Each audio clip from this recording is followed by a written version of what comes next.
All right, I'm going to call our meeting to order. This is our regular meeting of the Board of Supervisors for Tuesday, June 9th, 2026. Thank you for being here this morning. Do any supervisors have a moment of silence today? Not seeing any, we'll pass that. Supervisor Sabatier, can you lead us in the pledge? Absolutely. Ready? Begin.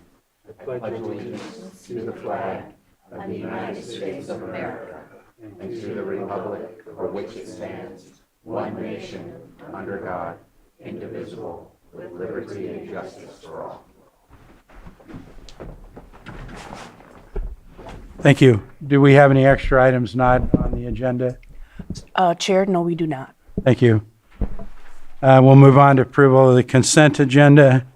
I have a request to pull item 5.6. Do supervisors have any other items I that? do have one. Let me look. I just marked it and it slipped away from me. 5.13. Okay, anything else from supervisors? Not seeing any.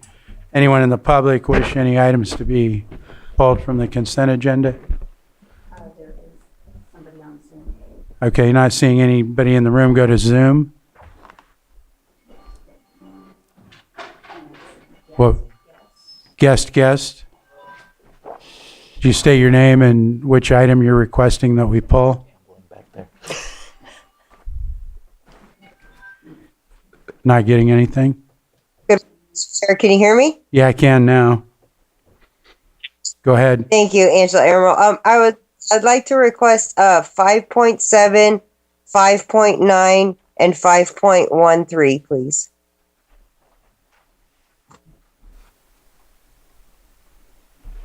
Thank you. 5.7, 5.9, 5.13. Anyone else online? No? I'll bring it back to the board for action. Mr. Chair, I'll move to approve 5.1 through 5.5, 5.8, 5.10 through 5.12, and 5.14. I have a motion. And through 5.16. Yes, so that, just confirming Supervisor Crandall, that left. Oh, yeah, sorry. Is it one? Oh, I didn't see those. Yep, 1.6 as well. 5.15 and what? 5.15 and 5.16, sorry. I'll second that. I have a motion and a second. All in favor? Aye. Aye. Opposed? That motion carries.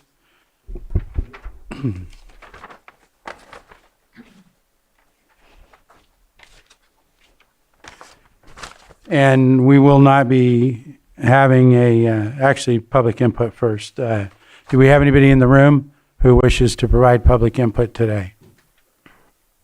Go ahead and come forward, sir, and state your name. And you'll have 3 minutes.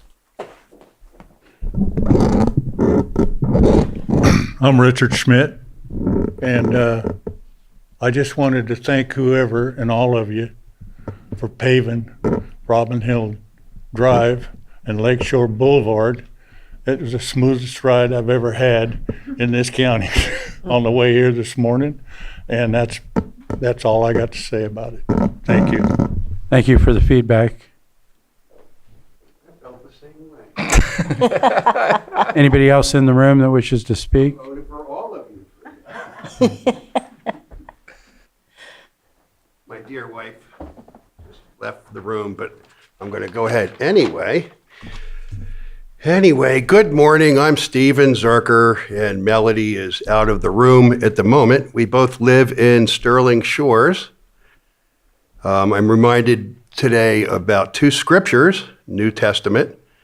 Let us not love in word or speech, but in deed and in truth. And be doers of the word and not hearers only. These scriptures really are good because it shows action instead of just words. And we appreciate. We're hearing that you guys are really working hard on the RSO for us at the mobile home parks. I appreciate that. We're actually seeing some action come out, and we are grateful for that. The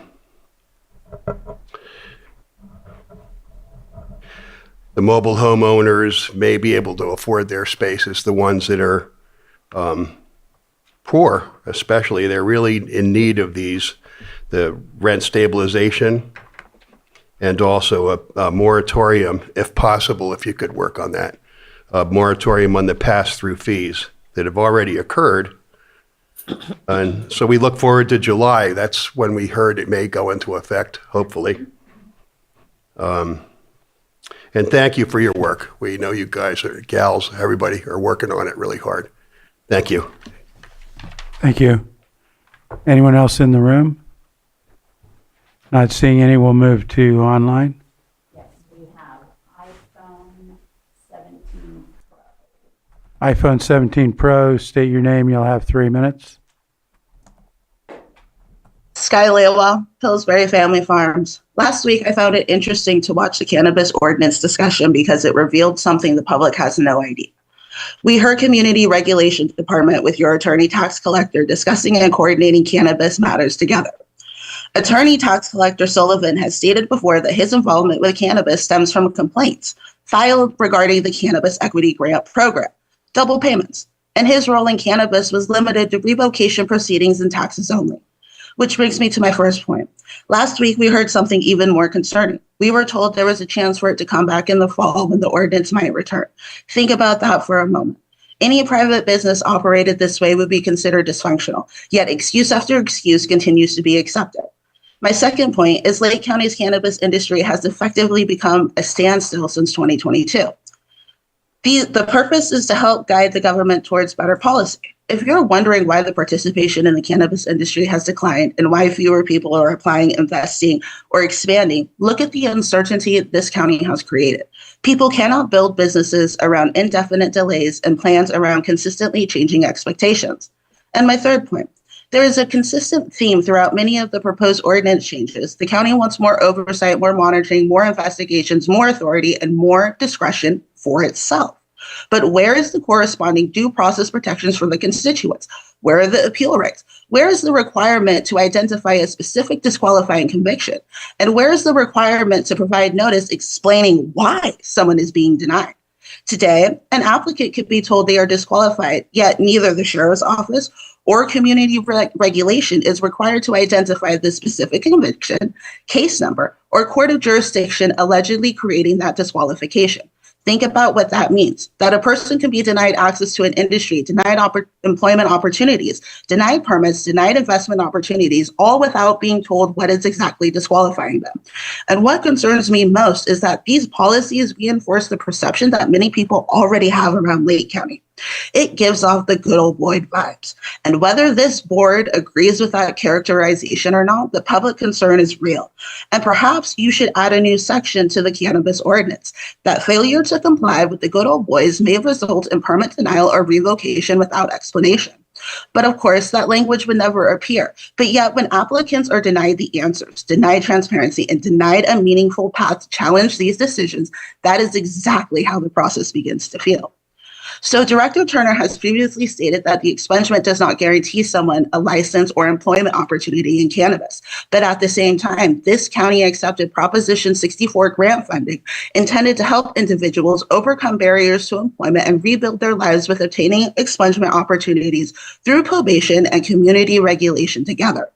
If expungements are encouraged with county grant dollars, but these same individuals can still be denied participation in cannabis industry without explanation, then what message are you exactly sending?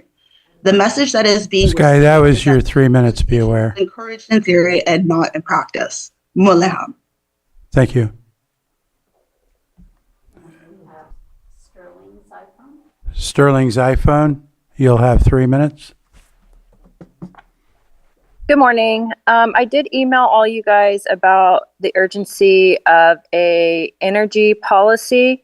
I do want to just reinforce that the AB 531 does state that when they do come in, that they would have to work with local agencies, and that explains even more why we need an energy policy, because it'll be in our 2050 general plan. And also on top of that, the more urgency of this energy policy is going to be these AI data centers that are popping up everywhere in the United States. I mean, what better spot to look at than Lake County? We have an abundance of water, we have the energy, we have the space, and I think right now is the time where we can actually take action and preserve and protect our community, not just for us, but future generations coming. So I really hope you guys do take this into consideration and understand the urgency, not just from one community member, but multiple community members. Thank you. Thank you. Do we have anyone else? You want to say something? Yeah, just Mr. Chair, I've heard a couple of echoes Yeah, I was and gonna bring that up, repetitions. If too. anybody is on Zoom in this room, if you can, I think it might be Marie's computer. okay, well, I guess we'll be solving that soon. Yeah, maybe we can mute her.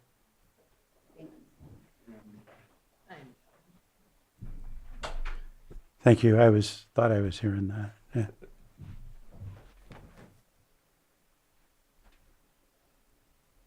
Was there anyone else online, Carol? No. Okay. Yeah, that's what it is. So I'm going to go ahead and close public comment. And our next item would have been Pet of the Week, but they're not going to be here today. They have short staffing and their officers are handling priority calls right now, so they're not able to come into the board. So that'll be passed and we'll move on as soon as Sam should be able to just mute her on Zoom. Right? No, I did. There we go. I just eliminated. Okay. All right, so we're going to move on to new and noteworthy at the library, which is our 6.3905 item. And we have our director online. Turn it over to you, Mr. Veach. Thank you. So I'm Christopher Veach, County Librarian, Library Director of the Lake County Library. And thank you for giving me just a few minutes to talk about what's new and noteworthy at the library. This month, I want to highlight the novel Kin by Tayari Jones. Tayari Jones is a highly celebrated American author and a professor of creative writing at Emory University. Her previous novel, An American Marriage, won the prestigious Women's Prize for Fiction. Tayari Jones currently lives in her hometown of Atlanta, Georgia. In Kin, Joan tells a story about the lived Black experience in the mid-century Jim Crow South through its two main characters, Annie and Niecy. Both Annie and Niecy are motherless childhood friends whose paths sharply diverge, one heading to the affluent world of Spelman College, and the other searching for her missing mother in Memphis, testing the limits of their lifelong bond. Jenny Madela writes for the Southern Review of Books, "At its core, Kin is an exploration of self-discovery, the brutality of racism and inequality, and above all else, a study of sisterhood, motherhood, and the unconditional love found in those relationships. Woven throughout the entire story is that indestructible need for a mother's love and presence." You can request titles like Kin through our online library catalog, which has the combined resources of Lake, Sonoma, and Mendocino County library systems. Requesting items is completely free to library patrons, and items are sent to your local branch for you to pick up. I'm also excited to announce that summer reading with your library has started. Adults, teens, kids, and pre-K should sign up online or at your local library location and enjoy reading more this summer. By signing up, you can earn points by reading library books. Once you reach 1,000 points, you'll have the honor of having your name placed in a brand new library book and get to be the first to check it out. This year, for kids, or anyone who wants one really, we are issuing a summer reading lanyard with a VIP pass along with a game card. For every 40 points, kids earn a sticker for their game card, and at 200 points, they get a pin for their lanyard and a stamp on their VIP pass. Teens and adults earn a raffle entry for every 200 points for a gift basket of books or other prizes awarded at the end of the program. All prizes are provided by the nonprofit Friends of the Lake County Library. To learn more about our library system, you can visit our website at library.lakecountyca.gov or come visit your local library branch in Lakeport, Clear Lake, Middletown, Upper Lake, or on the Bookmobile. Thanks again for listening to what's new and noteworthy at the library. Thank you, Christopher. Do we have any questions from board members? Not seeing anybody in the public? Nothing. Thank you for coming in today. We appreciate the information. Thank you. And we'll move on to our 6.4 907 item, which is presentation of proclamation designating June 19th, 2026 as Juneteenth, National Freedom Day in Lake County. Supervisor Sabatier will be handling this one. And if there's anyone here for this proclamation, you're welcome to come up and join the supervisor. Thank you, Chair. Proclamation recognizing June 19th, 2026 as Juneteenth, National Freedom Day in Lake County.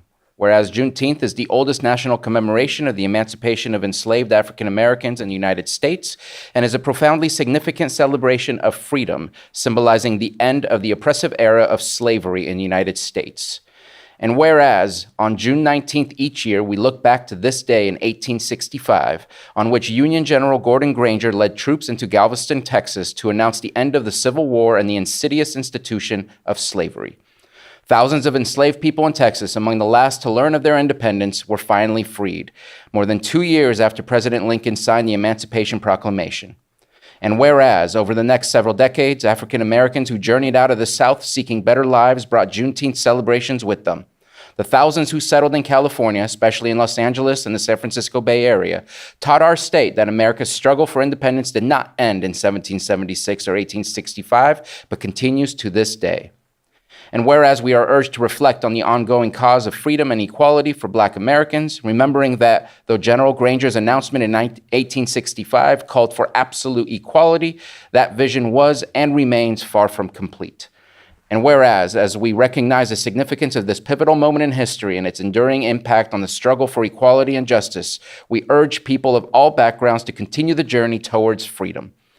Now, therefore, be it proclaimed, the Lake County Board of Supervisors does hereby recognize June 19th, 2026 as Juneteenth National Freedom Day in Lake County and asks citizens to celebrate how far we have come and reflect on how far we must go to truly realize our nation's founding ideals. Passed and adopted this 9th day of June, 2026, and signed by our board chair.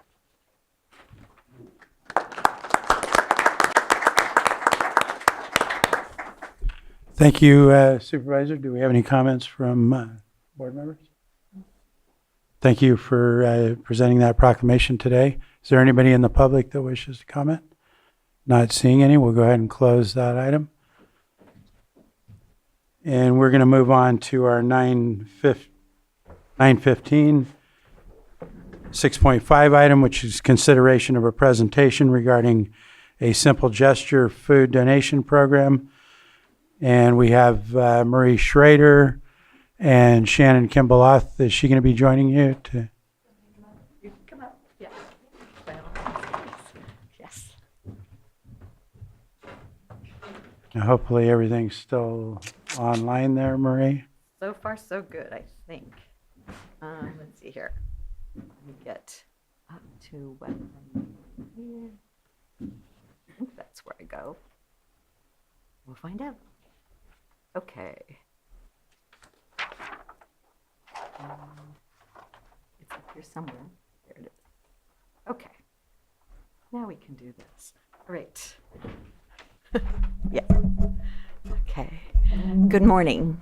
Thank you for having us here today to talk about a program called Simple Gesture. It was called A Simple Gesture, but because of a confusion with a group in Greensboro, North Carolina, we have simplified it to simplegesture.org. So that is the difference between what we've got, what was presented there. Okay, so this is a community-based food collection program that's helping address food insecurity throughout Lake County. Simple Gesture works at a very simple process. Residents fill a bag, and this is the bag that they fill one of these, or a box with shelf-stable items, pantry items, and on a scheduled pickup day, they place it on their doorstep. Volunteers come by, collect the food, and leave behind a green reusable bag, along with a thank you note and a list of the most needed items for their local food pantry. The beauty of this program is that it's the simplicity. Donors don't have to make an extra trip, and food pantries receive a steady stream of donations from their own communities. So why it matters, we're really losing ground. Food insecurity is a growing challenge across America, and Lake County is no exception. While many of us never have to wonder where our next meal comes from, millions of Americans face that uncertainty every day. Funding reductions at both the federal and state levels are placing additional pressure on food assistance programs. Families with children are especially vulnerable. Let's see here. Many single-parent households struggle to provide consistent nutrition, and we know that hunger affects not only physical health, but also educational success, emotional well-being, and self-esteem. Often we hear the phrase, when you're hungry, nothing else matters, and that simple statement captures why this work is so very important. So California passed something called SB 1383 in 2016, which fines grocery stores for food disposal. They successfully redirected large amounts of food waste away from landfills and into food distribution systems. While this has helped reduce waste, much of the recovered food consists of highly processed products that are often high in sugar and low in nutritional value. Food banks and food pantries are grateful for these donations, but rely heavily on recovered food can create a long-term health problem for the people who depend on it. And I know from firsthand that some of this has come in the form of, I was at the food pantry when they opened up 2 big boxes of bread and it was all moldy. So not all of it is usable, okay? Let's see here. So there it is. Simple Gesture addresses this gap by encouraging community members to donate healthier pantry staples that families can use to prepare nutritious meals. So Simple Gesture, what do we do? It provides 2 things, reliability and quality. See, first, we operate on a predictable pickup schedule. Pantries know when food is coming and can plan distributions accordingly. Second, we educate donors, as we get here, about the foods most needed by local pantries. Every green bag includes a current needs list, helping direct donations towards nutritious, high-demand items. And several pantries, whoops, I think I went too far. Let's go back. Can we go back one? Oh, well, I can do this. Several pantries have reported that the volume and quality of food they receive through Simple Gesture significantly reduces the amount of food that they must purchase themselves. But today, purchasing is still needed because our impact or our request for services has gone up dramatically, especially with the latest cuts in funding and in food, in funding that people are experiencing with regards to food stamps, and now WIC is going to be impacted, it appears, as well. So they continue to have to purchase, but what's really wonderful about this program that I've experienced through the local food pantry here is that it frees up funds to bring in to purchase the things that they really need for their people that they serve. Okay, so that's a really, really good thing for them. So the funding, the value of funding, Simple Gesture is really good. It's value. So traditional donations are important, but once they're consumed, they require replacement through another donation. Simple Gesture focuses on building a sustainable donor network, that a food collection system that continues generating food month after month and year after year. For example, $1,000 in donor development can create approximately 65 active donors. Those donors generate, let's see if we have 1,000, for food banks, 1,000 will buy $2,000 to $3,000 of food at retail value, about 800 meals. And once it's consumed, it's gone. It's an endless cycle.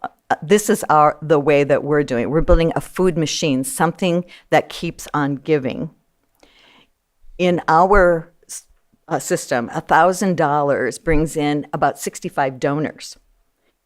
Each of those donors will donate about 6,552 pounds of food for a year, or those 65 donors. That is how much food we predict will come in, which is valued at $14,400.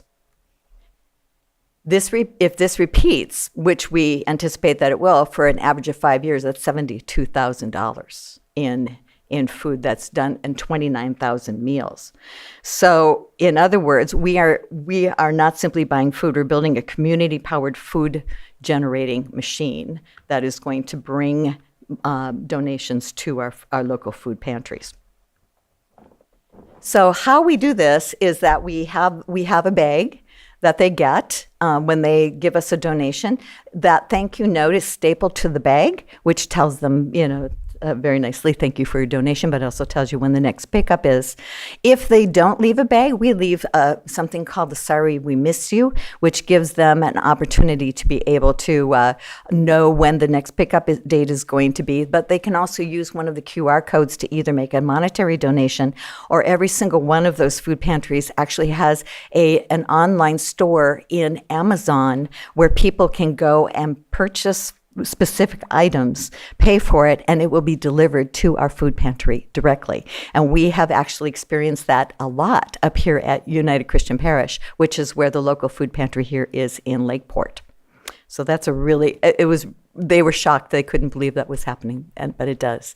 So the nuts and bolts of our operation is the app that we have. It's an app that has been designed through many different trials and errors to be able to give a user experience on both the donor's part, the people that are doing the pickup. So on the left over there, you'll see that is what the donor is going to see with regards to when they sign up for the program. It gives them a lot of information. They can actually track how much food that they have donated through that app. The middle one is what the drivers see when they're out driving around. Each driver gets a route that has been routed through the system and made as efficient as we possibly can. You'll see that it says each one of those places, little entries for a person, has got to open in Google Maps, so you get turn-by-turn directions on how to get there. And once they get there, they log in how many bags that they have picked up from that. Over on the right-hand side, you'll see that's a map that I see, or any of the chapter administrators see, where they see exactly which person and what their route looks like overall in our system. So it's a really good app for being able to track all of this and be able to make this as efficient as possible.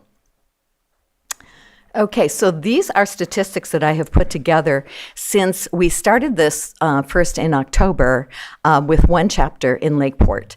Now, the number of donors that's listed up there are current numbers. They are not numbers that we started with or anything like that. So you can see how many people are actual donors in each of the 5 chapters that we have here in Lake County.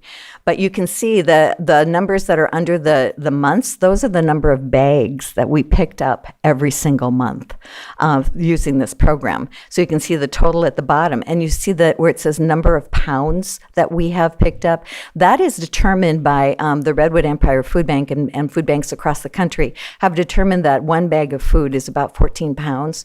And after doing the pickup myself, I can tell you that a significant, and Shannon will agree because Shannon has driven for me, that a significant amount of them are much heavier than 14 pounds. And I had two big boxes that I could barely even get into my car this last pickup last Saturday. But you can see that overall, for the entire time of the program, which has been about, 9 months, we've collected 1,163 bags, which totals 16,282 pounds of food that have been delivered to our food pantries. So running a chapter is something that we try to make as easy as possible. There's no cost to a chapter that other than financing donor development. So that would mean that a chapter, the person who's running a chapter, I have three of us run 5 chapters because I run 2 of them. I'm trying to find someone who will help me in Clear Lake at the moment. So if you know someone who might be doing this, it's really not difficult. It's just a matter of making it available to, to your drivers. So other than donor development, that is something that, might cost a little bit of money. Redwood Credit Union has provided the bags and financial support to Sonoma Simple Gesture.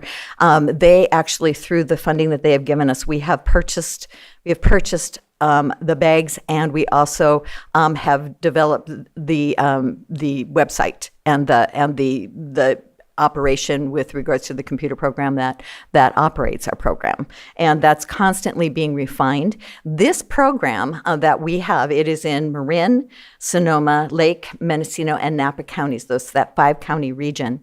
We are actually a prototype for something that they hope to be able to make a cookie cutter program across the nation, so that we can make a substantial impact on all of this. So the strategy is in leadership to get people that are ahead of our chapters, our chapter leaders, to be able to have them promote the program through their methods of being able to do that. They also help with driver selection and support of the drivers, so that if a driver suddenly can't make it, I have had to fill in for drivers. I have driven almost every route in our county picking these up, so I know what this is like, kind of thing. So it's really fun, but also developing donors in our county.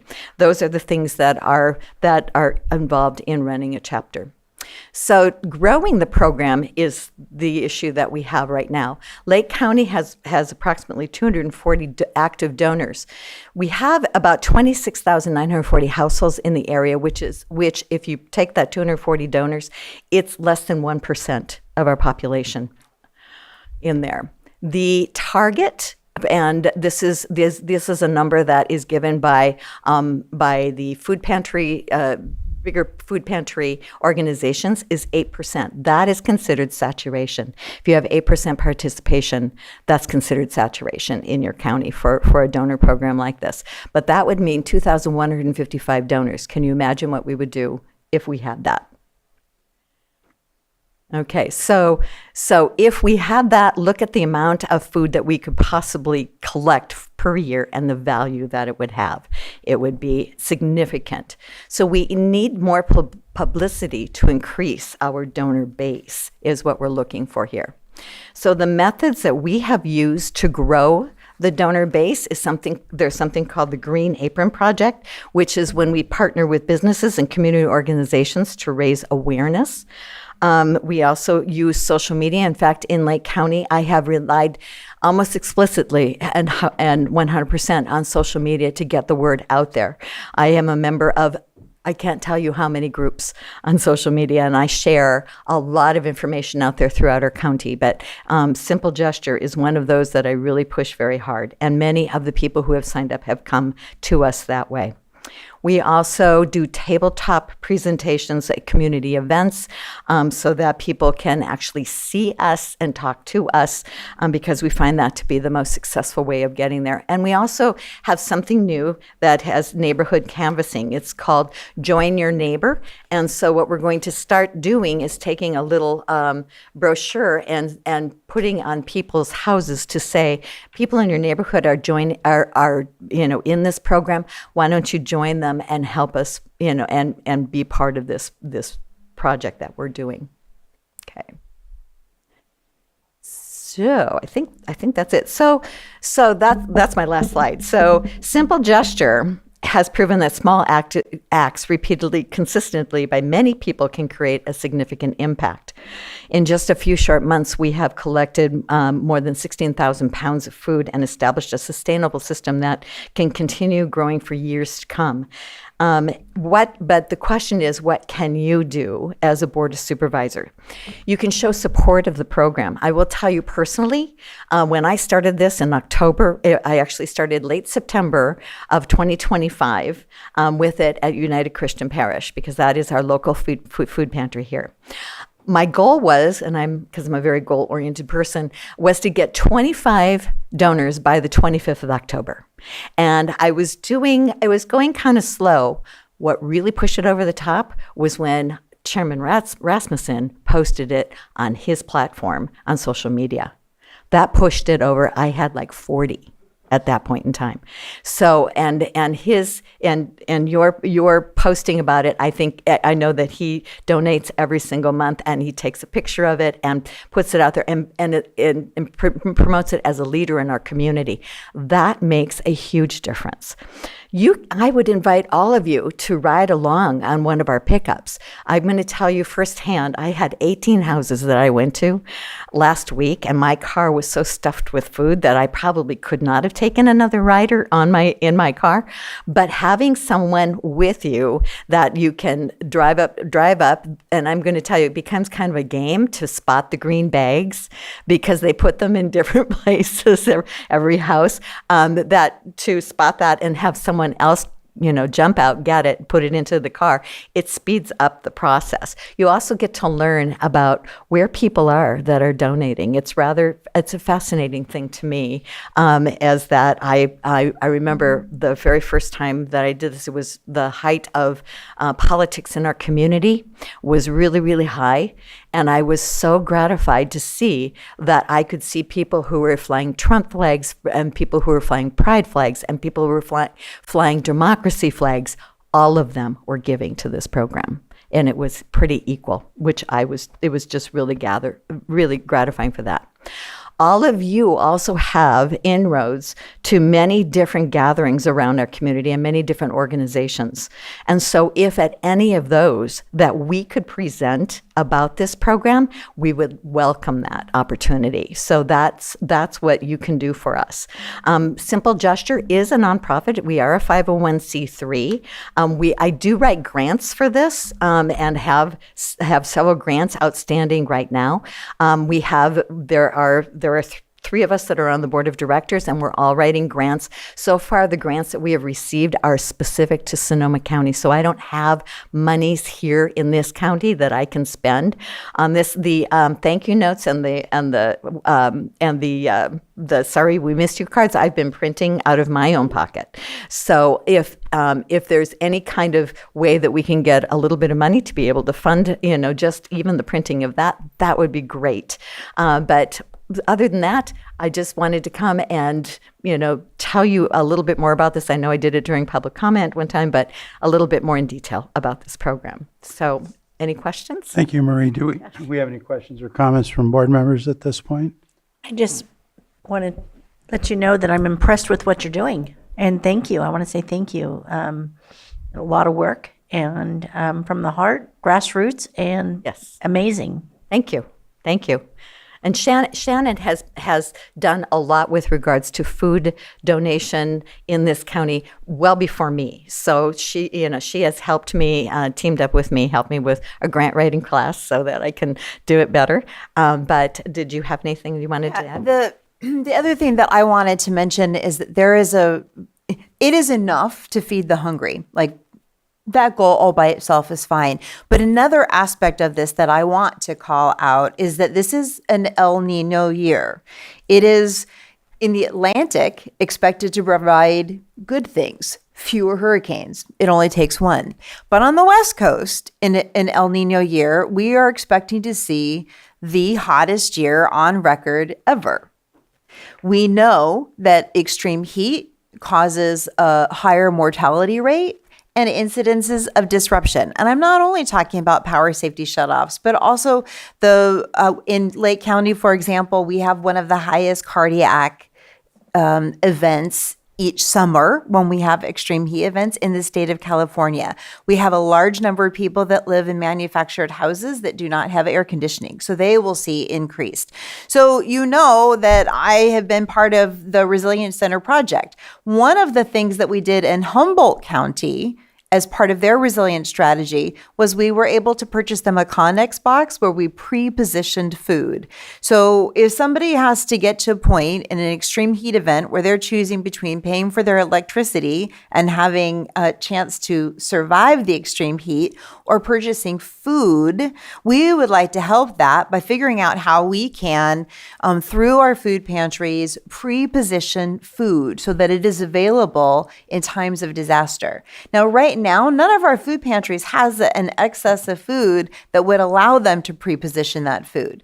We do have one of the resilient centers, which is Cobb Mountain Lions Club, which believes that they could fairly quickly do 100 meals if asked, in the event of emergency. If people lost power, because we've gotten them resilient power, they could do those meals. But our goal would that every food pantry in the county would be able to partner with one of the Simple Gesture food pantries and have enough pre-positioned food that they could do an MOU with the Resilience Center saying that they would be able to provide 100 meals. That can only happen when the program increases. So they're not at that place right now. But what I would like to suggest to you is that supporting a Simple Gesture, increasing the knowledge about it and the donors, and also particularly helping to find somebody for the southern route in Clear Lake. Having picked up that route, I can tell you it's definitely harder than Lakeport. But the goal is that we would be able to pre-position food in these pantries for all of the resilience centers so that each center, when it is asked to open, has the capacity to offer meals and that they don't have to say, no, sorry, we don't have enough food in our stock. So I just wanted to encourage you to think about it, not only in terms of feeding an immediate need, but in terms of disaster planning and more particularly this summer as we're going into a time of extreme heat, how critical it will be. So my encouragement to you as Marie is to share it on your platforms. But in addition to that, it is to help us find the leadership to make this work. For me to drive the Clear Lake route, I've spent 2 hours driving to collect 7 bags of food. It needs to be somebody in Clear Lake. It needs the program needs to be locally supported. And that brings me to the last piece that I want to do, which you have all heard me say before. We are the help that we are seeking.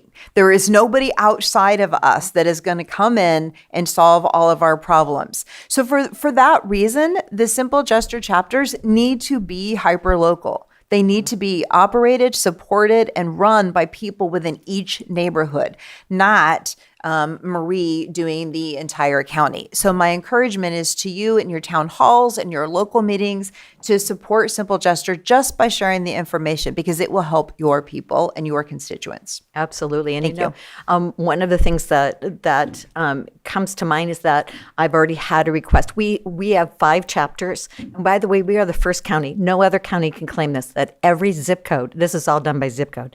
Every zip code in our county is covered with Simple Gesture. So if you are anywhere in our county, all you need to do is go to joinsg.org and put in your zip code, and it will put you right into the correct one that is serving your area. We are 5 chapters. We serve 7 food banks at this point in time. There are 2 food banks along North Shore. I've had a request for a 3rd on North Shore because it is so long, and people just in these high gas prices cannot afford to get the gas to go to one of them that's a distance away. So we've had in Clear Lake Oaks, there's been a request to get another chapter there. So we are working on that, but we need more donors in that area to be able to support that. So it's kind of this is our cycle that we go through. We want to be helping. And I've stood outside grocery stores and told people about this program, and the response is wow, you're making it really easy for me. Yes, I can do that. I have not had very many people say, no, I'm not interested. People out there want to help, and we're trying to make it as easy as possible for them to do that through this program. So, and you can help us with that through example, and let us know about places that we can come and present this information. Thank you. Thank you. Let's go ahead and open it up to the public. Do we have anybody in the room that wishes to comment? Not seeing any in the room. Do we have anyone online? No? Well, I appreciate you doing the Supervisor. Sorry, Brown. yeah, no, Yeah. Just wanted to add, I know that one of my town hall members, Lisa Benavides, is doing this as well. She posted it online, and Yes. so it's good to see some of that to action right there. And so I know that we're trying to help with other people in the community as well to help out. Exactly. Well, I appreciate you coming in and bringing Pastor Shannon for support. I know she's been involved in the food programs for a long time, but I think we can, there's things that we can do to help support the program, which maybe even getting you out to all the town halls, the 7 town halls. That So would be very well. we'll follow up on that. Okay. And appreciate you coming in today. Thank for you. this. Thank you. Can I ask one question? Yes, Would any of you like to join a route on July 11th? on July 11th. That's the next distribution. Next distribution day, I'm happy to give you a Yeah. ride along. Yeah, I don't know what's on my agenda yet. Maybe send us all a message and I we'll see sure what we can do. can. Yes, absolutely. Because you really learn a lot when you go out and do that. It's pretty amazing. And one of the other things, I don't know if you've ever been at our food pantries and seen and have witnessed how much food these families get for their once a month that they can go, because they can only go and claim food once a month.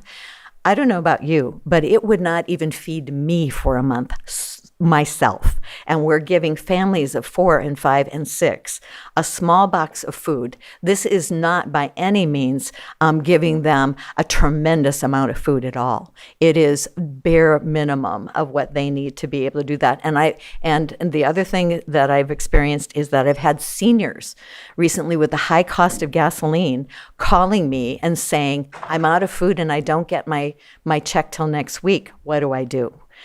So I've connected them with food pantries. So the high cost of everything is hitting everyone, including those on food stamps, because those food stamps don't go as far either anymore. So this is a critical program, and that's why when I saw this program, I thought we need to bring this to Lake County. Well, thank you, Marie. Appreciate you coming in, and we're going to need to move on to our next item, which is 9:30 item, consideration of presentation provided by Lake County Water Resources regarding the LG Sonic harmful algal bloom mitigation project. And we have our Water Resources Director and staff here. And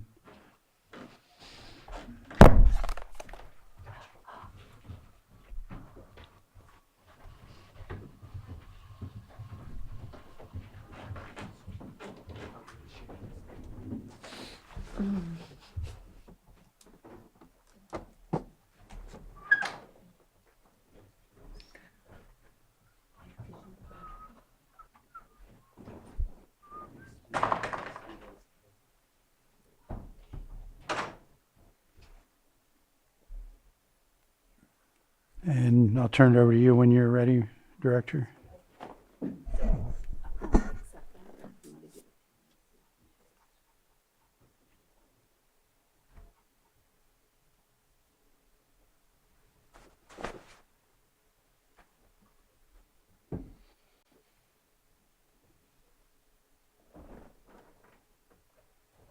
So I'm sharing the screen.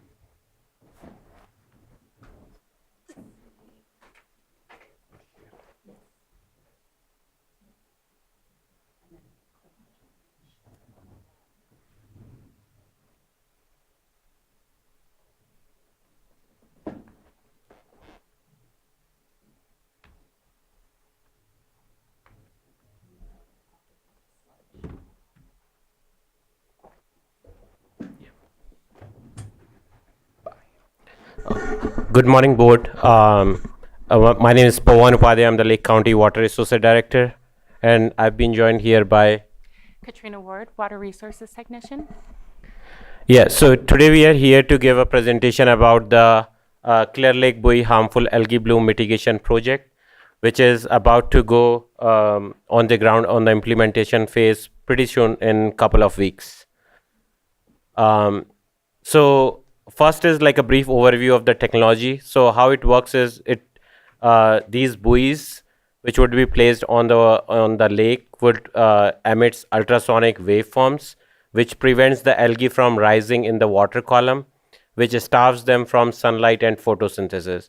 So which basically prevents it from multiplying them and growing it further in the size.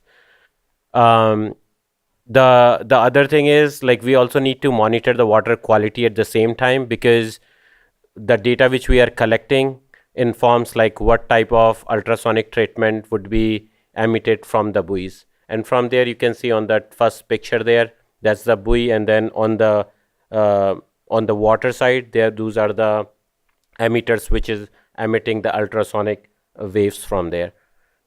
The next one is, so this is located right west of the Lakebird Park in Clear Lake. So it is like the west and southwest or northwest part of the lake there. And you can see probably the north side is like where the Austin Park is, south is like where the Redbird Park is. So it's roughly that area on that part of the lake. Here is like a big overview of the, so you can see at the bottom right, in the lower lake arm, this is where the algae sonic buoy project is. And you can see in the Oaks arm, that is the another project which is called HOS oxygenation project, which is being led by UC Davis. So that's in the Oaks arms right there. So it's like a separate project. This is how the algae sonic buoy looks like. So this is roughly 8 feet by 8 feet in size, and then height is roughly like 3 feet, and the weight of the thing is like 440 pounds. And the features would include ultrasonic algae control, these buoys require a minimal maintenance. They are remotely operated, and in total we have about 14 buoys which would be placed, and out of 14, 2 would be the one which will also collect the water quality data at the same time in the real time and transmit it back to our office. So this is like on the left side you can see like how that the buoys will look on the water. So this is a pilot project which is designed for 24 months, even though it will operate longer than that, but that's the test period we are looking at. And we will measure its effectiveness in the water quality data which would be collected at the same time. The overall goal is to reduce the harmful impact of blue-green algae and the cyanobacteria in the lake. On the right side, that big picture is like one of the demonstrations, one of the site in Ukiah. There is a water treatment plant which has this buoy in place, and it has some impact in preventing the growth of the algae there. So we are hoping maybe similar kind of result or better results we'll get here in the lake. Here is a CEQA and NEPA process, because the funding for this project has been provided by 2 different sources, which is one from the HUD and the other is from, which is Housing and Urban Development, and the other is from California Natural Resources Agency. So here you can see, like, because we have to go through both the CEQA and NEPA process, so it took us almost a year. Like, we started in April 25. That's when the process started, and there is different timelines, different milestone we achieved. In May 4th, that's when the notice of exemption which was filed, which is the last step in CEQA and NEPA process. And since then, since 30 days has passed, so I think now the project is ready to go on the ground. We are just waiting on release of the funding from the funding source. As soon as it's released, we are good to go and implement the project. Here is an overview of the funding sources and the amount. So we have received about 981,000 from Housing and Urban Development, which is the California Housing and Urban Development, but it seems the ultimate source of that funding is coming from federal sources. That's why I think we have to go through NEPA process. and the other 400,000 is provided by the Blue Ribbon Committee, which was initially submitted but then revised because we got some of the funding from HUD. So that was revised to 400,000, which includes maintenance, monitoring, impact on the hitch, and maintenance. Those kind of tasks included in that 400,000. So safety and navigation, I think this was the big concern, which was when we gave this update about a year ago. So we met with Sheriff's office. We had a discussion with them, making sure like we are addressing everything we can. So these are some of the measures we are taking, which includes adding a reflective tape to all the buoys, buoys marker with the county of lake ownership as well as the Sheriff's Department identification. Hazard buoys would be placed at each of those right next to those LG Sonic buoys location, and hazard buoy itself implies that there should be a reduced speed whenever somebody is close to those buoys. And then there would be also, we are planning to put a marked navigation channel. And the main goal to have that channel is because there won't be any speed restriction within the channel. So people can still go through from the Redbird Park or other locations like where they are launching and then go at their normal speed. And those navigation channel will have the reflective tape marked on it as well as solar light for the night. And in this one, you can see this is our navigation channel, which is red and green. So that's the channel in between. This channel is roughly like 2 miles long, and there is a buoy every quarter mile. And the gap between those red and green dot is roughly 200 feet, which is good enough for both like going and coming, like the navigation. Mm-hmm. So. And one thing I will say, like maybe the size of the dots in there looks a little bit larger, but they in reality, like when you go on the ground, I think that's very important point to mention, because here it looks like little congested, but this is like very far away. Like once you are on the lake, you won't even realize like this is like this close. So another part of being the safety and making people aware is like our ramp signs, and we have one of the signs here. Do you want to show this thing? Yeah, so this would be posted at like all the public ramps. You want to show it there for the camera? I don't know whether we are on there. Towards that. Yeah, a little bit more. Yep. Perfect.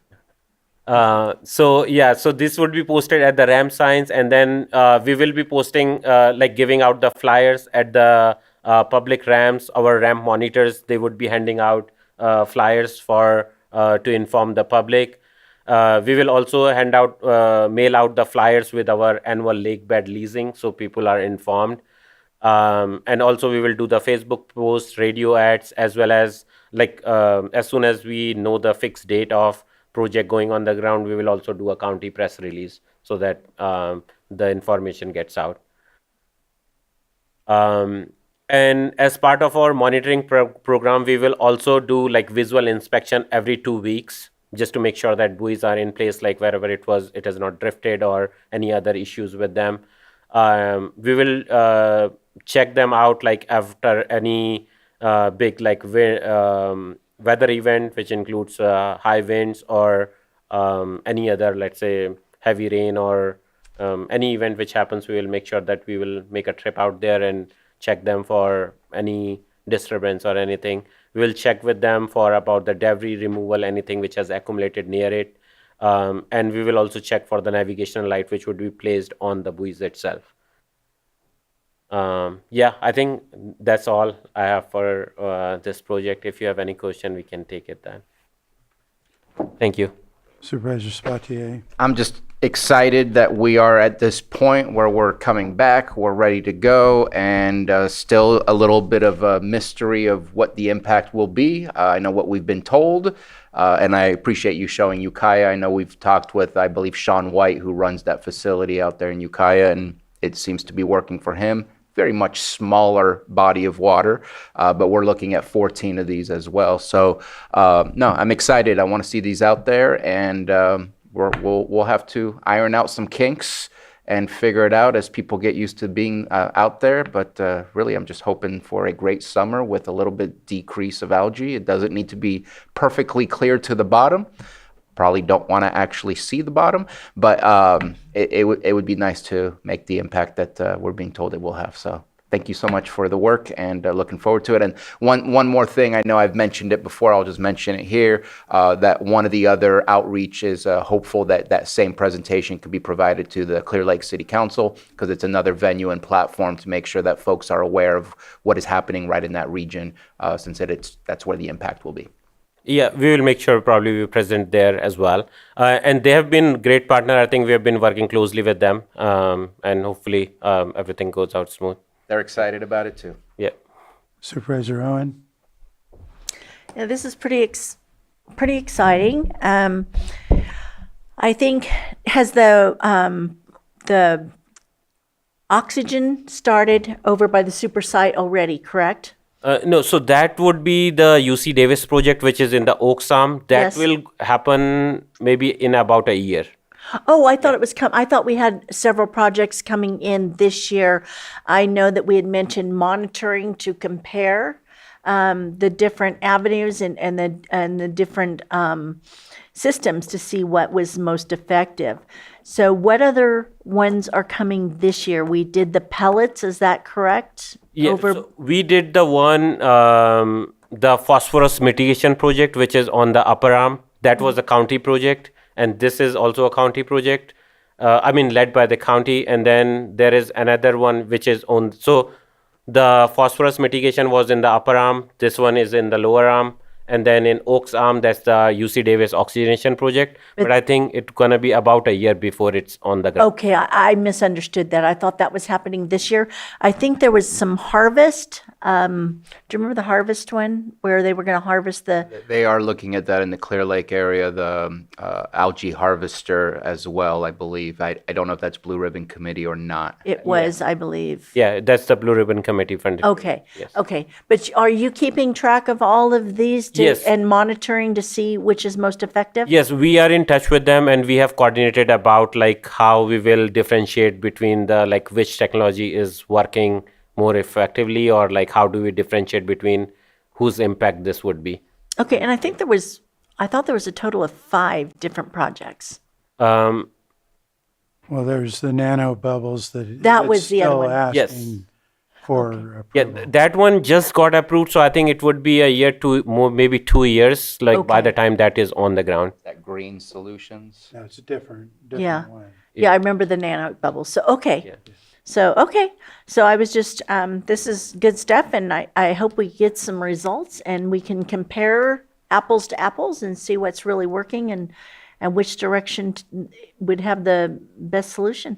Yeah, no, I think that's a great exciting time. We have like 2 projects on the ground already, including this one in next few weeks. So that's great to have.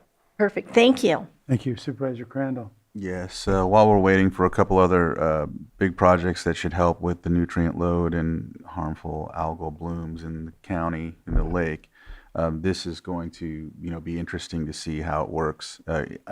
Clear Lake needs it. When you drive over there and look into that channel that it's going to be in, it really does need something like this, or even the oxygenation if that was going over there. It's something that,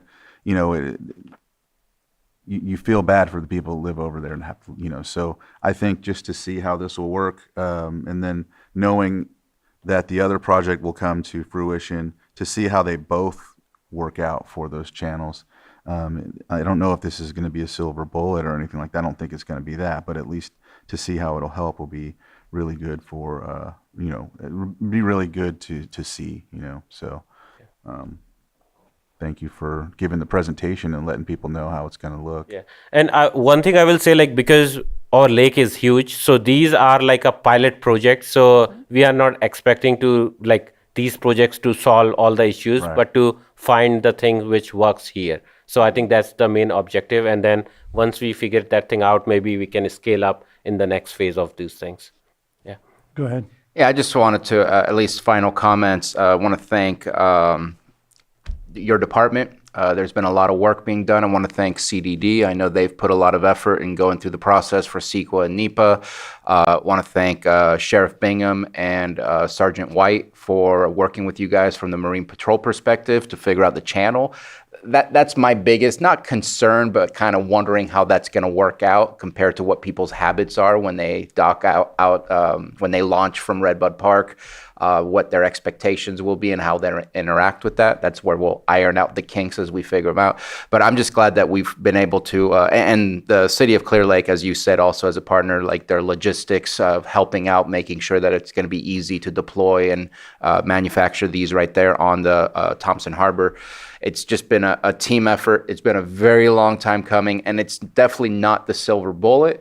To me, these are Band-Aids on top of the official problem that we have with our lake. And as we continue, we'll get a presentation later of Middle Creek, which is a much more permanent solution. Again, not the silver bullet either, but these are things we're dealing with for health reasons, economic reasons, and just to be able to keep good vibes and good opportunities when you're working or living next to the lakeshore. Supervisor Owen? I had one last question I'd forgot to ask, and that was, I know that there's 12 of the ultrasound buoys, and then I had spoke to you yesterday because it shows 14, and so 2 of them you had mentioned are actually monitors. And are they going to be separated and placed at the lower arm and then up closer in the northern area of it? So those are like those are included in these 14. So Yes. I'm not very sure like which 2 would be that, but it would Okay. be. But they'll like, separate them? Yeah. I mean, one would be probably towards the north, one towards the south. So it's like, Okay. distributed, That's what I was- collecting the data from all throughout. Yeah. Perfect, thank you. All right, we'll go ahead and open it up to the public. Is there anybody in the room? Not seeing anyone online? Guest, go ahead and state your name. You'll have 3 minutes. Thank you, Mr. Chair, and thank you, Director Upadier, for the update. And I appreciate you mentioning inspections after wind or other weather events. Will the buoys be anchored in any way to prevent migration or movement in high winds, water turbulence, and wakes from the boats? And also, will flyers be distributed to fishing tournament organizers at that point when they're beginning organization so that they're aware? Thank you. Yes. So these buoys would be anchored with a 225 pounds anchor, as well as I think there is another one like which is like screwed in. So it should be permanent in place, but we will also keep an eye on after any weather event. So just making sure they are in the place where they should be. And yes, there would be flyers distributed to the event like the directors or tournaments. Okay, anyone else online, Carolyn? No, so go ahead and close public comment. Bring it back to the board. This is presentation only, so we won't have any action to take. Thank you for coming in. I have one more, I'm sorry. How long did you say this would be in for a year? So this would be for 24 months, so for 2 years. 2 years? But we are hoping probably it works. It would be because we are purchasing all these, so it would be there for as long as these keeps working. Okay. Yeah. Thank you. All right, appreciate you coming in. Thank you. Do we have a time estimate on the 10 o'clock timed item? Do we have an estimate on the length of time to present the 10 a.m. public hearing on the air quality budget? 2 minutes? 15, okay. I think I'm going to go ahead and call a break then first. We're going to be on a 5-minute break. You can go ahead and get set up, and we'll handle yours when we get back. And more coming. We're going to call our meeting back to order and move on to our 6.7 10 a.m. item, which is a public hearing, setting as the Lake County Air Quality Management District Board of Directors, LCAQMD, fiscal year 26-27 draft budget hearing for budget units 8799 and 8798. And we have our air quality management staff here, and I'll turn it over to you. Good morning. I'm Dr. Hart. I'm the Air Pollution There we go.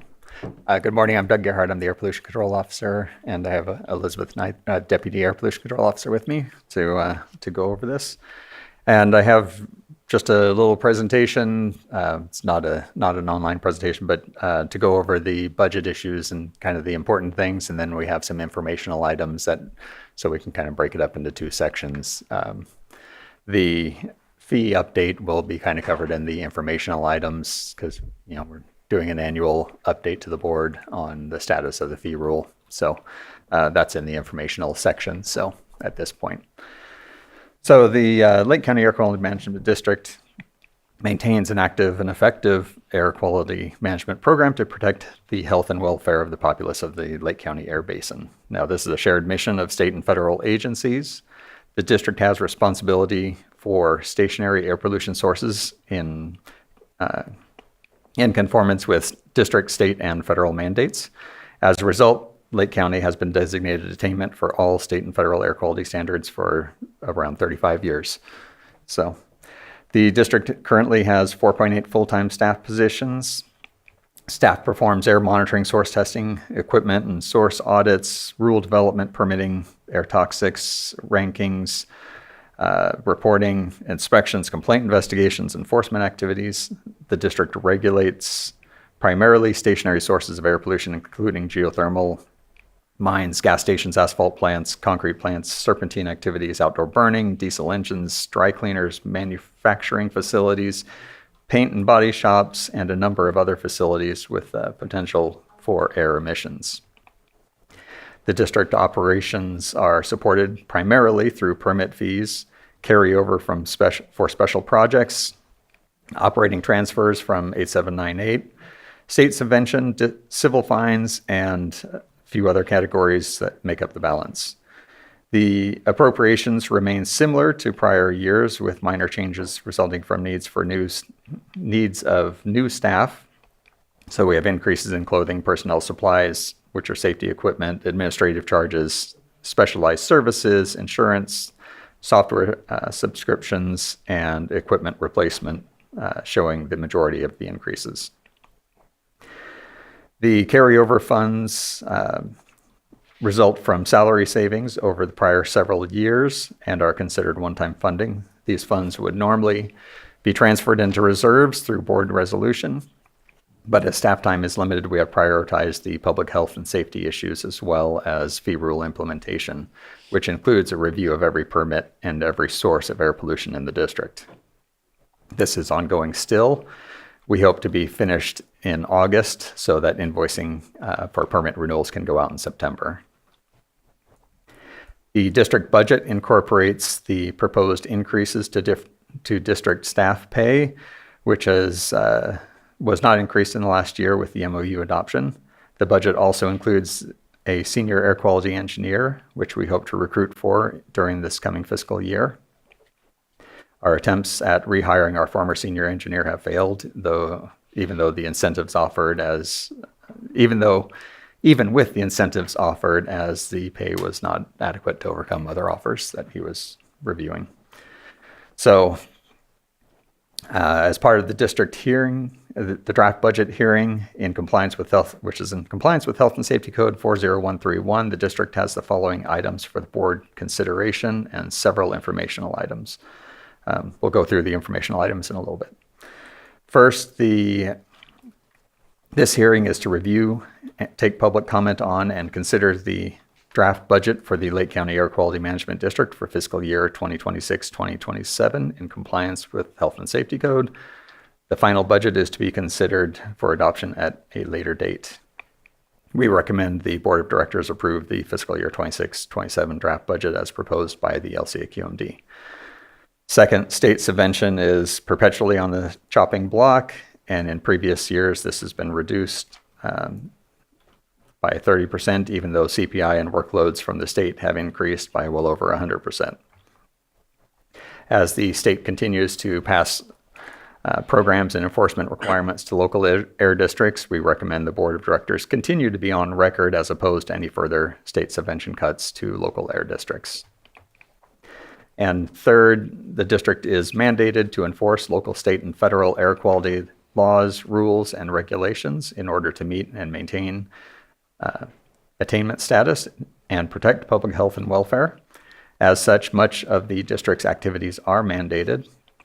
We recommend that the Board of Directors continue their policy directive of health impacts, health risks, health-based complaints, and mandated programs requirements be given top priority, followed by activities that have regulatory timeframes and other funded activities. So with that, those are the main items, and then we have the informational items. So if you want to break those up, or you want me to continue with the informational items first and then cover everything at once. I think go ahead and continue. Okay. So the next section, these are awareness items, both new and continuing. The new fee rules are being phased in as adopted. As the fee rule was not adopted until September 2025, many stationary sources have not paid an increased annual renewal fee during fiscal year 25-26. The sources that have been affected by the increased fees are burn permits and retail gasoline stations, permit applications, serpentine and asbestos notifications, seek reviews, and area sources. All sources have been notified of fee increases that will occur in 26-27. No permits have been dropped as a result of the fee increase. Some permits, we believe it's 4, have been dropped, and these were resulting from equipment removal, not from the fee itself. So sources went out of business or equipment failed, so they dropped their permits.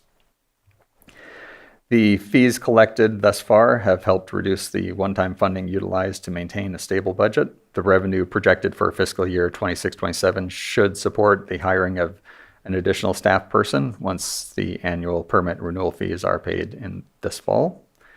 During fiscal year 25-26, revenue from burn permits increased approximately $75,000, which more closely covers the actual cost of the program and will help cover the costs of the online permit system upgrades and ADA compliance modifications that are required for fiscal year 26-27.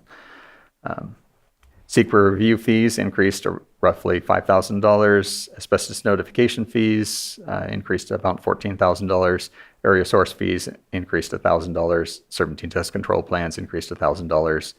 And the change of ownership and other administrative charges increased $23,000. Permit applications increased $10,400. And retail gasoline stations increased $33,000 for the annual renewals, which included the initial step of the fee increases for retail gasoline stations. These areas make up the bulk of the revenue increases this year. Now next, the geothermal operation, the geothermal operations in Lake County are changing. The Geysers air monitoring program is undergoing major changes. And as part of this change, the district is taking on the contract manager role from Northern Sonoma County, AQMD. Staff has started implementing the change and will be requesting a meeting with the ad hoc committee in the near future to discuss changes to the MOU so that we can have those discussions before we bring that back to the board. The state legislatures and the Air Resources Board's one-size-fits-all districts philosophy, sorry, that's a tongue twister, continues to manifest itself in all kinds of program elements, from monitoring open burning air toxics and a number and timing of inspections, complaint responses, greenhouse gas programs, and other non-program specific activities. With our current staffing and workload, we are unable to stay engaged with and encourage the state to recognize that Lake County's rural attainment programs need to be different from urban programs in order to be effective and efficient. When staffing and workload allow, the district staff will re-engage with state and federal officials to ensure attainment and rural programs are represented. Air toxics and other Air Resources Board mandated programs and elements, air toxics reporting and actions under the state's mandated reporting requirements have significantly increased workload for district staff and businesses throughout Lake County and will result in the required permitting of smaller sources each year. Each year, additional sources are being added to the mandatory reporting program by the state. So each year, additional workload is added and incorporated, is added to incorporate those new sources into the program. Staff continues to work on the annual hotspots report, which generally takes 3 to 6 months to complete. In addition, there are several other emissions inventory programs that all require different data sets, different source types, and have to be completed separately. So each section of the state requires a separate program or a separate report, and they want separate things. So it always makes it fun. In the coming years, EPA is mandating an asset management program for all air monitoring equipment. This will require tracking, reporting, defined repair frequency, defined useful life, and replacement schedules. Currently, the district has over 15 devices that are likely to fall into this program. Each device costs between $25,000 and $50,000. So a 5 to 10 year replacement schedule is a significant financial impact. The district does not agree with EPA's policy that to replace equipment just because it's reached a certain age, especially if the equipment is still certified and operating effectively. Guidance on the end-of-life replacement requirements is pending, but in preparation of future replacement requirements, staff is working to build the air monitoring equipment reserve to ensure funds are available when and if mandated replacements occur, or should equipment failures or other upgrades be needed. Replacing all of the bare minimum necessary equipment that we have at our monitoring station is more than 10 years old, will likely cost over $200,000 at the moment. So if we had a failure or the monitoring station somehow something happened to it, it'd be over $200,000 to replace that. Particulate monitoring program, the federal and state quality assurance requirements for mandated air monitoring is increasing annually and requires considerable staff time to ensure we maintain our attainment status designation. Maintaining our attainment status is essential to retain local regulatory exemptions and alternative compliance options for businesses, agricultural options, and local government. Due to the significant number of wildfires and smoke events in prior years, EPA and the Air Resources Board denied our waiver request made in 2025 to continue our 1 in 6 monitoring schedule. That would allow us to continue with our existing monitoring equipment. The district will be applying for that waiver again in this coming year, and hopefully that waiver will be granted as the wildfire data should have fallen off from the data set that they review for that determination. If it doesn't, then we will be required to upgrade all of our particulate monitoring equipment. The ozone air monitoring programs are still being significantly impacted by changes at the Air Resources Board. They are no longer providing calibration and support services for our ozone systems. And this will result in the district purchasing additional calibration equipment and hiring additional staff to perform calibrations and data audits of our own data sets in order to comply with the state and federal quality assurance requirements. The equipment purchased may exceed $100,000 to meet these new requirements. These duties must be performed by a staff person that is not the operator of the equipment. So our staffing needs and which adds to our staffing needs and technical skills requirement. So the operator can't be the auditor, can't be the calibrator. So you have to have different people doing each of those duties. So in summary, the proposed budget units for the district are currently balanced. However, costs have increased significantly over the past 5 years. The fee increases that were approved in September 2025 will assist the district in funding the required additional staffing for state and federal mandates. The district budget is balanced with both salary savings and the new fee schedule. The above actions and action items and informational items are presented to prepare for future costs, impacts, and workloads. So That conclude at this point. So we'll go to supervisors for questions. Go ahead, Supervisor Sabatier.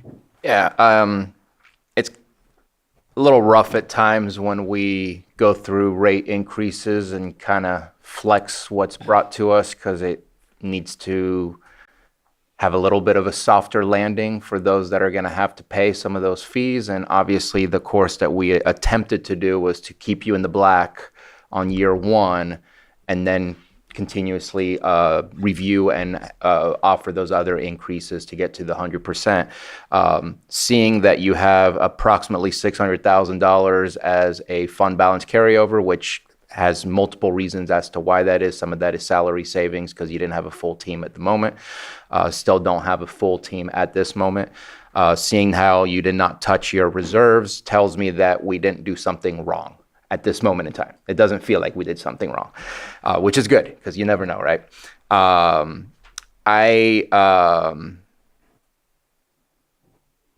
think it looks good as far as what your financial status is for your department at this moment. I guess I had anticipated and I had forgotten that it would be on a rollover of July 1st for the other increases to occur, but that's October.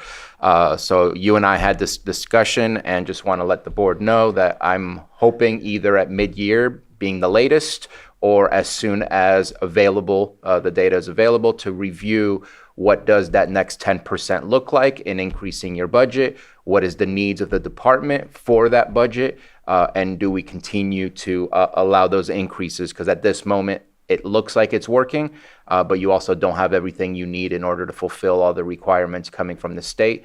And I want to make sure that we don't get ourselves in any situation where the state's changing our attainment status or giving us any fines. I know one of the things that I want to see from your department in your capacity and capabilities is I feel like it's an arduous chore with the limitations that you have for fines and penalties and follow-up of those sorts on notice of violations, and hoping that we can get you there, because I know there's a lot of other stuff that's mandated for reporting, which is not necessarily just those follow-ups. That's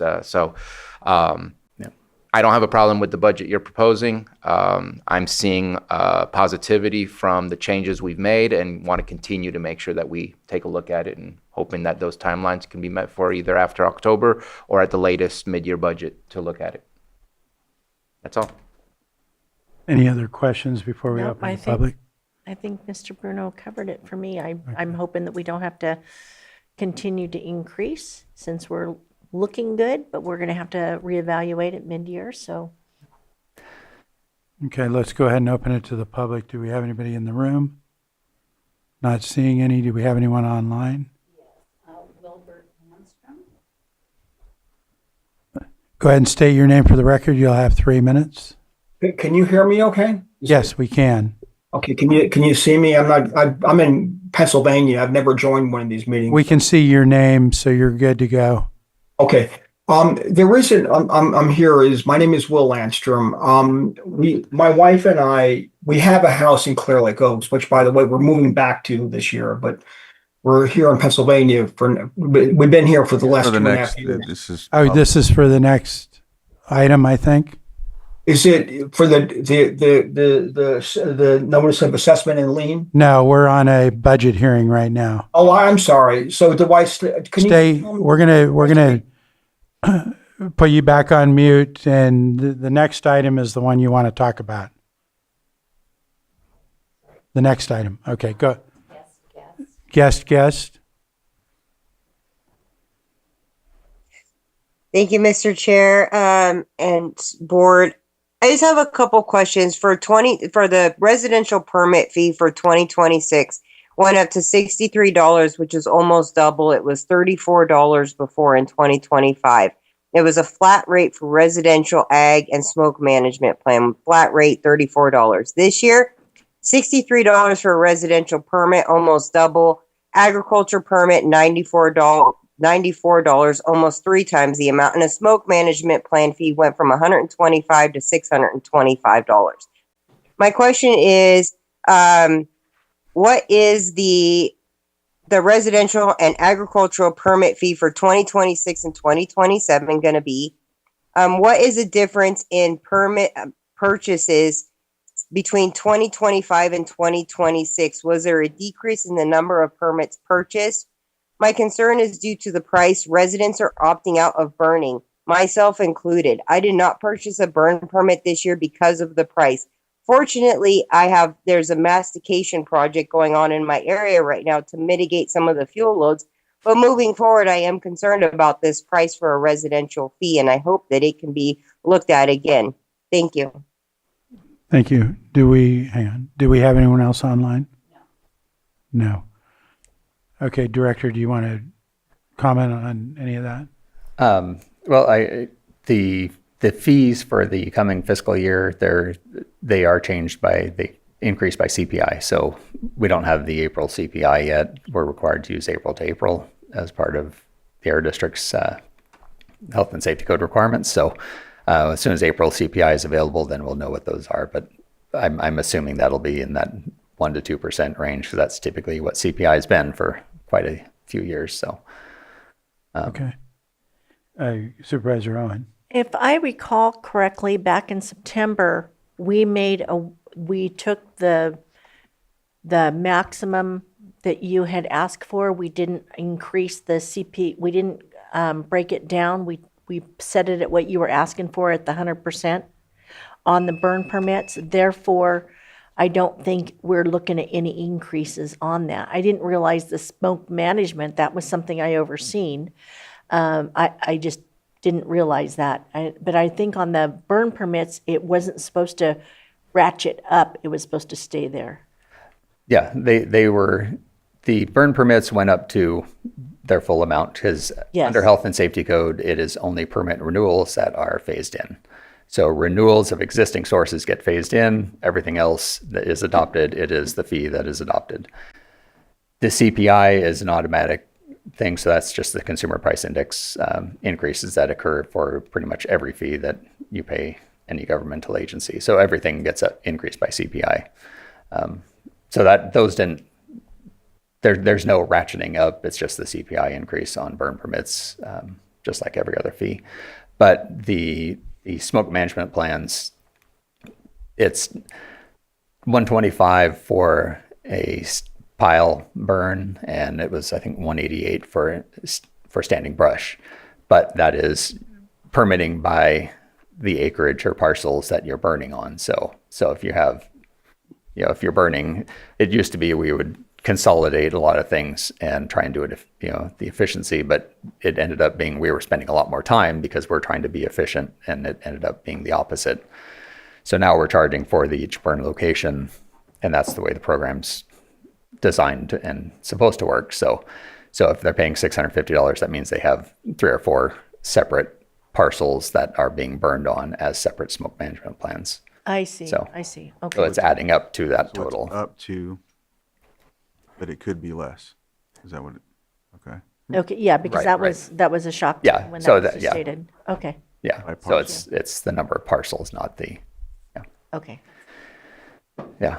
So if you And then- just had one parcel, it's not going to be 620. Right. Right. The question? And I know that we took that into consideration when we did the breakdown, but overall, I do want to continue to focus on, because I heard you use the words, we almost, or I don't have the exact word, but it almost pays for the program with the increase in fees that you received. If we can't pay for the program, then the program doesn't exist, and then we can't ensure that people are doing things the appropriate way to make it safe for their neighbors, for themselves, and so on and so forth. And so I think it's important to, yes, it's never good when things increase, but it's also not good to lose programs because we refuse to increase. And so unless there's another way that we can, and it would be one-time type of money for grant funding that can help out with those things, we need sustainability in the program. And so I would like to keep hearing about, is it paying for itself, or are we still struggling because we did move it to the 100%, where now it's only the CPI that would take care of it. So I think it's an important program to ensure that it is not something that we will have to use general funds or anything else, one-time money to support. That's just not the appropriate way to do that. So, And just as a response to that, I would love to find a grant program or something that would pay some of those costs down for people, but at the moment, we don't have that available to us. So in the future, yes, we would love to find that. You may have just manifested it. So, Supervisor Owen? Yeah, I don't know if have you guys looked for those programs first? The second thing is, I believe that you had stated that some of this money that you needed, it did pay for the upgrade in your computer software to be able to do the permits online. And I'm assuming that's a one-time fee with maybe a yearly, I don't know if you are charged yearly then for the software. So I'm thinking the bulk of that is probably paid for now, so the prices may be able to not be as high. yeah. The software itself there's annual costs that Annual go to costs. maintain it annually, because it's a local company that, they hire out, but, they are local, and then they have to do the upgrades they do every year. We do upgrades to the system, try and make it better. So we're paying a fair amount every year, but this year we have the ADA requirements that are hitting, so that we have to pay to make that burn permit program ADA compliant, so that by the time we open the program in the fall, it'll be fully compliant and we won't have any issues, because it is an online system and we are a special district that has to be ADA compliant. So now, there's a significant cost with that's coming. So we keep being hit with interesting surprises. Sure. Thank you. I know we've been hit with some interesting complaints about the fee increases. Yeah. So we just sort of don't want to, Right. have to do any more than we have to. Yeah. And with the burn program fee was adopted back in 2003 or 4, and it was adopted with the presumption that the fire agencies would do the burn permit issuance and they would keep the fee. And we do the smoke management plans, but we accepted, in order to get the fee to pass, the district said, we'll take the $34 or the $20 at the time fee for the smoke management plans, which is the most complicated, to offset, to ensure that there is a fee passed that would cover some of the costs. So we've been eating that fee, basically coming up with other ways to fund it. It's, subvention through other revenue sources, and for years, and that's just, all those options have dried up. So that's where we came out now of, we have to actually pay for the program what it is, because there is no other option now. And Sure. Everything is audited so much now that there aren't any options for even flexibility. So, Thank you. yeah. So with Supervisor Sabatier, you were requesting, I guess, like a mid-year review? Well, we had already requested the review for the fees on an annual basis, based on what direction we gave when we approved the new rate fee structure, if I'm saying that correct. And I'm just saying, at the very latest, I hope to see those by mid-year budget, but they could be earlier depending on if they're ready for it. Okay. All right. Is there any other comments from board members? And I believe, did we open the Mr. Chair, we already did, right? I did Yeah, public? public I think, comment. yeah, you did. We got comments. Yeah, go ahead. Mr. Chair, I move to approve the fiscal year 26-27 draft budget as proposed for the district. Second. I feel like I One missed second, hang on. something. Mr. County Counsel? Thank you, Mr. Chair. So just as part of that motion, that would also consist of the approval of budget item numbers 8798 and 8799. That's correct. Thank you for that revision. The motion's amended, and we still have a second? Mm-hmm. Okay, so I have a motion and a second. All in favor? Aye. Aye. Aye. Opposed? Hearing none, that carries 4-0. And then I move that the Board of Directors will continue to be on record as opposed to any further state subvention cuts to the district, and is in support of the district pursuing increased state subvention funding to cover legislative state mandates, and to continue their policy directive that health impacts, health risks, health-based complaints, and mandated program requirements be given top priority, followed by activities that have regulatory timeframes and other funded activities. Second. I have a motion and a second. All in favor? Aye. Opposed? Hearing none, that carries 4-0. And we'll go ahead and conclude that item. Thank you for coming in. Thank you. And at this point, we're going to move on to our 6.8, which is a 10:30 a.m. hearing, consideration for lien hearing on account and proposed assessment of abatement costs for properties abated under a Cal Recycle grant. A, location 4789 Abbott Road, Lucerne, APN 033-191-15, property owner Carolyn Williams, TTE. B, location 5009 Dunstane Road, Lucerne, APN 033-192-11, property owners Michael Braley and Paul Hudson. C, location 5055 Dunstane Road, Lucerne, APN 033-162-35, property owner Amon Etkitz. D, 12574 Mountain View Drive, Clear Lake Oaks, APN 035-20133, property owner Janess and Cheryl Kircher. E, 12584 Mountain View Drive, Clear Lake Oaks, APN 035-20135, property owner Welbert and Eddie. And this will be handled by Community Development Department. Do we need to swear witnesses on this one? Yeah. So is anybody in the room or anybody online that's going to testify on these items will need to raise their right hand. If you're on Zoom, use the raise hand feature. If you're in the room, please stand and raise your hand, and the clerk will administer the oath. Do you solemnly swear that the testimony you're about to give before this board will be the truth, the whole truth, and nothing but the truth? Thank you.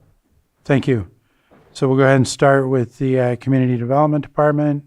Director Turner, are you going to be starting? Thank you, Mireya Turner, Community Development Director. Our Cannabis Program Manager, Marcus Beltramo, is getting our PowerPoint presentation set up. It'll just be one moment. We're new at the new process. Let's try.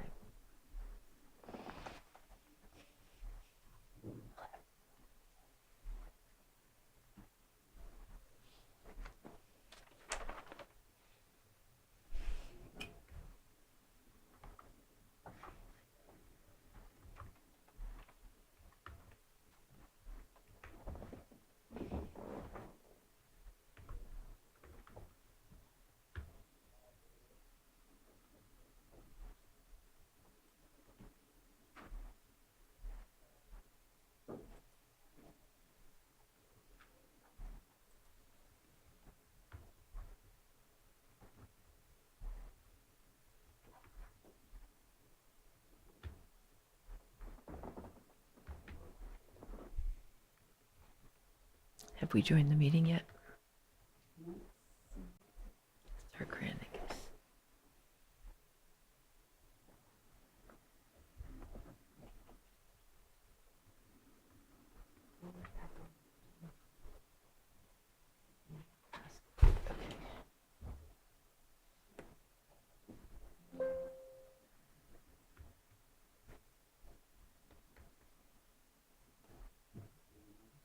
Yeah.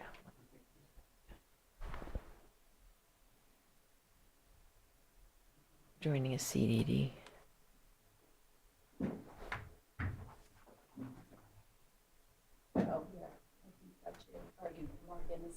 Yes.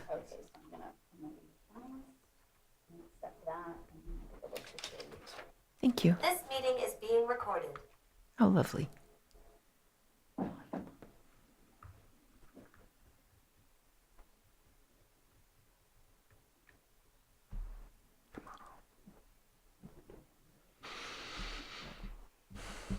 Got it.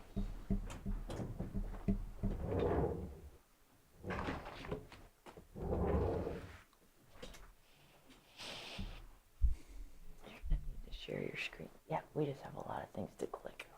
We're almost there. We need to. No, close.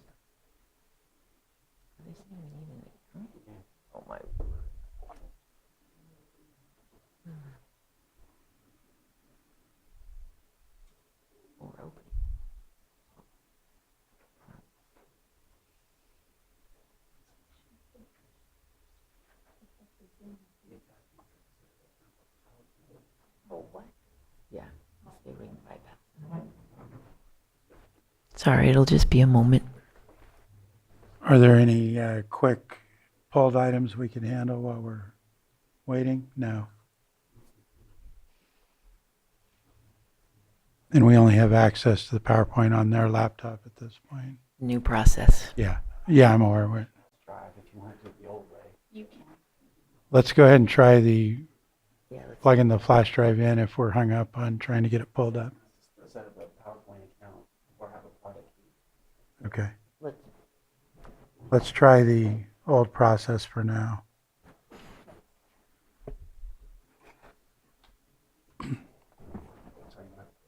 Yeah, go ahead.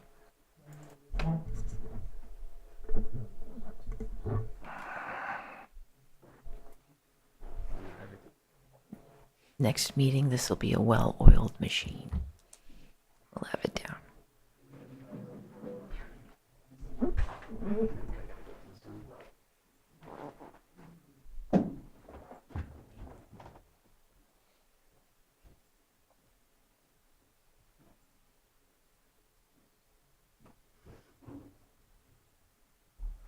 All right. Sorry, are you ready for me to continue? Yes, please. All right. My apologies. We will get this sorted out and have this better prepared for our next presentation. My name is Marcus Beltramo. I'm the manager of the Code Enforcement Division for the County of Lake. Today we come before the board to request approval to record liens against properties in which abatements were performed. All the properties here today were identified as part of a Cal Recycle grant that we obtained. We've had a previous hearing regarding Cal Recycle properties that we cleared for illegal dumping, and this is another set of properties that we're coming for in front of the board to hopefully approve for us to go ahead and record a lien against these properties for the abatement costs and the administrative costs. All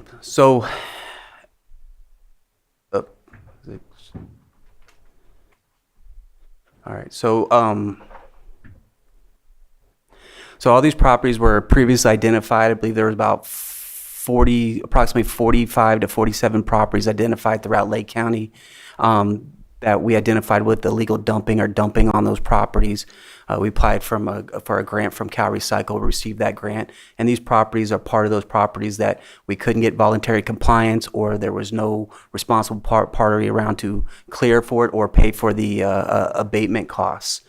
As you can see, most of these properties, they just involve regular dumping of household garbage, miscellaneous materials and rubbish, and vehicles. And I'll just kind of go through the pictures real quick. You have the memo with the photos in there. You've seen these pictures before. These properties are in Clear Lake Oaks and Lucerne. Again, just trash is randomly dumped. This is Mountain View right here.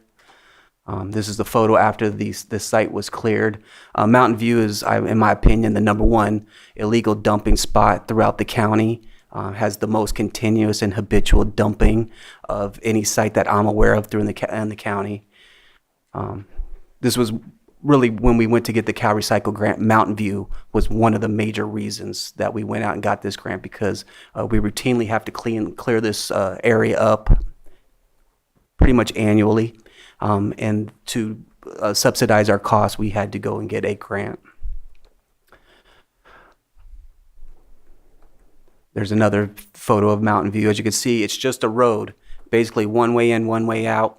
And as they go down the road, it's almost like a drive-through. They pull up, they dump their trash. To the left side of, you see the corner in the left picture, there's actually a ravine on that side. And they dump down the ravine, which actually has tributaries, which actually waterways that go into the lake. So that's another reason why Mountain View is such a critical or a dump site that has creates a health and safety issue for surrounding areas. The photos below are the cleanup of the Mountain View property. Staff is just recommending the Board of Supervisors approve the following liens and amounts and direct staff to record a lien against the property with the Lake County Recorder's Office. After recordation, the lien shall be delivered to the county and shall be entered on the lien on the tax rolls as a special assessment. I do want to state there's a property owner here today that will be testifying. His name's Mr. Landstrom, I believe. Mr. Landstrom is agreed to pay for the cost of the abatement. We have a payment plan in place, but for the purposes of the lien, we have to record the lien today. Then we will do that payment plan, and once we have that payment, we'll then release that lien. But he still would like to speak here today. But again, we're just asking the board to approve code enforcement to record a lien against these properties for the amount stated, and that concludes my presentation. Thank you. And so we paid for the work with the Cal Recycle grant. Yes. So these liens, when they get payment on them, would go back to Cal Recycle? So it's my understanding that we front the money, and then as we submit the invoices, we get paid back. Okay. But then, so we've already been paid back potentially on. When we submit these invoices, that's when we receive payment, is my understanding. Okay. And then at some point, Cal Recycle gets money? Like if we recover for what we spent and Cal Recycle reimbursed us, does then any recovery go back to Cal Recycle? Yeah, so what it is we record this lien. Cal Recycle, in essence, is paying for it. They're covering the cost of the abatement. We will get the money from Cal Recycle. To get their money back, or to secure their money, we are to record a lien against the property. Cal Recycle will be named in first position on that lien. The County of Lake will be named in second position. Cal Recycle will get the abatement costs.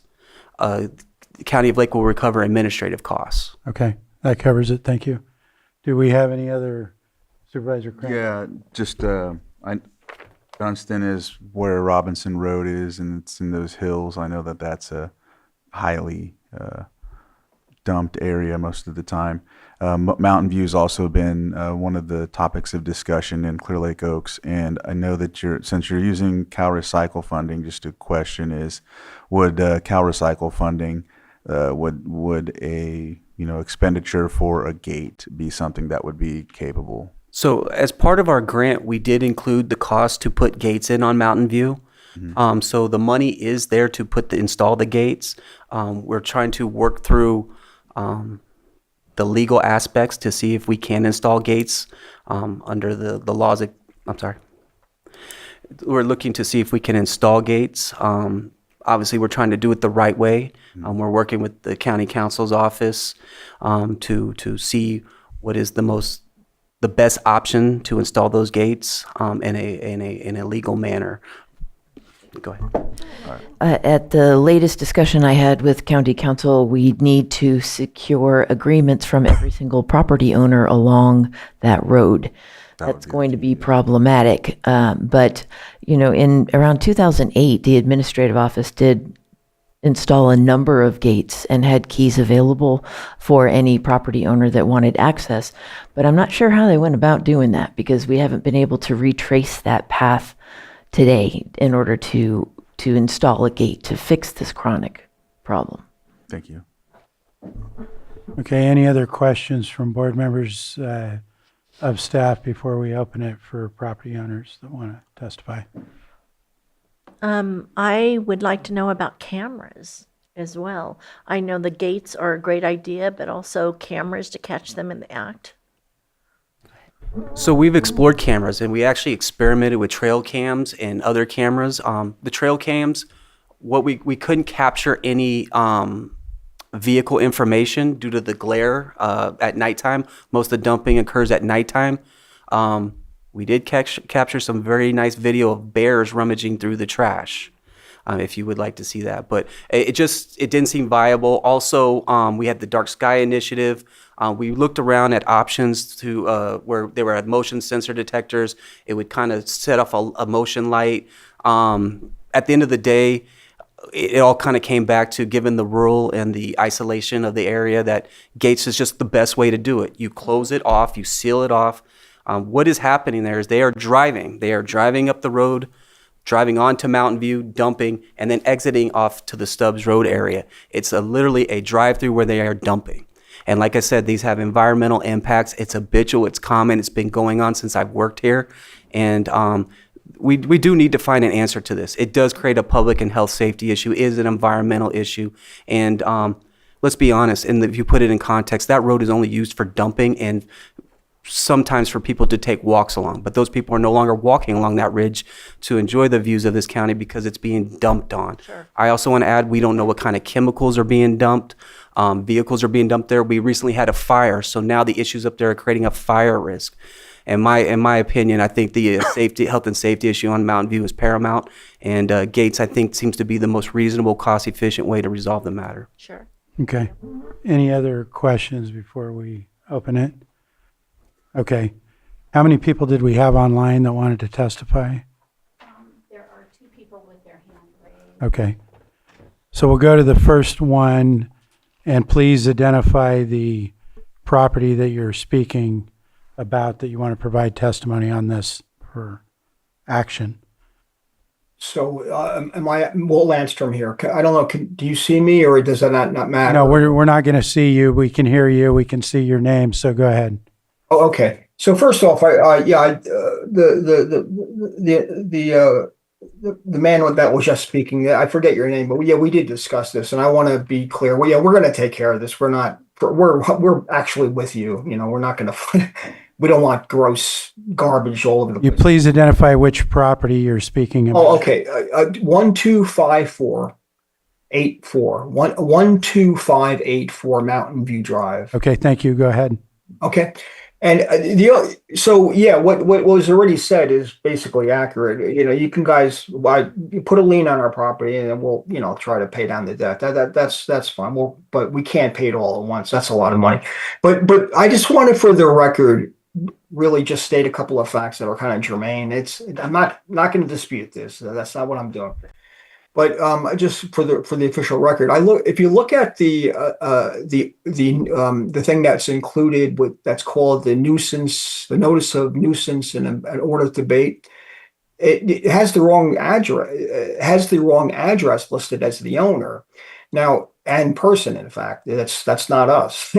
So the reason why that's particularly important is my wife and I, who have been in Pennsylvania for the last 2.5 years because of my job, we first found out there was even an issue only about a week ago.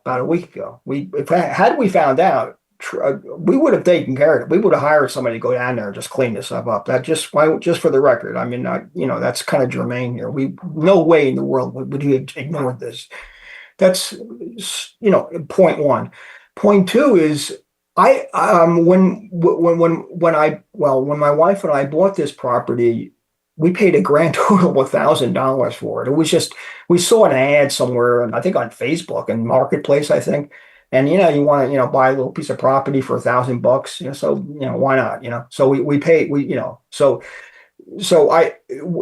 why that's germane is because after we got this little piece of land, I spent multiple times going down there with a GPS trying to find this 12584 property. I could never find it. I just kind of gave up after a while because the GPS just kind of conked out after a while, and I didn't even know where it was. And the garbage that you pictured, I actually saw that. I mean, yes, you're correct. This has been going on, but I had no idea that was our property. I mean, there was garbage there, and I didn't want to trespass. I mean, so now that those pictures have been taken and we got this information, I think I kind of know where this property is. So that's probably a good thing. But so long story short is that, yes, we'll take care of this in payments now. Okay. But go ahead, put the lien on, to get whatever you have to do to get that ball rolling. But we were utterly in the dark about that. There was even an issue. We didn't know where the land was. And the very first time we got any indication there was an issue was like last week. Okay. Because the information in the abatement, it's not correct. That has the wrong owner names and the wrong, we don't live in Washington. Okay. It has an address listed in Washington. Okay. So basically that's all I wanted to say, really. Okay. Okay, thank you. All right, thank you. I believe he's referring to the mailing address. and that has to be updated with the recorders in the tax collector's office. So we go off whatever mailing address is listed with county records, I believe is what he's referring to. So we were sending it to what the county has. What the He's county had saying at the that time, for he whatever never reason. got it because that's. I'm going on, I don't like to do assumptions, but I'm going on some belief here. The notice of assessment did get to him, so whatever mailing address was on file did get to that address. So we mailed it based on what was listed with the county records. The property owners have a duty to update their addresses with the county, and usually we're pulling from our internal megabyte system, which usually is property tax information. Okay. Any other questions on this particular property before we move on to the next? Go ahead. Yeah, it's just a comment of observation, I guess. Great job for cleaning up the properties, number one. Number two, it's not the first time that I've noticed this in the attachment for each of the properties for the cost of the abatement in the process. I still, like, this was my comment last time, there's four different, there's tech, there's officer, I forget what the third one is, and then there's manager. And I'm just never seeing code enforcement officer being charged for any work. It's only tech and then the supervisor and the manager. What exactly are our officers doing is the question in my mind, because I'm not seeing it in any of the last 2 or 3 assessments that we've done. And it would be a cost that is a little bit less when some of it is just simple office work. Sometimes it's field work. So it's a question you don't have to answer. I think that's more of a comment that I want to make. And then eventually, I think during budget times, it's a better question to ask and look into. But it just concerns me that I'm not seeing code enforcement officer in any of the last few assessments that we've done. I would like to try to offer a response if I could. There was 2 things. One, you did catch there was an error on the rates for the manager part of it. And I appreciate that you changed that. And we did correct that, but the other rates were accurate based on a formula that we've been using, that's been in place for a while now. The last few abatements, those were done by program managers, program coordinators. And that's why you're seeing the program coordinator fee. In this case, Norman Valdez was the program coordinator for the illegal dumping program. And that's why you see his time and the tech time. Our program coordinators have caseloads and they oversee programs. I think that's the reason why you're going to see another lien hearings coming up on the 23rd, and those are done by our program coordinator, Chris Colin. So you're going to see his time and our tech's time. I'm certainly on board with you with costs. I think that's something that we, whenever there is an issue with costs, I always err on the side in favor of the property owner if that ever comes an issue. But if there's something that we need to work on, something you would like to see, please let us know. We'll take that. Part of this process is for the board to be the check in the system and to make sure we're doing our job. And if we need to be better, and that's what we need to do. Okay, thank you. Let's move on to the next person, and please identify which property you're testifying on. Well, now we have guest who wants to speak. Our guest, would you be attempting to provide public comment, or are you a sworn witness for one of these property? I think it'll just be a general public comment. Okay, so stand by then. Let me see if there's any other persons that were sworn that want to provide testimony. Michelle Logan. She's okay. She's for the next. Okay. And then Will Landstrom just came back on. Okay, so everybody that was sworn to testify on this item has concluded. So I'll open it to public comment here shortly, but You want to hear Will again? did you want to provide any further information? I'll give you a short time to. Yeah, very quick, and then I'll be done, I promise. I think I discussed this also with the code enforcement. I forget your name. I'm sorry. What is your name again? I apologize. Okay. I forget your name, but we talked on the phone. The other thing that's just I want to make this clear too. My wife and I are not going to be back in Clear Oaks until the end of the summer. Okay. So if anybody throws any new garbage there, we won't be able to have it cleaned up until we get back, okay? Because we won't know about it, all right? So we're not gonna get like double penalized, are we? We can't control that out here. I mean, when we get back there, if you guys don't put up a gate, which I hope you do, by the way, maybe we'll just cordon off ourselves or something, but we have no control what happens with any new garbage, right? I mean, that's obvious, right? Okay, thank you. Go ahead, Supervisor. I feel the need to respond to that comment. If you own a property, there's certain responsibilities that come with the property. I used to own a property somewhere where I paid somebody every 2 months to go in and do some weed whacking and vegetation clearance and just making sure it was clean. Whether it's a vacant lot or not, it's still your responsibility. If there's new garbage, that has impact on other folks as well. And I don't think it's a double penalty, but making sure that your property does not have a nuisance is part of the responsibility of being a property owner, no matter what that property is. Go ahead. Mr. Landstrom illustrates a good point regarding much of the ownership of the parcels in this area. They're owned by people who are out of the area. As he said earlier in his testimony, he doesn't even know where his property actually is, which is a common issue with all of these paper parcels since there are no survey markers. That's one reason why Mountain View really does need to be addressed as our top chronic dumping location, because yes, as Supervisor Sabatier illustrated, every property owner is responsible for this dumping. They're not there. So it is an ongoing issue that does require more tools in our toolbox to be able to address. Thank you. And we're dialed in, so he's getting his notices at this point.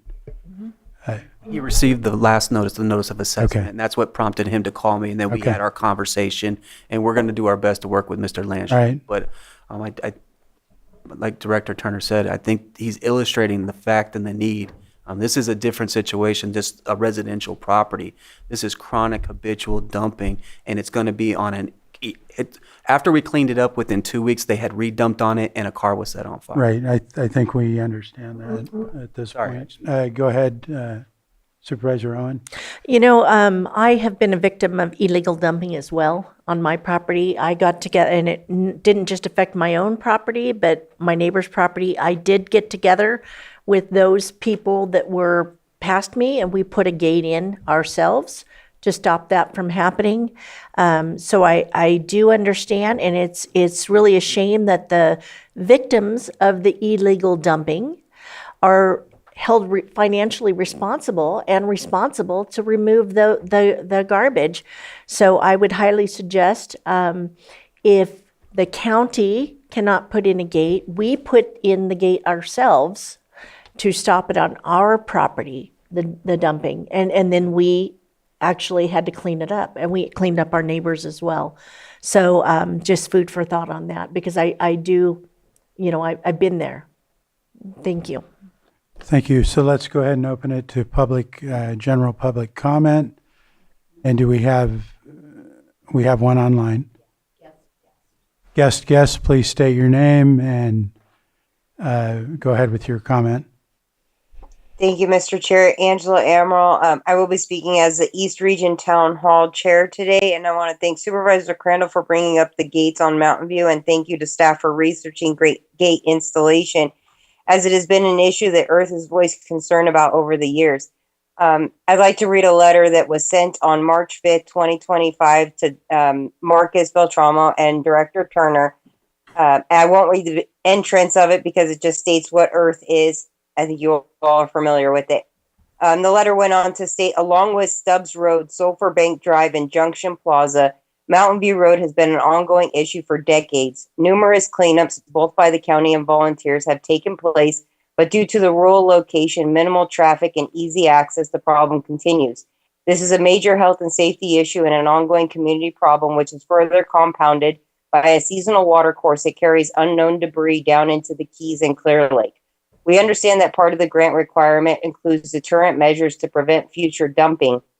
In the past, the county installed gates at 6 major dump site locations in Lucerne paper subdivisions, with a letter going out to all property owners and the key being held by the fire department.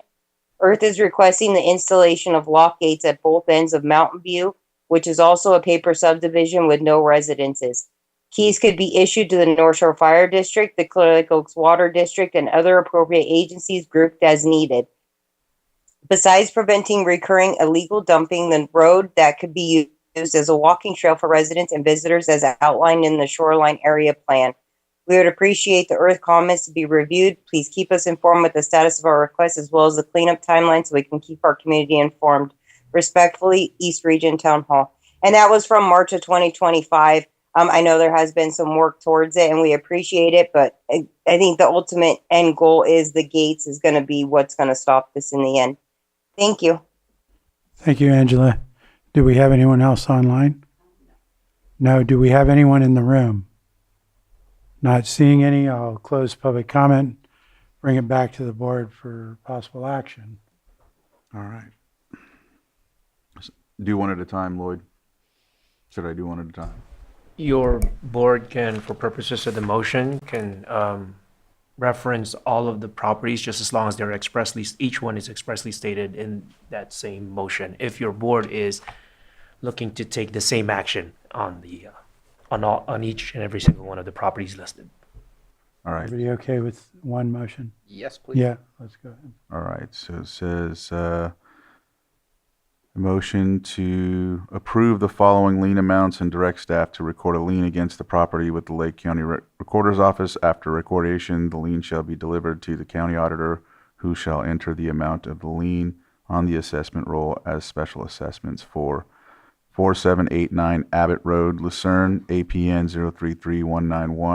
033-191-15 in the amount of $2,777.48. 5009 Dunstan Road, Lucerne, APN 033-192-11 in the amount of $2,778.49.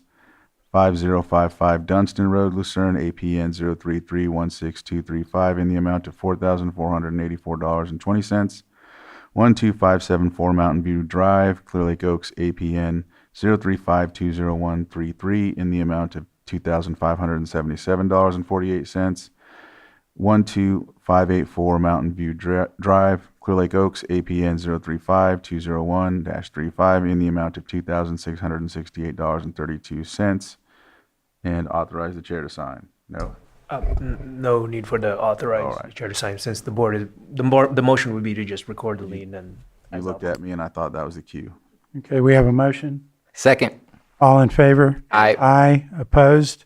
Hearing none, that motion carries 4-0. I'd like to add one more thing. I know that you're having issues with the cameras, but my concern is if we get these gates up, that these deplorables will go to another area to dump. And I would still like to see if there's any way to be able to levy fines and catch them. All right, so currently, there's another issue that came to our attention regarding our public nuisance code. That issue has created a hole for, I'm not going to get into that issue, but it's created an issue, and we've noticed there's gaps in the codes. And one of the things as I took over managers to rewrite the code and have a better seamless code. We've now hired outside counsel to assist us in preparing a new public nuisance code. One thing that we're including there is a legal dumping ordinance. I believe Supervisor Sabate was provided direction and guidance on this. We're looking at the Butte County ordinance. Part of that ordinance involves vehicle forfeiture, so it'll give the district attorney enforcement power so that if they do catch people dumping, they'll have the ability to an asset forfeiture where they can take the vehicle and seize the vehicle if it's involved in illegal dumping. Also, there will be an immediate illegal dumping fine. So we are looking to fill the gaps in our code, and one of them is with this illegal dumping ordinance. And now we scraped a few dollars together. We had an attorney work with us, an attorney who works through our trade association, the California Association of Code Enforcement Officers. So they are the lead attorney sits on that board. So we looked out, found knowledgeable attorneys to address this issue, and hopefully we'll have that implemented. But that has been a legal dumping order is something the board has been encouraging and pushing, and finally we're on the cusp of this. And I believe that other issue and this issue pushes to that precipice. So hopefully we can fill these gaps. Thank you, Marcus. I appreciate that. Okay, did you have something else? No. One Okay, we're last gonna go ahead and point. close. The discussion regarding the gates installation, we were hoping to use the funds from this Cal Recycle grant to purchase those gates because it's not in our budget to do so. Those grant funds will expire on June 30th. It is highly unlikely that we'll be able to obtain agreements from every property owner along that parcel, along that road prior to June 30th. So if we do finally find a pathway to getting the gates, we will then encounter the issue of not having any budget funding to purchase the gates. I just wanted the public to have a heads up on that one. I would look at options because I don't know that you're going to get agreements from people in Hawaii, Arizona, Wyoming, Montana, everywhere else that the owners are.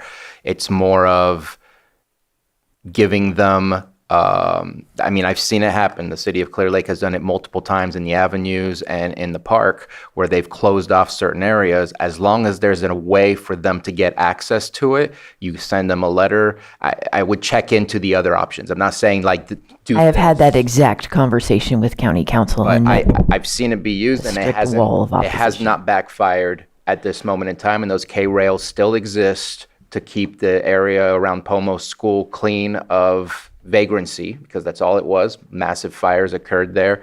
And also in the avenues, a lot of those areas are still blocked off without any problems. They contact the city helps them in, and then afterwards they get access. These are vacant lots, paper parcels. The chances of people truly wanting to access those areas versus not wanting to come to our meeting to deal with having to pay for an abatement that occurred on their property, I just think I would look further for other options than getting agreements from people to put a gate, because you're never going to get those agreements. And try again. Thank you for that. I think one of the issues, though, is some of these roads were not adopted by the county. They're private roads. So they're There is no private, offer so of some of those dedication. same vehicle codes that Clear Lake's using are not Which counts necessarily- for, public roads or highways. Yeah, so there's... Trust me, they have private road issues too. Okay. It's the same. Right, The same county created the same we're problem getting in into a those areas. separate discussion, so we can follow up back on that. So we'll go ahead and conclude this item and move to the 6.9, which is a hearing consideration of request for a hearing before the Board of Supervisors for code enforcement actions taken at 12932 3rd Street, Clear Lake Oaks, APN 035-37516. Property owner Eugene Patterson, who is deceased. The requester is Michelle Patterson. And again, I believe we'll need to swear in witnesses. So if you're on Zoom, use the raise your hand feature to be sworn in. If you're in the room, please stand and raise your right hand if you may be providing testimony on this item. Do you solemnly swear that the testimony you are about to give before this board will be the truth, the whole truth, and nothing but the truth? Thank you.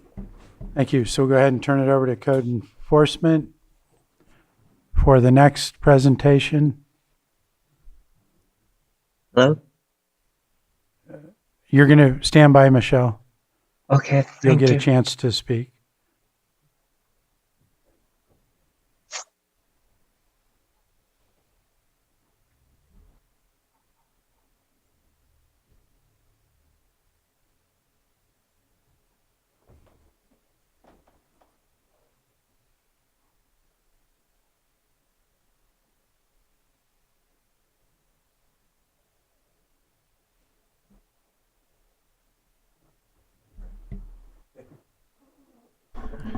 All right.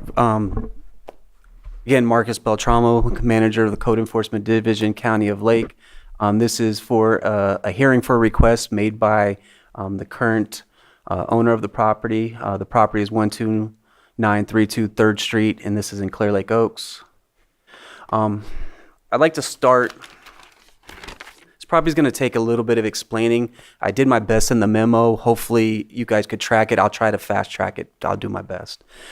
I think the best place to start is what the property looked like in 2012. These images were taken from Google Earth. As you can see on the property, there was a house, a residential home, and a shed. And that was what was on the property in 2012, all the way up to about 2020. Just here's an overview of the property. This is what the property looks like now on Google Earth. It has erected a new fence in the setbacks. Please bear in mind the property has 2 front streets. This is Third and escapes me what this one is right here, but this is a main street.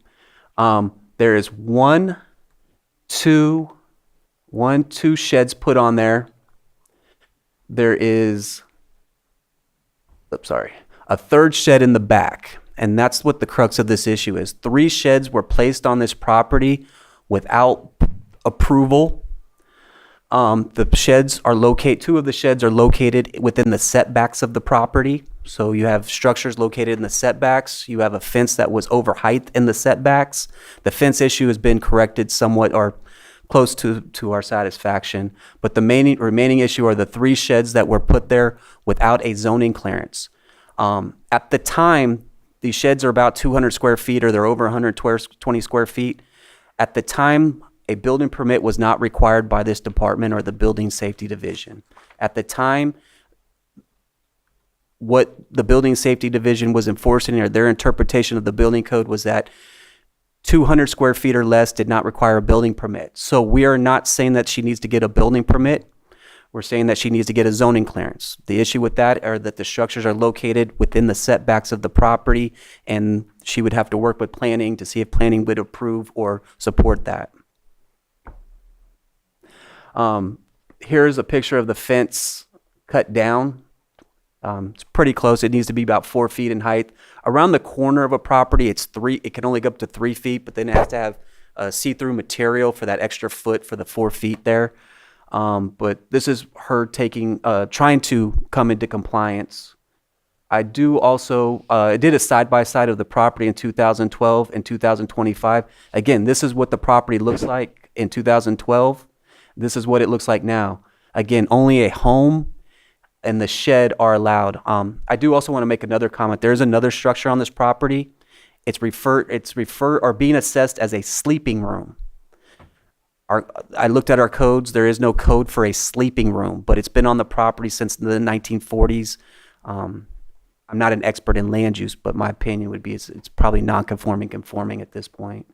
But I would defer to any expert in land use or planning on that. The other issue with the sheds and the sleeping room is that they have unpermitted electrical in them. As you can see, all this wiring, there's boxes here, there's wiring strewn throughout. That wire is being used as permanent electrical wiring. It has to be in a conduit or behind a wall for protection purposes. It is being used as permanent wiring. Miss Patterson will say that this is just regular wiring. You have to look at the way the wiring is being used or how the material building structure is being used. In this case, the wiring is being used as permanent electrical, and there are codes about how you have to protect or seal permanent electrical. Here also you can see this is all unpermitted electrical here. In 2020, a building permit was pulled for a like-for-like meter replacement. Ms. Patterson will say that she believed the permit was kind of for all this stuff. Our opinion, and speaking with our building official who could not be with it here today, agrees that this is all unpermitted electrical and needs to be either removed or permitted. Again, here are what the sheds and the sleeping room look like.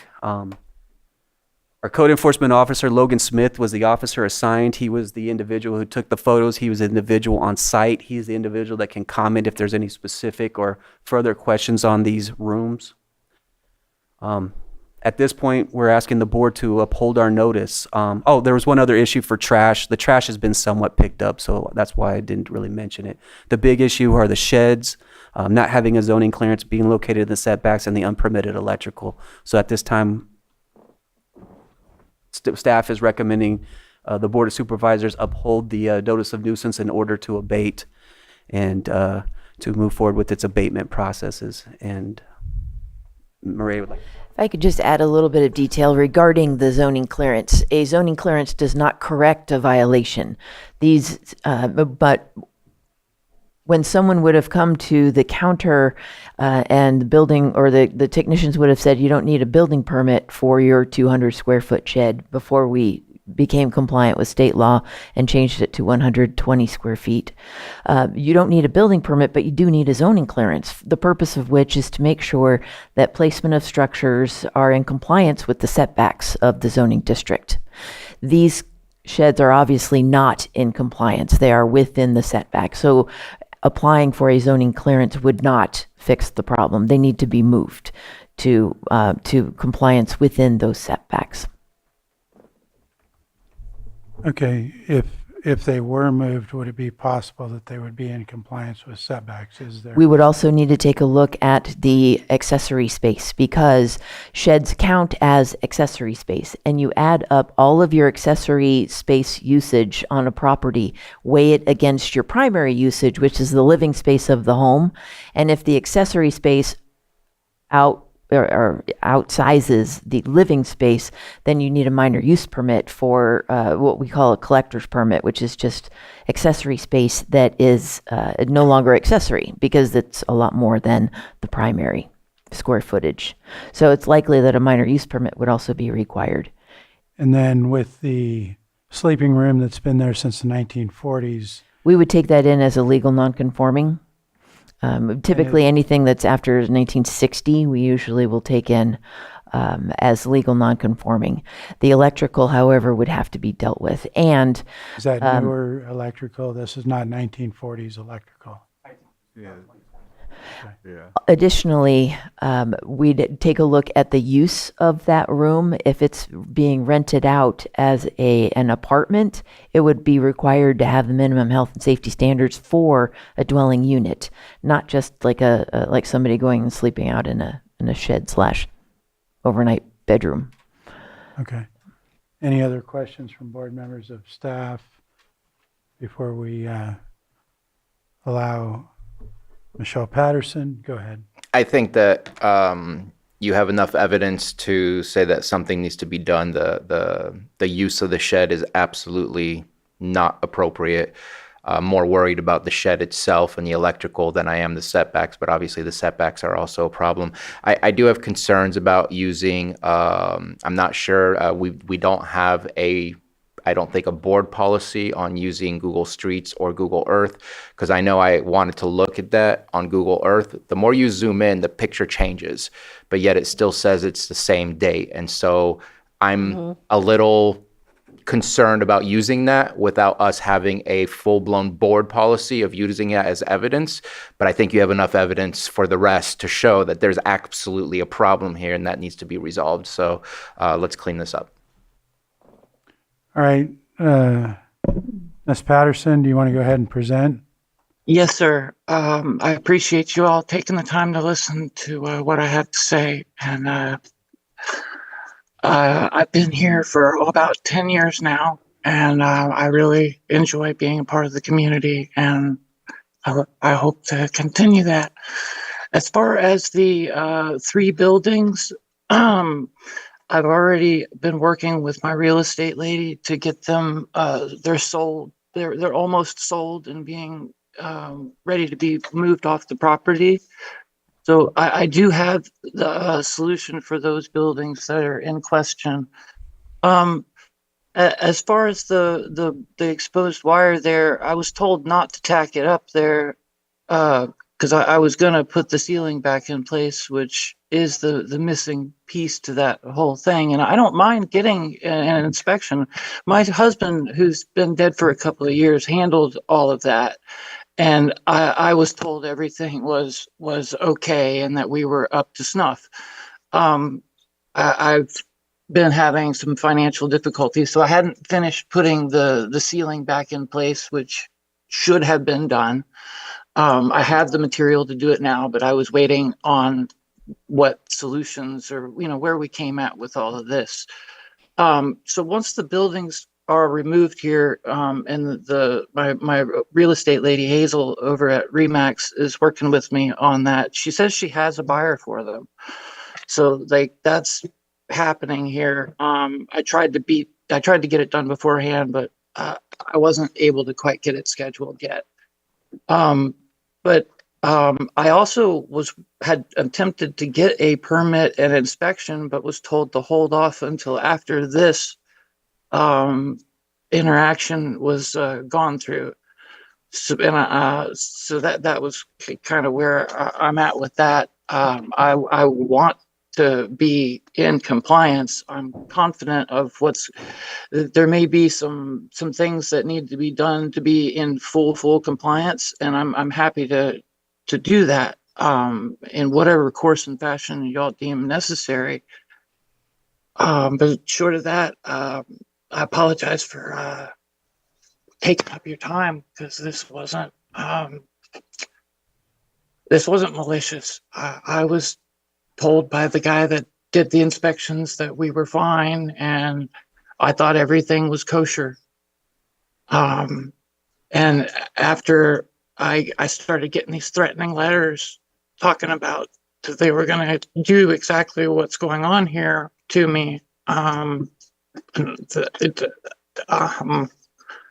this has been a really difficult thing to navigate, but I want to, and I'm attempting to. Thank you for your time, and have a good day. Thank you. May I bring it back to the board for anything further or possible? Did you have she did indicate that she wanted to work and get a permit and. So she can apply for a permit. You just can't seal those wires up. The electrical has to be approved by our building division, our plans reviewer. So she does need to submit an application. I did talk to Mrs. Patterson earlier today about submitting application, but you don't want to seal that stuff, because then our inspectors go there, they can't see it. They can't see how the wiring's done, how it's constructed, how it's fixed or fastened to anything. So we told her to hold off on that right now. Our building official did review it. He didn't think it was an immediate fire risk, but he does believe that there is a small risk there, but she needs to get it removed or permitted. She can work with us on that, but it's up to our building division whether or not they're going to approve the type of wiring. She has 2 type of wirings right there, and our building official did have some concerns about one of the wires she was using that goes into the panel. So through the permit process, they will work with her to let her know what the code says and what she can and cannot use. Okay. Anything further? And I think we need to open it up to public comment too. Yeah.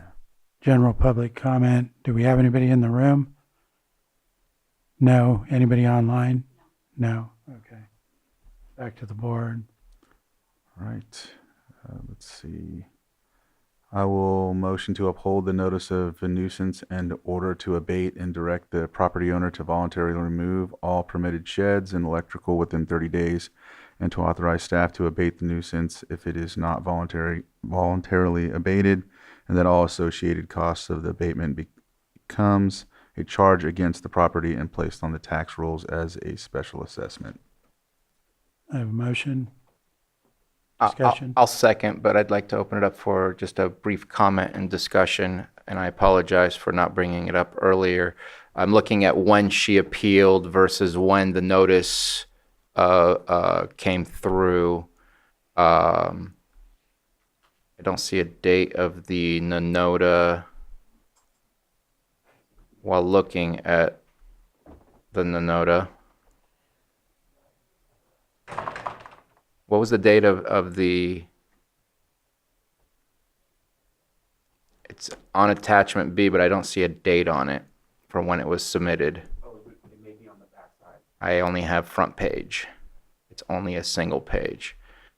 But I guess my question would be, at this moment in time, I asked you that same question last time. Has she reached the 50% that where she would get an extension? Because if we give her 30 days, that's an extension in a sense if she already waited those 30 days. And I have issues with doing that if somebody's not even doing their part. So you don't have a date that you could provide? I think the memo states the date the notice was issued. Okay, let me open the memo again. I'll make sure I include the backside. The backside just gives their appeal rights, and they're basically statutory information that requires, but sometimes the date gets pushed to the backside given the way the notice is formatted. These abatements are these type of abatements are tough for us. Ms. Patterson is a good, decent person. She's doing the best she can. We tried to be as compassionate as we can. We tried to work with her the best we could over about a year's time. And so... So there's been quite the extensions already. April 15th was the date.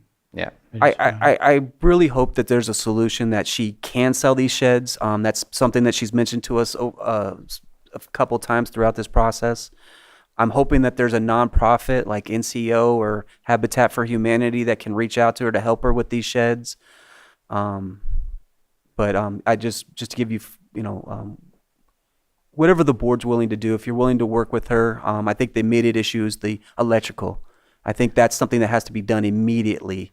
I mean, it depends what shed you're talking about. One of them looks really good. The other one's got a 1x on the ceiling line, which is not appropriate at all for anybody to purchase that shed and use. My personal opinion is she's already used up 15 days between when you gave her the notice of violation. We have pictures from like October 2025. August, I think it goes back to a little further. If I remember correctly, you've been working with her for quite some time. There's some real issues here. People are sleeping in this type of really not appropriate place. If we give her 15 more days to clean it up and then we take action, I would say yes. If we give her 30 days, I say we've already given her way more than 30 days. Just wanted to open up that dialogue. Go ahead. Well, I know that she's got financial issues. Don't see a problem in going ahead and giving her the 30 days. She's had conflicts on what she was told a little bit as far as holding off. She was told to hold off on something.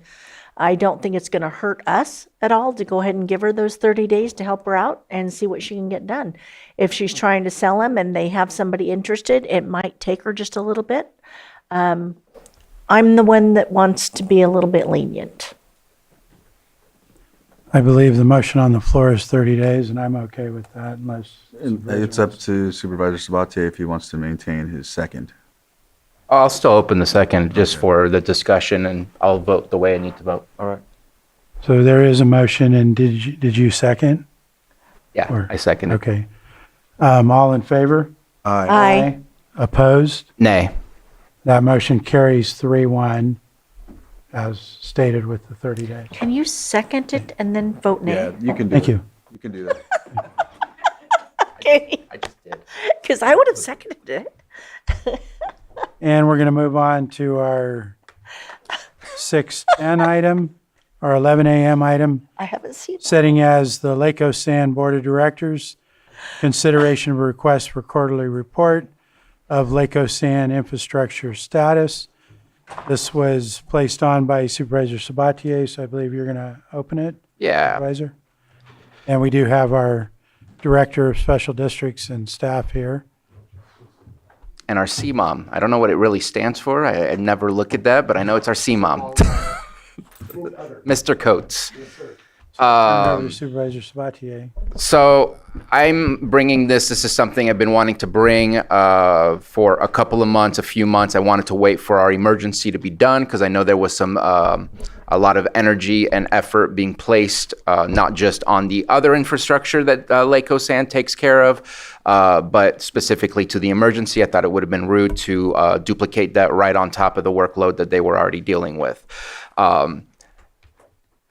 This has nothing to do with the folks that are working on the infrastructure today. This is decades in the making, where the Board of Supervisors, we have an assessment of our buildings. We understand what our building status is. We understand what the needs and the priorities for our buildings for maintenance and upgrades are. We also know that for our road infrastructure, and we also can visually see these things. We are talking about systems, and specifically, I put down for Lake Sand. I guess I would be open for the idea of other systems, but I also don't want to make it that much more difficult in dealing with the capacity needs in order to get these reports. So Lake Sand is southeast, northwest. We just did Land's End, Middletown, and Anderson Springs are all Lake Coast Sand, nothing else. It wouldn't be Kelseyville. It wouldn't be the lighting district. It wouldn't be the water districts. Lake Coast Sand is only the sanitation districts. Everything else is separate and is part of special districts. I'm getting a look. Well, I believe that Kelseyville wastewater is technically part of Lake Sand, as well as Corinthian Bay is part of Lake Sand, and the Geyser affluent pipeline is also part of Lake Sand. You're right about the effluent pipeline. I am going to say I disagree with Kelseyville, because Kelseyville Waterworks was created in the 1940s, and eventually in the 70s, 60s is when it added the sanitation, but it has never been a part of Lake Coast Sand. It's always been a separate entity, which is why we come here as Kelseyville Waterworks to make decisions for Kelseyville Waterworks and not as Lake Coast Sand. And that's how it shows on the formation documents, because the formation documents are only water, was never a part of Lake Coast Sand. Unless something else is shown to me. I know I've had a conversation with our county council about this, and that does not seem to be the case at this moment in time. But again, I'm looking only at the specific Lake Coast Sand infrastructure, not everything else that special districts deals with, because that's a whole lot of other things. What we don't see under the dirt is easy to forget about until we see it come above the dirt. And it's the last thing that any of us want to see. And so I think that we have a lack of understanding as a board as to what the status of these systems are. And I think that our public, especially with some of the experiences that have just occurred in the recent past, would also like to better understand what is happening with those systems. And I think that having a quarterly report to understand what the level of inspections are, what the level of fixes are, as you saw on the list of the memo. And I'm happy to discuss that and see what would be appropriate and not appropriate. I think it would be healthy for all of us to have a better understanding, to better prioritize, and to better budget on how best to implement the needs of the infrastructure for the future, and making sure that we stay on top of it. I think that it is easy to forget because it's under the ground, and I'm not saying our department forgets, but I think that we need to have a better focus on it as a board, and having a quarterly report would help us have that access to the information and better understand what our actions need to be from this perspective. It's really not a more robust presentation that's needed. It's in the memo, and that is my reason for bringing it to the board for discussion. Okay.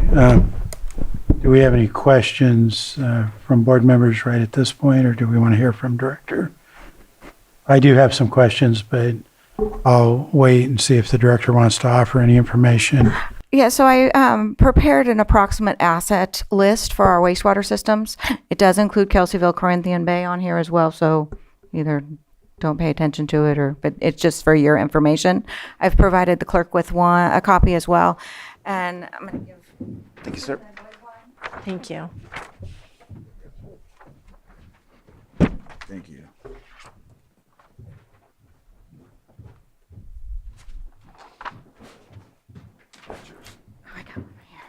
Did you want to provide any other input at this point? Yeah, so this list just gives you kind of an overview of each different system based on the actual wastewater plants and the collection systems that they discharge to.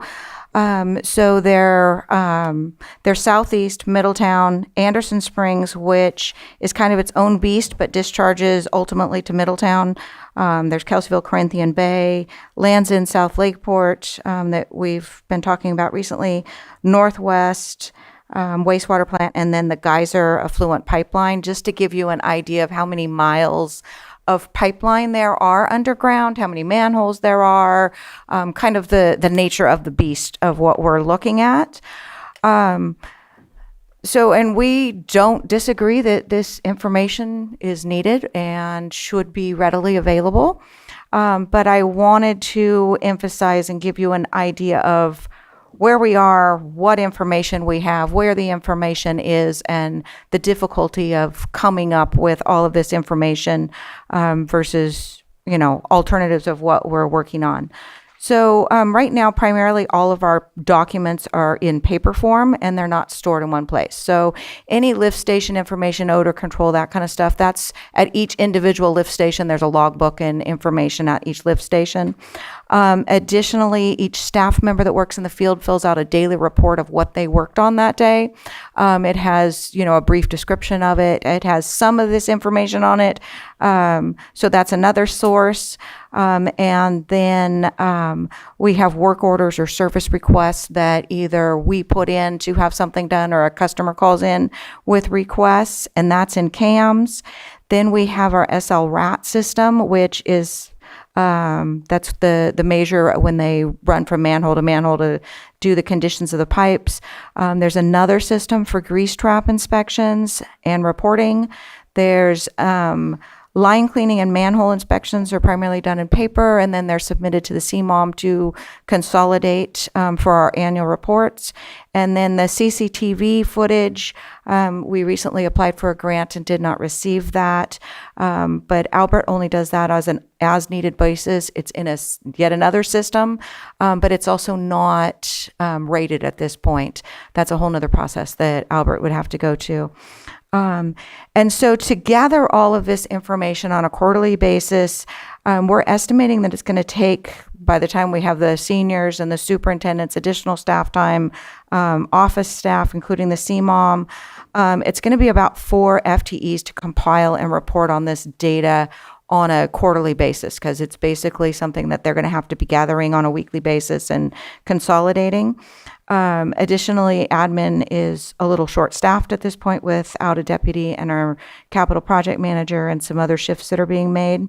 And so we fear that this could go against some of the proactive work that we've been working on.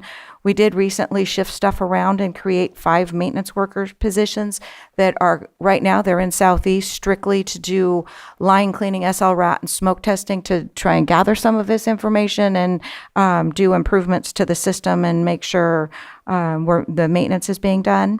And so, some of that will, additional reporting takes away from some of that. The supervision and guidance of the superintendents and seniors that will have to gather some of this information will be pulled away from line staff. Dig ups and repairs, job prep, that kind of stuff could get pushed out. And then this doesn't include anything that we do on a regular basis to the water system, hot taps or valve replacements, that kind of stuff. And additionally, right now we're trying to be proactive on and where we have a remaining time. We have a lot of compliance that the admin staff is working on. So it could impact our ability to go after grant funding and CIP oversight and project management kind of stuff at that point. We are trying to be very proactive in gathering this information. During the CIP process, there's a project in there to purchase a new all-inclusive system, which includes a new billing system, which is direly needed to track our systems and record those revenues correctly, as well as it has a bunch of integrated other modules, which includes a CMMS. The CMMS is a computerized maintenance management system, which is required by the state. We got a violation in 2023 that was not addressed, and the CMMS has never been purchased or implemented. So we really need to get that done, and that is part of the new project. It also would have all of our work orders, track our maintenance repairs. It would have a CIP module, a grant module, and it can, so all of the information would start to be gathered in one place for easier reporting. That system also has what they call dashboards that we believe that we could set up so that each of you, or, we could even put it on our website, certain information where, people can see in real time what's been going on. If they want to pull up, District 2 and see what's going on in all of our systems in District 2, you could, we can build dashboards to provide, generic information as well as more detailed information for internal staff. And so currently we do, as you guys know, we do an annual governance report, which is generic. It's not split out by systems. So we gather all of this and give you this is how many linear feet, but it doesn't tell you by system and that kind of stuff. So we would like to continue to do that and focus on the installation of the new system. If the project is approved, we do plan on coming on July 7th to award that contract. It's a Sourcewell contract, so it's already been competitively bid, and it's a fully government software package, so it's best practices of the industry.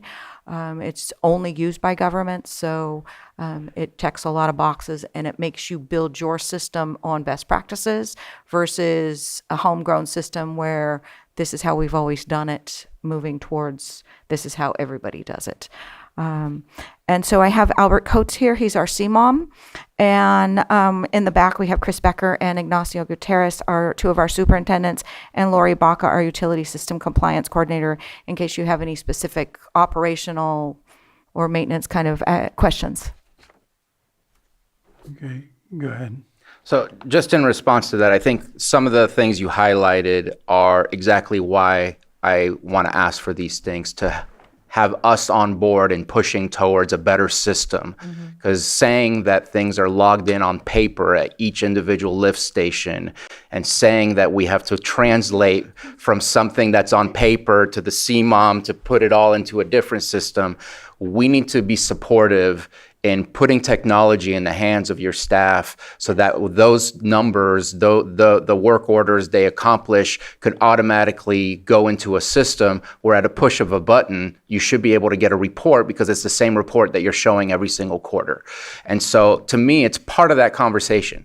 And so I am happy to implement that in the process of getting to there, but I want us to get there sooner than later. And how do we get there as soon as possible? I will do a caveat, and I apologize for the caveat.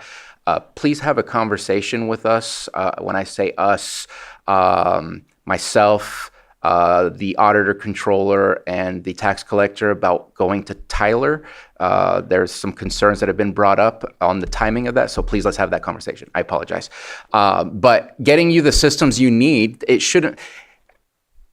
it is difficult because we haven't been given the knowledge or the understanding of your status in your workflow and your work capacity. Knowing that, we should have already had those tools in your hands a long time ago. I mean, I know that you're also not, I don't mean this in a negative way, you're not up to date on some of the SCADA stuff that should have been installed a long time ago. And that to me should have been done years ago. I heard about it, that it was being installed. I didn't know how much was not being installed in other places. So I think having these conversations leads us to a better understanding and a better level of being able to support. Is it going to cost money? Absolutely. But when we are all together, rather than you working in your special districts world and we don't have that same knowledge to be able to support that, we're not going to be able to get to the same place at the same time frame that we're all looking to get there. And so to me, I'm willing to say, let's wait 30 to 60 days. Let's get the software. Let's make it happen. And then let's start the quarterly reports. I would like to see some options coming back on how it is that we can get to the quarterly report. I don't want to slam a square peg in a round hole that just won't fit at this moment in time. But what we have currently is not an appropriate and efficient system to get us the information we need to best work on the infrastructure that is aging. And I want to be helpful. I'm sure the board wants to be helpful. And we want to make your job a little bit easier. And I think the more transparent we are, everybody's going to be on board with what we're doing. This is not meant to be a punishment tool of, I want you guys to do more work because it feels better if I give you more work. But I just think that we're also going to help you get to a place where your job becomes a whole lot easier because of it. Yeah, and I thank you for bringing up SCADA, because that's also another one of our projects in the CIP is, I mean, it's kind of ridiculous, the state of our SCADA in this county. You literally have to go to each plant to see the SCADA. They're all running on different stuff. Nothing's coherent. The one in Spring Valley is running on Windows 97 or something. That's not supported, by the way. Yeah, exactly. And so our SCADA basically crashed in Soda Bay, so we started there. But we have in the budget to come back with have somebody come in, look at all the system, build an integrated one that runs on its own network, so it doesn't run the risk of being hacked into the county network. But so that, the guys can, they get an alarm and they don't have to drive to the lift station to turn on a pump, or, they can do some stuff as they're responding, as well as just the overall reporting and stuff that comes from that. They should be able to pull up on a screen and see what's going on at any given moment, and they shouldn't have to go to each site. Flipping through Paper. folders and binders. And, yeah. So I'm just looking to inform us, also simultaneously be able to inform the public. It is their system. It is within their street areas, and so it obviously has an impact on them when it doesn't work. But it's also mostly to help us be able to understand what it is that you need and why we should support what you need, because where you are is not adequate and is not fulfilling 21st century standards of what we should be doing. And so I think it would be helpful, and that's why I brought this item in order to get us on the same page and moving towards goals that will be very helpful. Okay, so I asked Albert to come just because of his expertise in his advanced certifications he has with the state. He's our CMOM. We didn't have a CMOM for a very long time. He came in, October 2024? And so he's been doing a lot of stuff getting us up to where we need to be. He's looking at new technologies, especially with like force mains. You can see on the sheet, we have miles of force main, and they're not regular gravity pipe. We can't just, pop the manhole and stuff a camera in there. So if you guys want some insight onto any of that, he's here as well. I will say, I want to find a way. Maybe we don't have the system set up to be able to do inspections, but when it comes to the force main, but I don't know. I'm not going to tell you what you should be doing in your field that I have no expertise whatsoever, but I know that the entirety of the system concerns me, from the lift station operation to the generators that you're using, to the gravity pipelines, to the force main, like all of it due to, and this is not a Lake County problem. Everybody built these systems at approximately the same time, and everybody is having very similar problems. Maybe some are unique, some are not, but the infrastructure of the things that are used to bring us drinking water, the infrastructure that we use to get rid of our sewage, it's coming up to a date where problems are being seen. And again, want to be helpful, want to be supportive, and want to lead us in the right direction. So I'll give you guys a little background of who I am. My name is Albert Coates. I'm the Capacity Management and Operations Maintenance Coordinator, CMOM. Stick with that. For special districts, I've been here since November of 24. I came from Ross Valley Sanitary District, which is the oldest sanitary district in California, formed in 1899. They had the same issues you guys had when I started in 2010. They had a huge spill. They had 5 different softwares. They didn't have a CMMS. They're now recognized as one of the top sanitary districts in California. They had to do a lot of, they had to get a CMMS first. I think if there's one thing you guys take away from this, and I told Bruno the first time we talked, I said, every day that goes by that we don't have that, we're behind. It is an asset-based software that everything is an asset, whether it's a pump, whether it's a person, a vehicle. Right now, we currently have 5 different softwares and books that we're pulling stuff from. So when I got here, I recognized that and just started making databases of what I thought we should track. The force main does have a way of testing it without turning it off. It's not necessarily the best or most accurate. We could do some potholes in certain spots and maybe test it to see the integrity of it. Most force mains are not going to make it past 75 years. Looking at the one we had a spill, we saw that was mid 70s. So what I would say, 50 years. So what I would say is we could test it, but realistically it needs to be replaced in 25 years. And the cost to replace those is astronomical. So what I would recommend is starting a CIP fund right now. So in 20 years it's funded, because you're going to have to open cut probably the entire thing. And this isn't the only place that's like that. Like Bruno said, it's nationwide, statewide. You're going to see more force main replacements going on all over the country because they're failing. And there's no real way to test them. They are under pressure. We could come up with a plan where we could test it by creating a plan to bypass, have pumpers ready, worst case scenario, dewater it, cut it into a location or take a valve out, camera up to 950 feet is the farthest we can go, and stop at any turn because I can't make a turn in a camera. We could also hire a contractor to put in a sonar floating device and float through the whole thing. Quite expensive, but with AI and everything, they're able to identify what we can't see with our eyes. So, that's just high level. There's so many different variables that I bring to Robin on a daily basis. There are challenges each system, and I will say as far as the quarterly report, I totally agree that we need it. I think we're not set up currently. It would take more man hours, and I think that's historically why sanitation districts haven't been able to, because there's so many variables. You've asked for certain things. Next week, you may ask for something else that we haven't been tracking. So once we get a CMMS and we start putting everything in and our employees are tracking it, we're going to be able to just push a button and give you that information. But right now, it's going to take a lot of staff hours. It's usually why most decades before they would just do yearly or semi-annual reports. It just takes a lot of staff hours to get what you want, because what you want today may not be what you want tomorrow. It may not be what someone else wants. And so it's even though you've narrowed it down what you want right now, I think it would be ideal to wait till we get the CMMS, because everything will be in there. Whether it's a pump, whether it's a pipe clean, whether it's an employee, whether it's a vehicle, will be in there and tracked.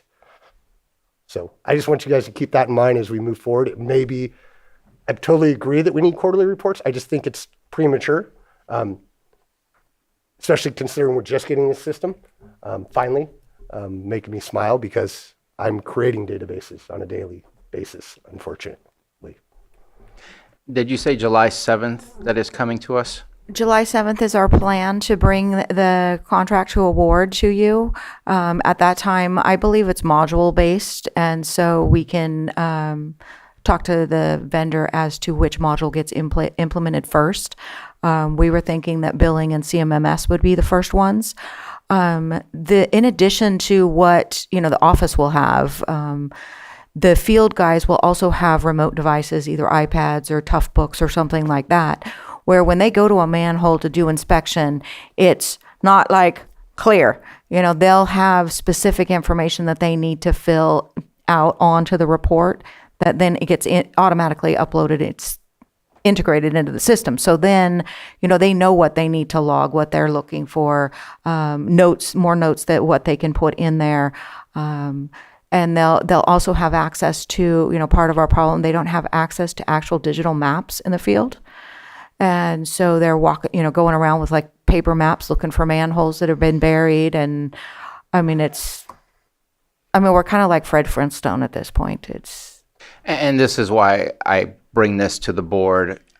I do want to push you guys to get out of the Fred Flintstone era and get us to where we need to. I don't want to wait for it. I want to push for it simultaneously by supporting you and giving you what you need for it. So I would like to still hope that we can get some level of a quarterly report and expand on that. And when I say expand, I know you said you might want to change your mind. We need to have a set what the report looks like, or else we're going to be comparing apples to oranges over the course of the many years that we collect these. It needs to be verifiable that, why are we doing less and less inspection? What's going on? Let's have a conversation. Or great, we're doing more and more inspections. We're being more efficient, or maybe we expanded our team, whatever the case might be. We have to be able to have good comparables, or else we're just getting information for the sake of getting information. Well, and when we get the system, there may be a bunch of other reporting criteria that nobody knows that you want, but is kind of standard information. So we'll be able to provide all of that. And I think once we get that, when they come to the award, I've asked them to do kind of a demo so that you could kind of get a look and feel of what it would be. I do want to add in that among some of my certifications, I have the NASCO, which is the National Association of Sanitary Sewer Companies. I'm certified to inspect and code pipes, laterals, and manholes. We're looking, and that's how, when I send crews out now, it used to be they would write clear if they looked at a manhole. Now I have set specifications that are national specifications that I presented to them they have to give to us. So that's going to be integrated in there. And I know that she's looking at other employees certified to do that. It's quite a bit for me to try to do my position and go camera at the same time, because that is very time consuming. But I just do want to let you guys know that I do have that certification, and that's what we hold all of our current employees to when I send them out to check something, is to the standard that's national. It's not, face north and guess what you want to put in there. There's set standards for everything we do now. Nice. A little bit more detail than we're good. Yeah. But I to be fair, because we don't have the systems, I've had to modify that to make it as simple as possible for, number one, the people I'm teaching, but also for me to input, because I don't think every field without a computer system I need to track. There's quite a few. I mean, one manual, I think it's 100 things that you would input that most people aren't even aware of. So. And so, as I stated, I would still like to make a request for the quarterly reports to start. We can phase it in to make it as easy at first, but still get some information. And as the system goes live, we can start making a whole lot easier and getting more and more information. And I guess that direction would be to either work with our CAO to figure out what is the board expecting, or to work with a couple of supervisors to meet and discuss what we are expecting. I understand that there is a workload that comes with it, and if it's possible to phase it in, support you with the software you need, and slowly see it getting a whole lot easier and a whole lot more detailed, and then figuring out what those details are, and you're going to know more about what details are available than any of us. That would be my preference in how to move forward. Do you have questions, Supervisor Hahn? I do. I do agree that the reports are important. At the same time, I don't want it to come at the cost of progress. I do have a question. I know that 5.9, I believe, was pulled, but one of the questions I had, and I don't know if you're going to be here earlier, so I'm going to ask it now, and it pertains to the installation of sewer collection lines and associated with manholes to serve the development projects. With the current issues with our force mains, adding more to the system are we risking more breaks?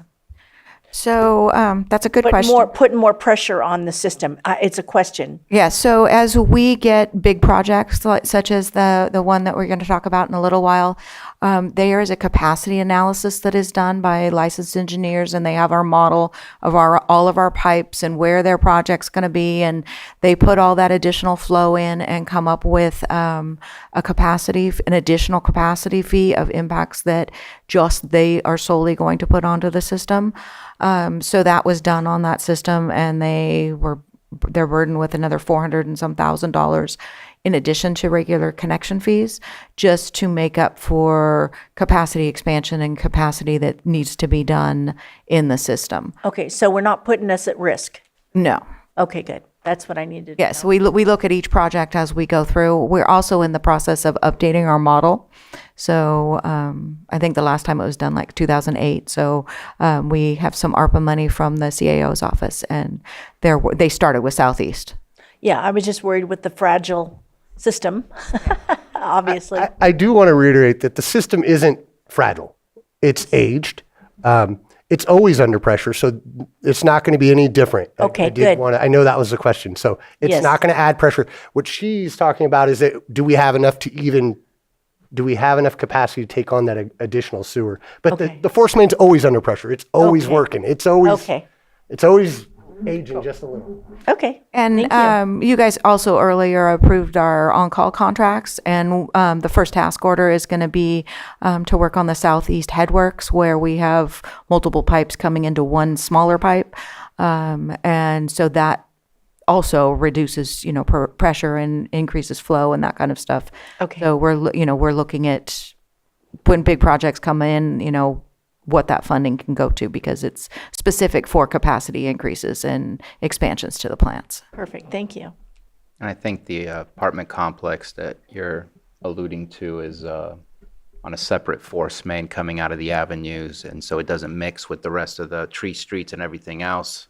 Has a different direction that it goes to. Yeah, we have several different, one comes from 4, one comes from 2, drops into a manhole, goes into 1, and then we have the 2 coming out of 1. So we have several around the county. I just wanted to make sure we weren't increasing our risk. Yeah, and And they're not fragile. Okay. I want to make sure that the public, I want to make sure you guys know and the public knows they're not fragile. They're aged. It's an asbestos, it's a concrete pipe that's been there since, according to that one at least, the 70s. So it's got 50 years on it, but it's been working. There are going to be issues. Think about how many earthquakes happen every day that we don't feel. That's adjusting and moving those pipes slowly. And that's what usually causes force mains to have issues, usually. I probably didn't choose the right word with the word fragile. Got me. Got me. I can see that. That was a trigger word because I've heard so much. But those capacity studies are really good to look at because they do look at all the gravity feed, what's the capacity left for the amount of sewage that will be utilized, all the way through to the end where it goes to the treatment pond. So it's really good information. They don't do it for every project, they do it for the larger projects. All right, getting back to the report, I have some questions. I do think we have to get this computer system. That's critical. Absolutely. So hopefully we see that in July. We can get that handled. In the meantime, my concern would be I don't want to do an order from this board where we're causing 4 staff members to be tied up all the time. So is there a way we can get some sort of a report that's a reasonable report that's going to give us information that's not going to take staff away from working on projects that need to be done? Maybe we could look at doing just one system and ironing out all of the details of what you guys want. We're hitting Southeast pretty hard. We literally have 5 guys cleaning lines and SL ratting and gathering a lot of data there. So maybe to reduce some of the burden, we just focus on Southeast. It is our largest sewer system. Northwest is not much smaller, but it's we do have a lot more activity going on in Southeast right now. I don't know how much. Albert's looking at me funny. It may not save him much time, but it would save the other UA areas that time because it is for all of the systems, not just one. Would you be okay? And I'd be fine with that. Obviously, I would be fine with that. And I'm still willing to say, give me some phasing options, not the complete report. I just think we need to get started somewhere, and not getting started, I would have a problem with. Getting started and slowly phasing it in and figuring it out is the direction that I would like to go. So the one thing I want to say to that is that when I saw your list that you guys provided, I've already started tracking some of that information that I feel is valuable, the pipe cleans and stuff like that. There are some things that I don't have and I just don't have. So there's some things, because even though I knew that she may ask for it quarterly or yearly, I require it from the superintendents to send me monthly. So I'm trying to stay ahead of it. So I have some of that information available right away. It's just not some of the stuff that you asked for. Unfortunately, like she said, is in binders at a lift station and every lift station. And until we get that system, I could go to every one of them and spend hours and write down each and every one. But I think I want to try to give you guys as much information as I possibly can, as quickly as I can, and be consistent and give you the correct information. Some of the stuff you asked for, we just haven't been tracking. So it's going to take a lot to just get to the starting point on that. Once we get the computerized system, every single thing will be trackable. So it sounds to me like you're saying it's possible to phase it in and start with Southeast. We could with some of the things. I'm not asking for saying phase. Yeah, I could give you, I could give her information by, I want to go home today, but by the end of tomorrow. No. At least on the memo, it requests to start as of October 1st for the first report, giving you 3 months from today. I'm not looking for 3 months from before because I don't want you to not be set up to start this. I want you to be aware if we're saying yes, then you can start making sure that you're ready for that collection. And let's start with what you are collecting and eventually expand to what can be collected based on the introduction of systems and whatnot. I just want to say that I'm actually encouraged that you guys are wanting to know what's going on, on a quarterly basis, because like you said, we're just underground and most of the time we're forgot about until it comes out. And It's the best until it's not. And, as someone, and they, I don't want to go into my whole background, but I'm considered what they call a subject matter expert. It's a little frustrating for me when all of a sudden everybody's the Google expert. And I want to try to give you guys the best information that I can with the time allotted and what we have. That's what I'm going to try to do. I'm sure Robin will send me a list. And I think we should start with what they can reasonably give us with the system now and get that in October. And then hopefully by July, we can buy a system. The thing about that system, and I want to let you guys know, is once we get it, we have to implement it. No, so we have to put all the information in. So it's not going to be immediate. It's usually, and for a maintenance, like our superintendents, what'll happen is after they clean a few lines and they start getting the information, it's going to tell him where he's going to be cleaning a year from once we get it. But initially, they got to go to we're going to start from square one again. We still need to open this to the public too, so. Well, and we're going to have to put a lot of that information into the system once we get it. So that's why it's going to take, if they're estimating a year to a year and a half for full implementation, of course, we're looking at doing the 2 items first. Right. So we okay with opening to the public at this point? Okay, we'll open it up to the public comment. Did you want to provide some information? Christopher Becker, Superintendent of Southeast District. I did want to say thank you for your support and interest in Southeast and all of the sewer system, like Albert had just said. I appreciate the phase-in process, and I was requesting that we start with maintenance that we're already doing because we're already gathering that data, and we can hold off on the lift stations and the things, and we can identify the weak points by starting the phase-in process. So that was my request. Thank you very much. I appreciate you guys and your time. Thank you. Anyone else in the room that wishes to provide public comment? Not seeing anyone in the room. Do we have any online?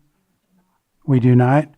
So I'll go ahead and close public comment, bring it back to the board for final direction. I'm okay with simple consensus direction. I don't think it needs to be a motion, but it would be nice to get a check-in in July when we do bring us the software contract, just to get an idea of where you are with the status of creating the phased-in approach. That would be awesome. I'm good with that. Everybody's good with that, so that'll be the consensus then. Thank you. Yeah, all right. Thank you. With that, we're going to go ahead and conclude this item, and we're going to go on lunch break until 1:30. And we're going to handle our 6.11 1 p.m. item, which is consideration of a presentation of the Lake County Chamber of Commerce and the Lake County Economic Development Corporation. And we have our director of both of those organizations here, Nicole Flora. And at this time, I'll just go ahead and turn it over to you to give us a presentation. Is that turned on? Is that better? Yes, Oh, 100%. that's better. Okay. All right. We will go ahead and get started here. Let's see. It's a little better. Okay. So my name's Nicole Flora. I'm the Executive Director of the Lake County Chamber of Commerce and the Lake County Economic Development Corporation. Thank you, Chair Rasmussen and members of the board for having me today. I'm here to give a quick update on the collaboration between the county and the EDC and the Chamber, specifically as its role in leading the visitor center here in Lakeport.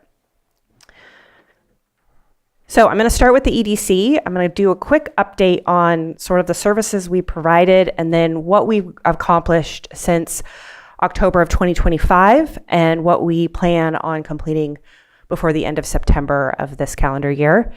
The EDC has a partnership with the nationwide SBDC program, which provides free and confidential one-on-one business advising, and we also find other funding to provide group trainings either in person or via webinar. We have obtained 20 new local clients, and 2 of them have been business starts since October, and our strategizing for seasonal shifts webinar was successful with 8 attendees, and many of those businesses have implemented strategies to help navigate the seasonal changes around tourism and the summer season. Let's see here. There we go. Another major opportunity that we have to help businesses in Lake County is providing funding through loans, both through our loan portfolio at the EDC, but also through our partnership with a variety of funding sources, both in the commercial banking sector, but also other funding sources that are using subsidized programs. We annually host a Finance Your Vision event, which helps businesses connect with funding agencies, everything from a startup business, new businesses with some collateral, and older, more mature businesses that show a more sustainable, profitable financials over time. Each of these types of businesses need to be partnered with different types of funding sources. So that's what Financial Vision really is geared towards. This year we had 12 businesses and 10 different funding agencies. We don't know the outcome of that event quite yet, but what I do know is since the event last year, we've been able to document 1.8 million in investment in local businesses, just from our small point of view through the services that we provide through the EDC. And we've been able to make one new IRP loan, which is the loan portfolio we manage at the EDC, and that was in the amount of $250,000. So what we can see is year over year, we may not see the results right away, but we see them as time goes on and businesses close loans and make other types of investment in their businesses. Some other campaigns that we run is the Restaurant Expo, which is held at the Woodland Community College in Clear Lake each year. This is our 4th year. We had 82 participants. 26 were local food and wine and other types of culinary businesses. 38 students from Woodland Community College and a couple of the local high schools, and then other partners like food distributors, the tourism improvement partners, and other sort of support agencies to the culinary industry. We at the EDC have also managed the Shop Local campaign. We know through the distribution of stickers and decals that we have over 200 businesses informally participating. And each year, the participating businesses that are formally enrolling on our online map is growing. So this last holiday season, we saw a total of 78.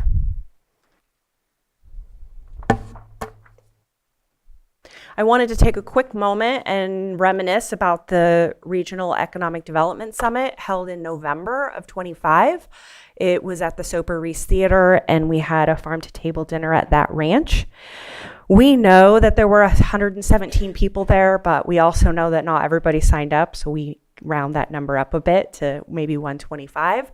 And 85 or 72% of those folks were from out of county. So the Regional Economic Development Summit is a partnership between Mendocino, Humboldt, Trinity, and Del Norte counties. So a good majority of the people who attend got to see Lake County, many of them for the first time. And then the Farm to Table Dinner, which was hosted by the Good Farm Fund. If you're not familiar with that agency, it's a Lake and Mendocino County nonprofit that hosts farm to table dinners and then turns around and uses the profits to grant to small farms. Many of our farmers have received grants from that program. So we were happy to have over 150 people there as well. And I wanted to have you mark your calendars for the 2026 event, which is going to be held in Humboldt in the Arcata region, October 1st and 2nd. I don't have flyers today, but I will get those to you soon. And this year's theme is going to be Rural Innovation, Build, Connect, and Grow. So we're excited to be partnering with them and representing Lake County for that event soon. The EDC has a variety of upcoming events. The first there is on June 22nd in partnership with the Office of Emergency Services here at the county. We're going to be talking about how businesses can be prepared for the upcoming fire season. So if you haven't registered for this event, we would very much appreciate as many folks letting us know that you're going to be there so we're prepared. The agenda is going to have a few different areas of preparation. One is we're going to do a local wildfire risk overview. It will focus on localized data, fire history, and the outlook for the upcoming season. Then we're going to move into the business continuity planning, showing businesses some of the planning steps and how they can implement even small changes now, making the inevitable evacuation or issues in the future easier and more relevant. For instance, how are you going to pay your payroll if you can't enter your building? Like, do you have a backup plan? Or do you have contact information for all of your employees to make sure you're in communication with them? Making sure that all of those systems are in place prior to an event is going to help everyone navigate more successfully. And then last, we're going to have a conversation about how the EDC and the Chamber can help post-disaster bring resources and partnerships together, both business and government, to navigate recovery process in the future. Hopefully that won't be for a very long time, but better prepared than not. Other upcoming events include 3 trainings starting in June, some business planning, transforming sort of a side hustle into official businesses, and then unlocking the power of AI, which are all very important in a variety of different industries in Lake County. And then the last one we'll do for probably the calendar year moving into the holidays is a specialty foods workshop, which focuses on taking small homemade, usually food products, and taking them to a market on a larger scale. I would be remiss not to touch quickly on the Heart Hub. The EDC has contracted with a variety of funding agencies to help convene and manage that project. The Heart Hub, I think you guys have all heard about it, but it's a training facility for the healthcare sector, particularly focused on growing our own healthcare workers. So I'm sure I'll be giving another update on that soon, as we're going to be starting demolition in the fall. So exciting changes there. That concludes our EDC update. And now I would like to move on to the Visitor Center and how the Chamber has been partnering with the county to run the Visitor Center up on Vista Point. Since October, we've seen over 1,300 visitors in the Visitor Center. These maps are sort of small, but I think you have them bigger in your packet. Most of the visitors that we're seeing walk in the Chamber are from the West Coast, the Washington coast all the way down to most southern border of California. But we are seeing some hotspots in different places in the country from folks that have journeyed out west. That includes Denver, Colorado, Alabama, Georgia, and Michigan. And I found a couple of international visitors in our data couple of families, one from Denmark and one from Switzerland. So as people come through, we're welcoming them with open arms. This pie chart above shows of the people who walk into the visitor center and engage with staff, because sometimes they just want to locate their own information. But those who are engaging with us, we're seeing about 64% of them are asking specifically for tourism-related resources. So all good data. Oh, I do want to note, so generally we're open Tuesday through Friday, Tuesday through Friday, 9 to 5, but we have been able to add a Monday morning most weeks through our volunteer staff. So we are trying to expand that capacity as much as we can. One of the tourism programs that we manage at the Chamber is the Certified Tourism Ambassador Program. This program, if you're not familiar with it, is an industry recognized training that focuses on tourism, customer service, particularly as it relates to visitors, local businesses, and local history. I've also seen it really shine strongly in kind of telling Lake County's story from despair and fire to more exciting events and businesses. So that's always fun to watch as people who have taken the training engage with other folks. Since October, we've had 3 trainings. We have 2 new trainers, and we've certified 19 new ambassadors. The CTA group also hosts what we call adventure events, and we'll talk a little bit more about that, but there have been 9 since October. And I wanted to talk quickly about one of the more recent campaigns that the Chamber staff partnered with the CTA volunteers to distribute over 100 check presenters with QR codes. So when anybody in the community goes to a restaurant and they go to check out and you get your check, on the check presenter will be a QR code that links folks to itineraries on the Visit Lake County website, which is sort of a fun way to get folks to interact with the Visit Lake County website, whether they're locals or visitors. So we were able to do that as part of the Restaurant Week distribution of posters. The CTA Adventures is a good group to help us really celebrate our tourism locations. They're always there for ribbon cuttings. We had a variety of tourism-related ribbon cuttings over the past few months. Vision Art Studio, the Diamond Experience, which is a concert nonprofit called Lakeside Jam, the Thule Room at Robertson Rancheria, and the Skylark Shores Resort. And we have a couple of others in the works, so stay tuned to our social medias to find out more about those. Adventures have also created opportunities for people to learn about wineries, farms. They were at the fishing tournament and provided an opportunity for folks to learn more about the biology of the lake. And Eli staged stop. So lots of opportunities.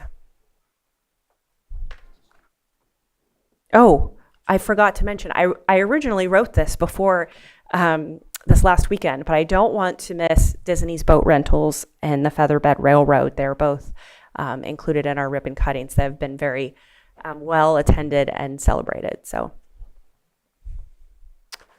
Okay, so the Lake Life magazine, the 2025-26 edition has been distributed or has distributed over 3,000 copies since October. And then we've also started on the 2027 issue, which we will see in production in the first quarter of 27. So it'll be in place long before the tourism season, which is not how it happened in 25. And then the maps are another piece of our distribution methodology. So the official visitors map, the requests from the Lake County website come to our office, and our staff mails them all over the country. This sort of follows the same trend, with a lot of them making their way to the West Coast, but some of the areas overlap to where folks are coming from when they come in person, most notably Denver, Colorado, and Michigan, but we're also sending them out to Georgia, Indiana, and Boise, Idaho. Events and tourism support. We've been, as part of the Restaurant Expo, the Chamber has been hosting Restaurant Week for the last 4 years. So this year we had 15 restaurants participate. And what was fun about this year was we had a new partnership with the Winery Association, and there were, I think, 3 different wine events that were hosted in partnership with restaurants that sort of helped to boost sales during this time of year. For those who aren't familiar, the season between New Year's and Super Bowl / Valentine's Day is historically the slowest time of the calendar for restaurants, and it's often when restaurants feel the crunch the hardest. And so Restaurant Week is designed to help get the local community more engaged and help draw them out of their hibernation and get them to eat at the local restaurants. Some of the feedback has shown up to a 10% increase in sales during that week because of the marketing for the countywide event. The fishing tournament happened in March. We had 154 participants, which was slightly down from last year. But in the scheme of things, last year's event had horrible weather, and when that happens and they had to cancel one day, people sort of were iffy about whether or not they were going to come back. So we saw it's about 95% of what we had in the previous year. And I wanted to note that 79% of those fisher people are from outside of Lake County, and 10% were outside of California. So we are seeing people come from outside of the area to enjoy the lake for these fishing tournaments. So with that, my presentation is concluded. I did bring some paper flyers to be distributed to them at your convenience, so about upcoming events. Questions from board members at this point? The 1,300 visitors, that seems pretty good to me from October. I don't have a previous comparison to look on, but what was your thought on that? I mean, is that kind of what we've been seeing, or does it seem like it's increased, or do we know? It's in line with the last couple of years. Okay. It is not in line with what we saw pre-COVID. Okay. And then I don't know if you have a way to know virtually on the chamber website, do you track how many hits it gets? Is that something that we know? I can find out. I'm just curious. It is something that we look at. We actually track more about our e-blasts. Okay. To get those open rates, which have historically been remarkably good for in the e-blast world. Most times those are not always opened, but we have a fairly decent open rate, which is where we push out information to the community. All right, and then just comment on the CTA. I do see them pretty much everywhere. Mm-hmm. Just as an example, they were at Disney's opening, mm-hmm. but then they also had a booth at the Seaplane event. They were. Which it was counted that between 1,300 and 1,400 people walked into that event. They were tracking, and somebody was surveying, and there was people from out of county there too. Absolutely. So I think that was just making the point that I'm glad that they're out at all these events and continuing to give out the information and educate not only local people, but other people from out of town. So yes, I'm glad that that's going well. Sorry, this presentation was originally designed for you're right about and I missed the Disney boat. That's okay. I know we were going to do it on the 2nd of June and we couldn't, but with that, I'll go to Supervisor Sabatier. So I've been to Restaurant Week twice. I never heard the explanation as to why it happened specifically. Or I went to the Restaurant Expo, but Restaurant Week, I never knew exactly why that happened. And I that's appreciated to not just know, but to understand the impact that it makes on already a industry that is not an easy one to find success and longevity in. So that's appreciated.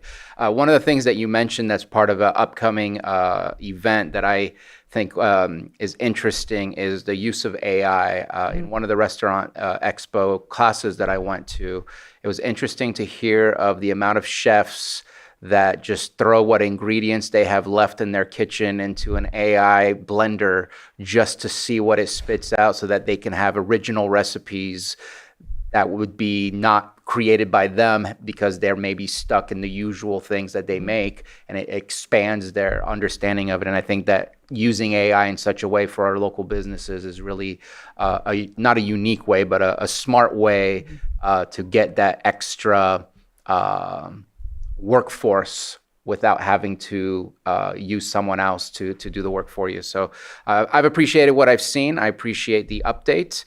And I think that the dual hat situation seems to be working out really well.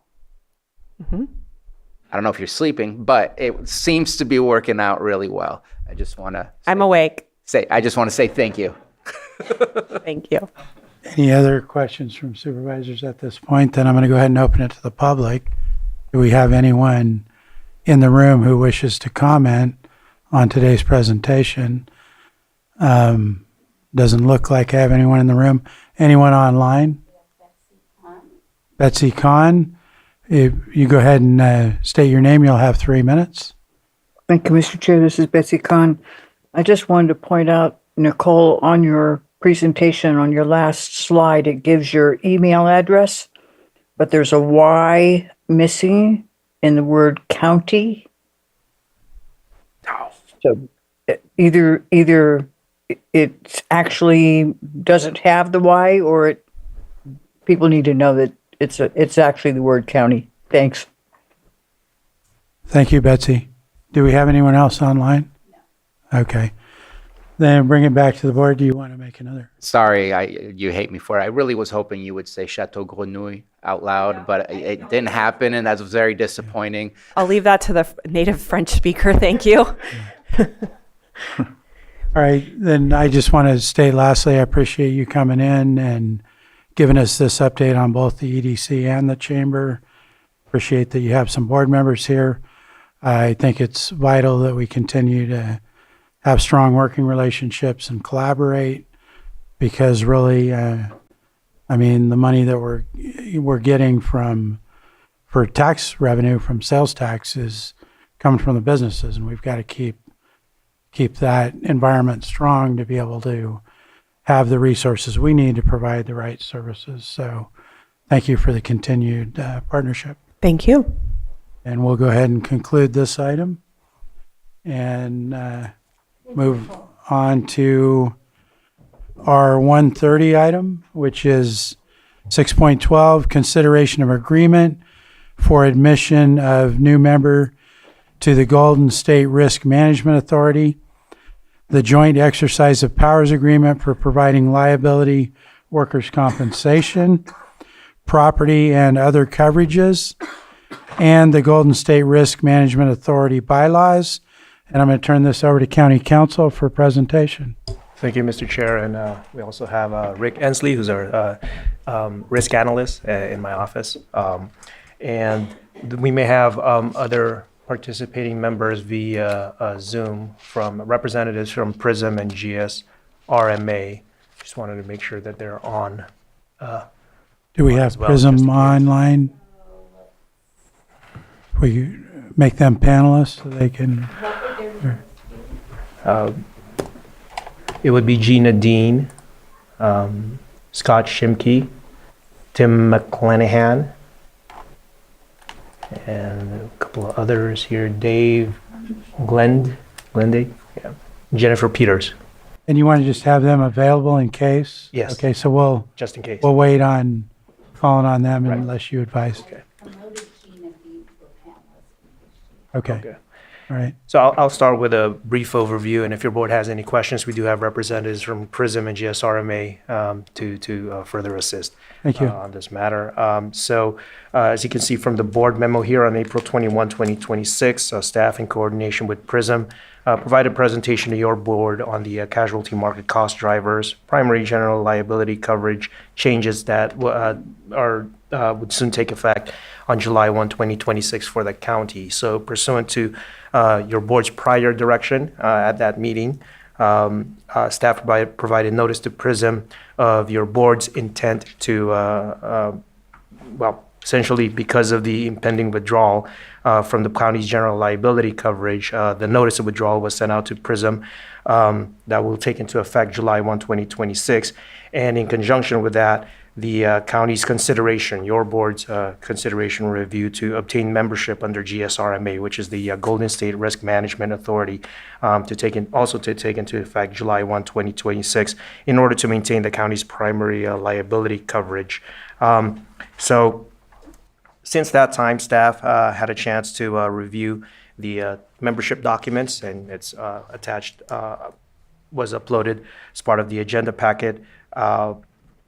For consideration, staff also looked into possible alternatives that were initially outlined on that April 21, 2026 board meeting, one of which was the self-insured option, self-insured retention for $100,000 or more, by which the county would be required under that scenario to retain its own third-party administrator. So staff did look into that issue, as you can see here, as outlined in the chart that was included in the board memo. Staff estimates that actually going down that route would be less cost-effective, more expensive than going to the GSRMA route. And so at this point, I believe Glenn is currently a member of GSRMA. I believe Siskiyou is in the process or has already obtained membership. And then for your board's consideration, if the County of Lake were to join the JPA under GSRMA, GSRMA representatives have indicated to staff that they do anticipate to bring changes to its bylaws, the election timelines, and other policy changes in order to accommodate this anticipated setup with having 3 counties as opposed to initially just 1.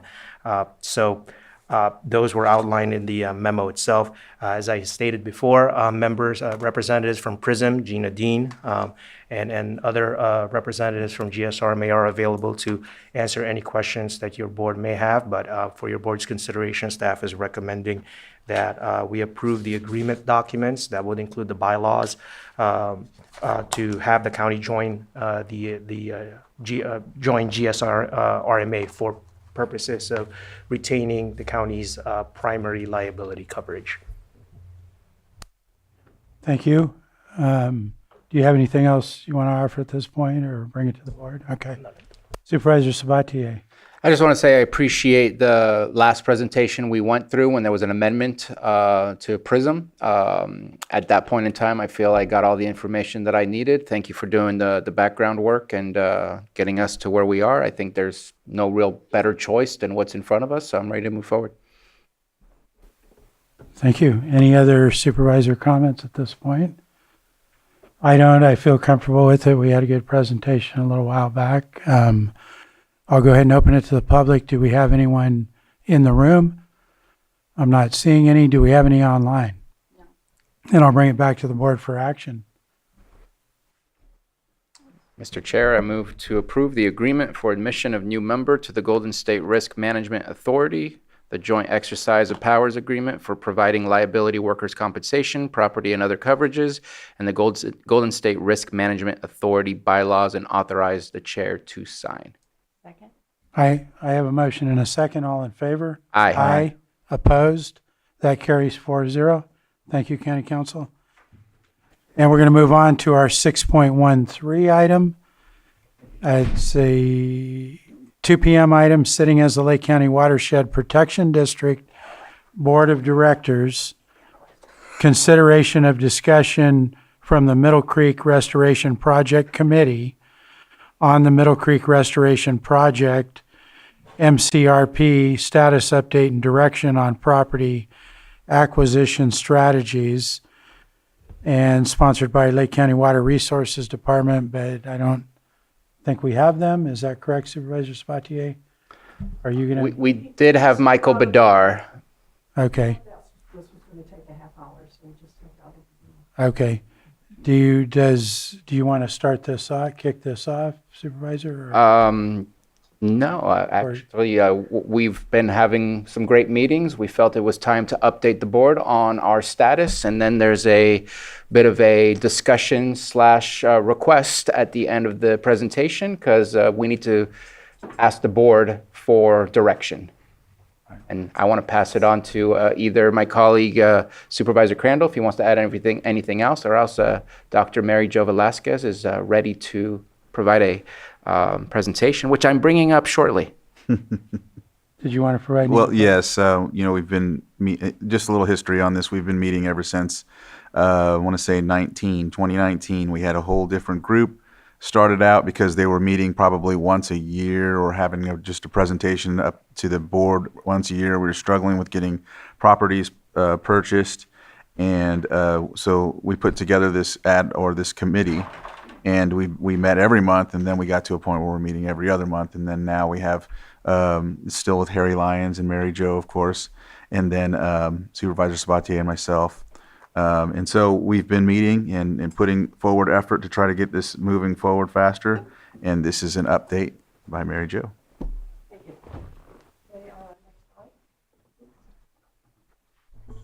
Okay, I'm good now.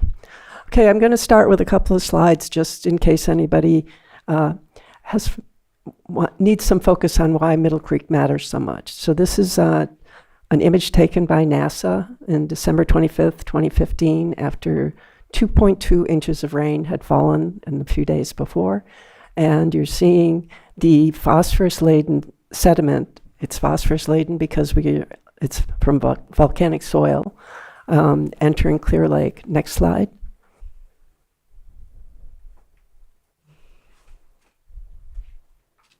Takes a second to change. There. Okay, and this is the year before, after all those 6.4 inches of rain, and you can see the sediment that just is still streaming in from the top of the lake from Middle Creek.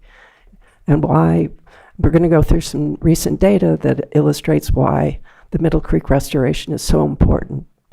So next slide. There's one of the first projects approved by the Blue Ribbon Committee was UC Davis study of various things that are going on in and around Clear Lake.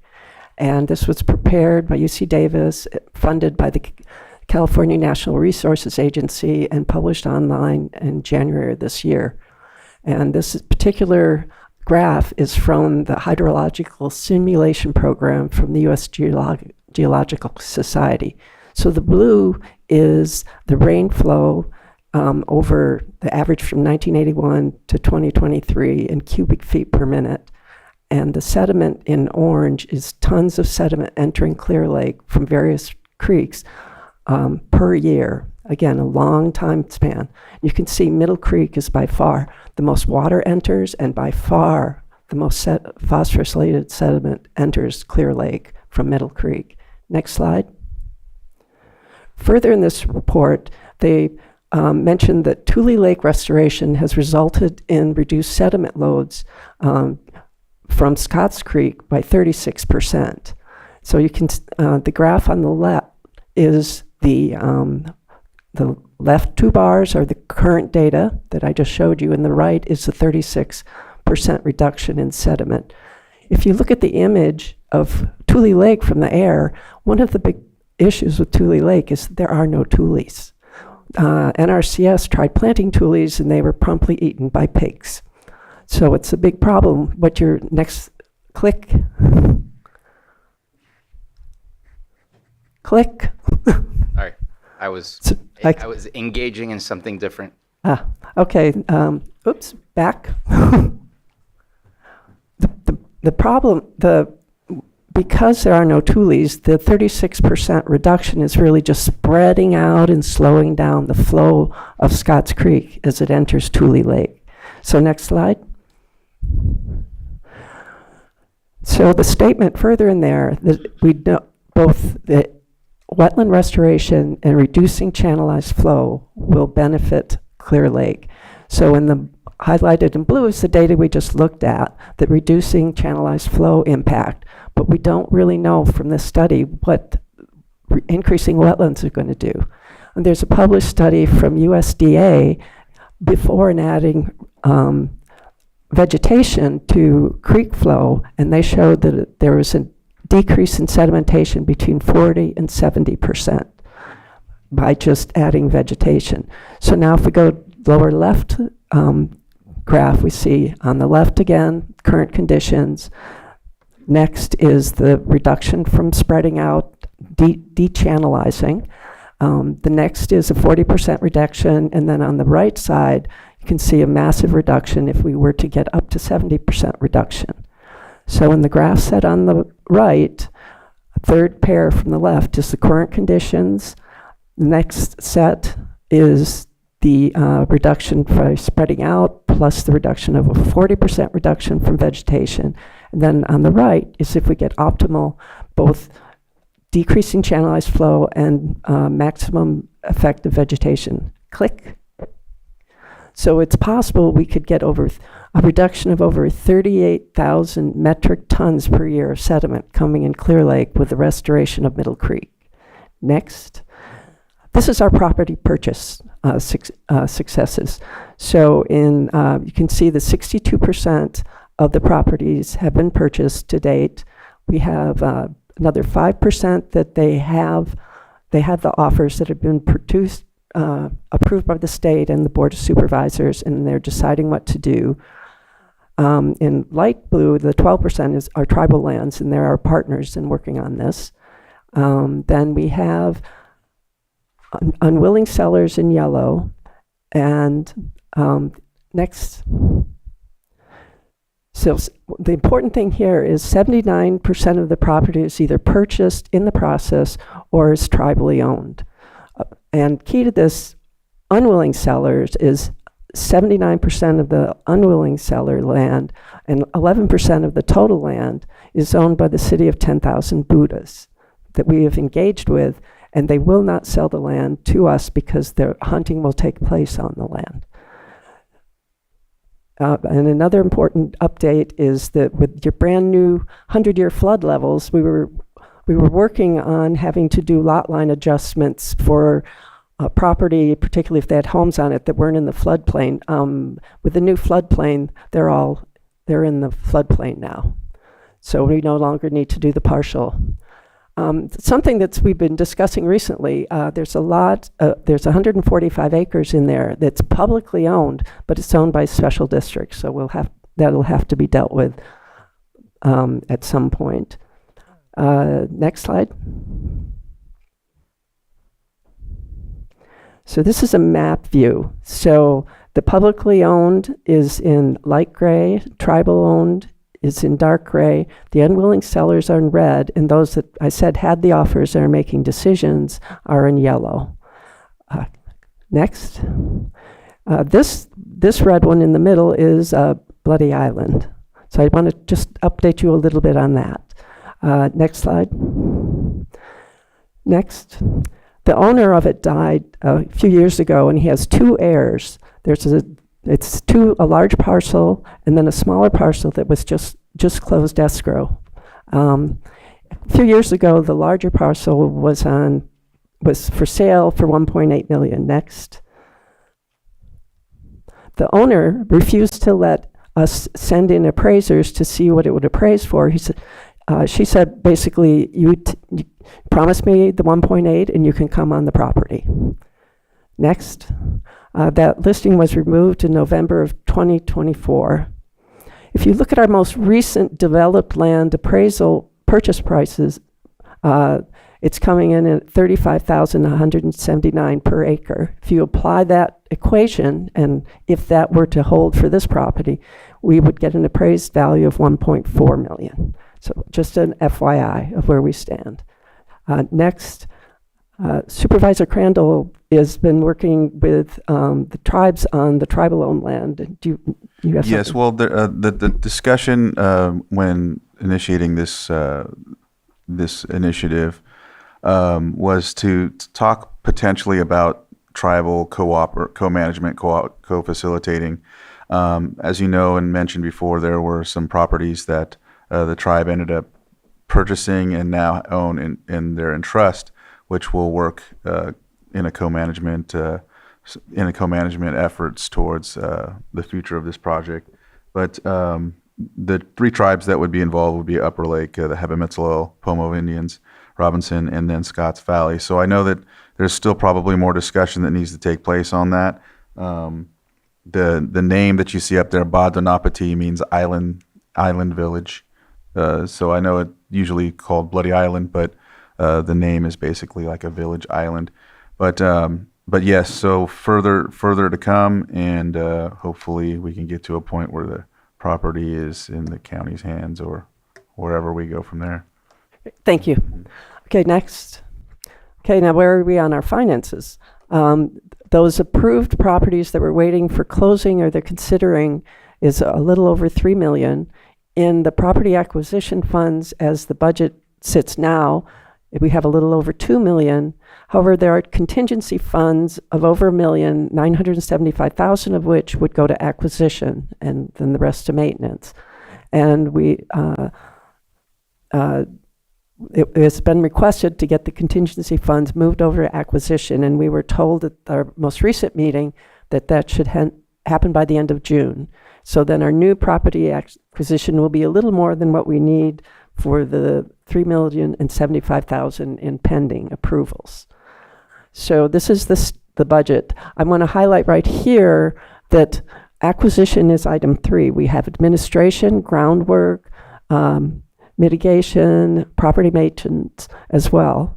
So I'm going to be talking about what's going to happen with the future properties in terms of just their acquisition costs at first, and then I'm going to fold in the other 1, 2, 4, and 5. So next. And if you don't mind, I'm going to butt in just for a moment. So you could see the total at the bottom of this approved budget is about $15 million. This is money that was received in 2018. And once we really got the committee going is when you started seeing action and movement of property acquisition.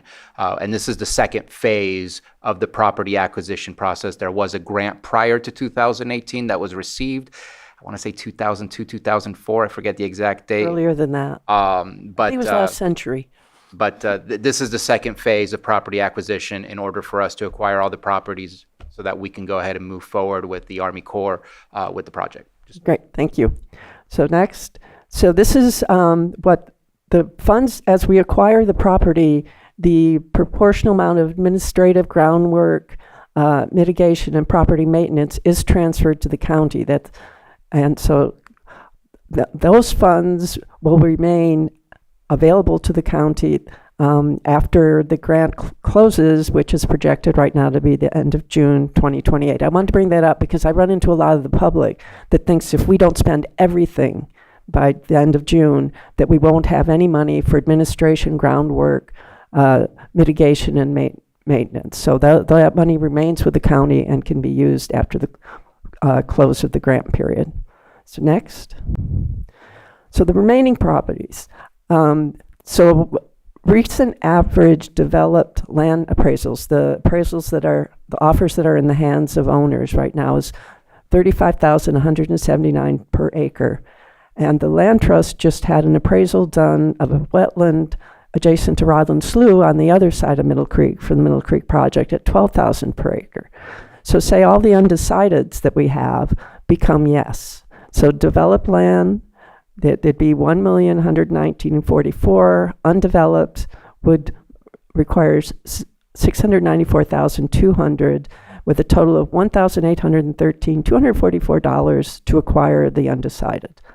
Then looking at the unwilling, we have the developed would be close to 1.8 8 million, and the Buddhist property would be 2.2 million. So that would, if we were to, as we'll discuss in a minute, go to eminent domain, that'd be a little over to 4 million that we would have to find the funds someplace to do that route if you decide to do that down the road. So next. So say all the undecideds become undecided.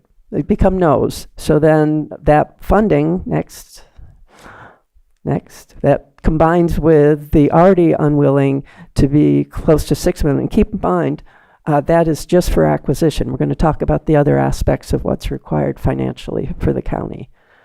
So we've been talking with the county council. There are basically 3 options we have. We can just continue to ask the unwilling people if they'd pretty please become active.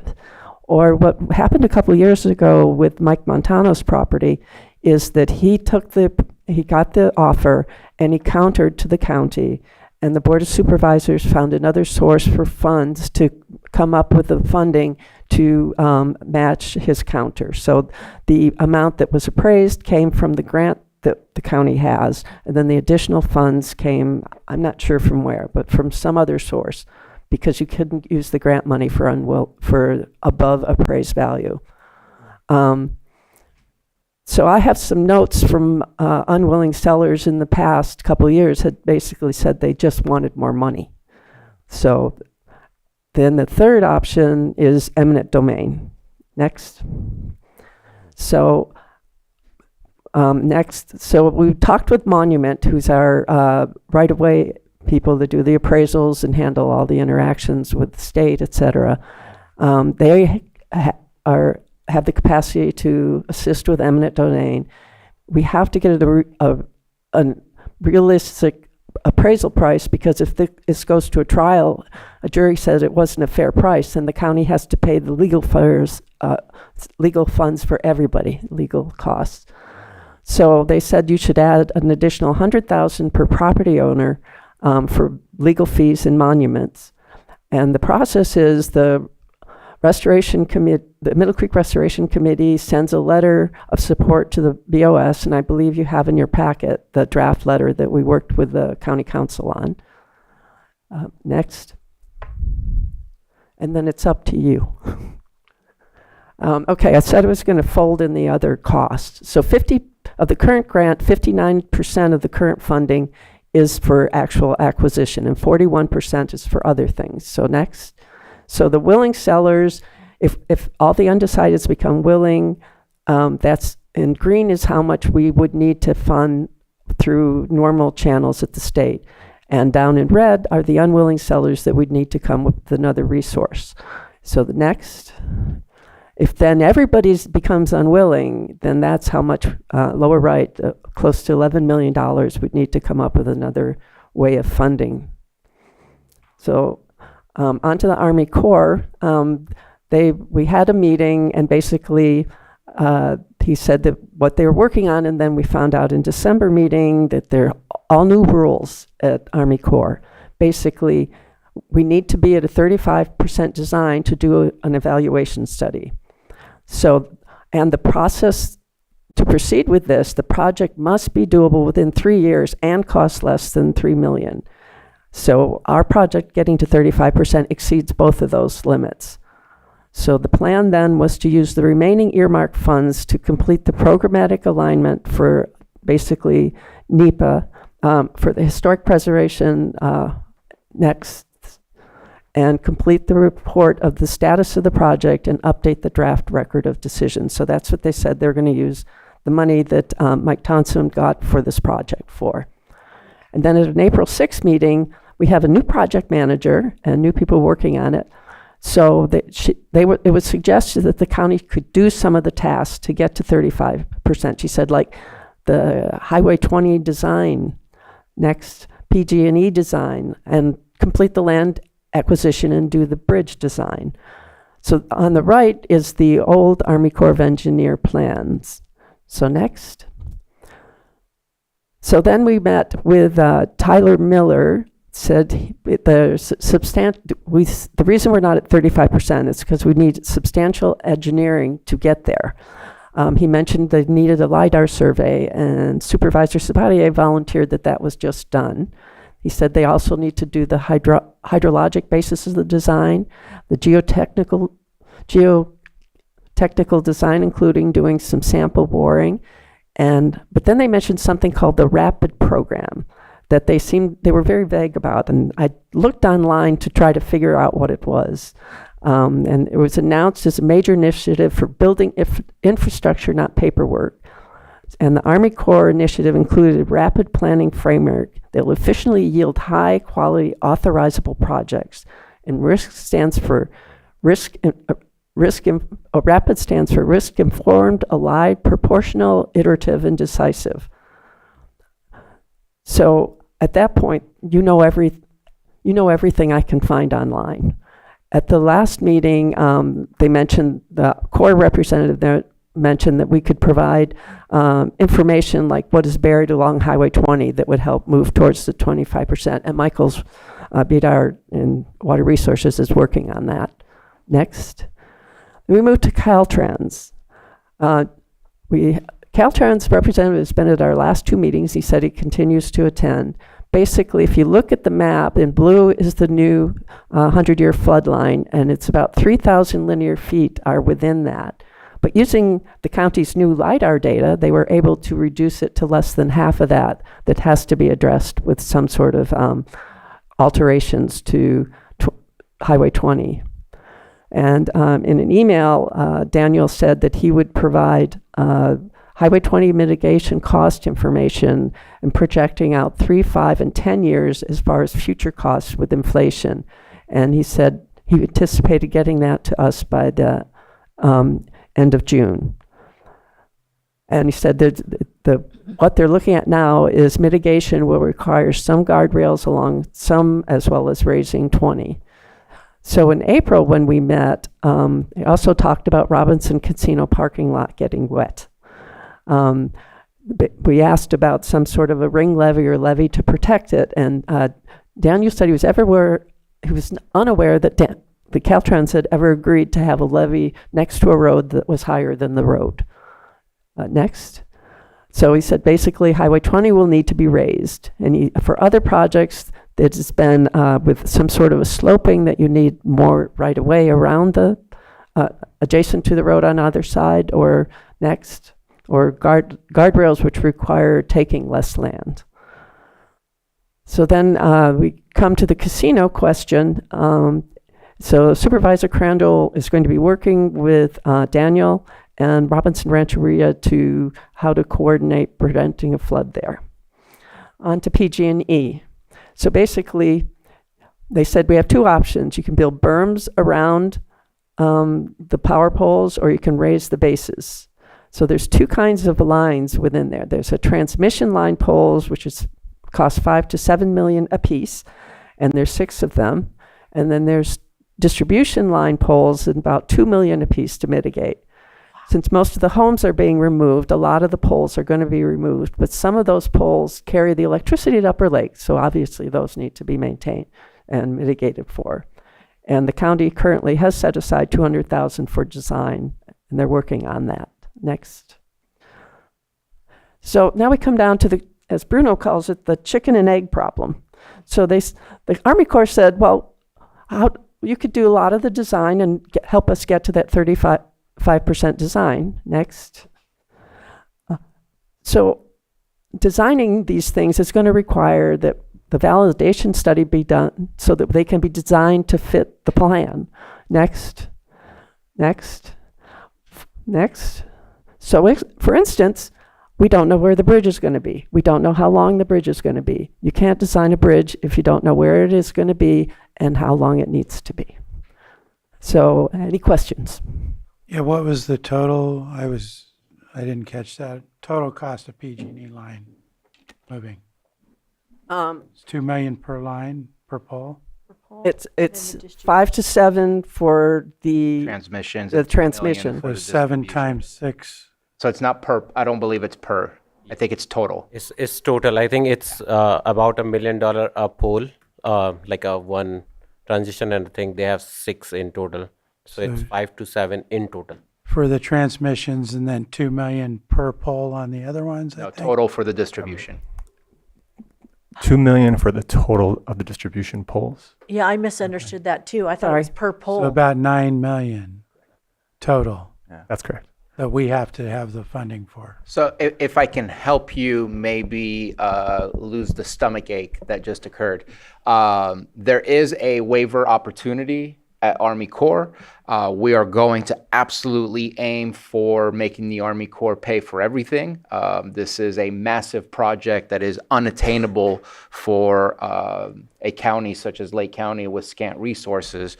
When I went to one of our NACO annual conferences, one of the conferences I went to was with the Army Corps, learned about the waivers. We are absolutely primed to receive this waiver. We've already had legislation passed that this is an emergency project.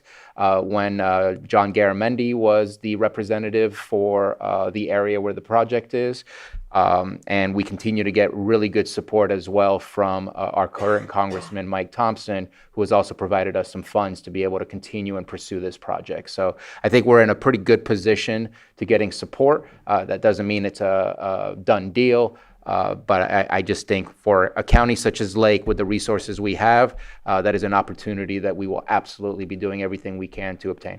And the Middle Creek Coalition met with one of the candidates for Congress in our new district before we got the original money, when he is in his role as our state senator, and very, very supportive of this project. And so those waivers could be for all of the cost of, is that what you're saying? We're going to aim for everything, yes. Right now, we have set aside $800,000 to help pay for the design, because 25% is supposed to be the non-federal share. We anticipated the design to be approximately 3.2 million, so 800 was 25, and we have set aside the $200,000 so that we can go ahead and start the design with PG&E on what to do with the poles. So at this moment in time, we've used approximately $1 million of cannabis funds to ensure that we can keep moving this project. Originally, it was mentioned that some of the options, and this is the discussion, not necessarily the discussion, but the handoff to the Board of Supervisors that we want to have is we're struggling with some of the non-willing sellers or sellers that want us to pay a higher price than what's appraised. One of the options that we had used in the past, it was the Watershed Protection District reserves. We used some of those reserves to help pay the difference where the state paid for the appraised value and we paid through the Watershed Protection District reserves for the difference in order to make a deal. So we have options where some folks may want to negotiate at a higher price than appraised. Is that a better way to move forward than to not get the property and not have the project, or go through eminent domain, which also costs money?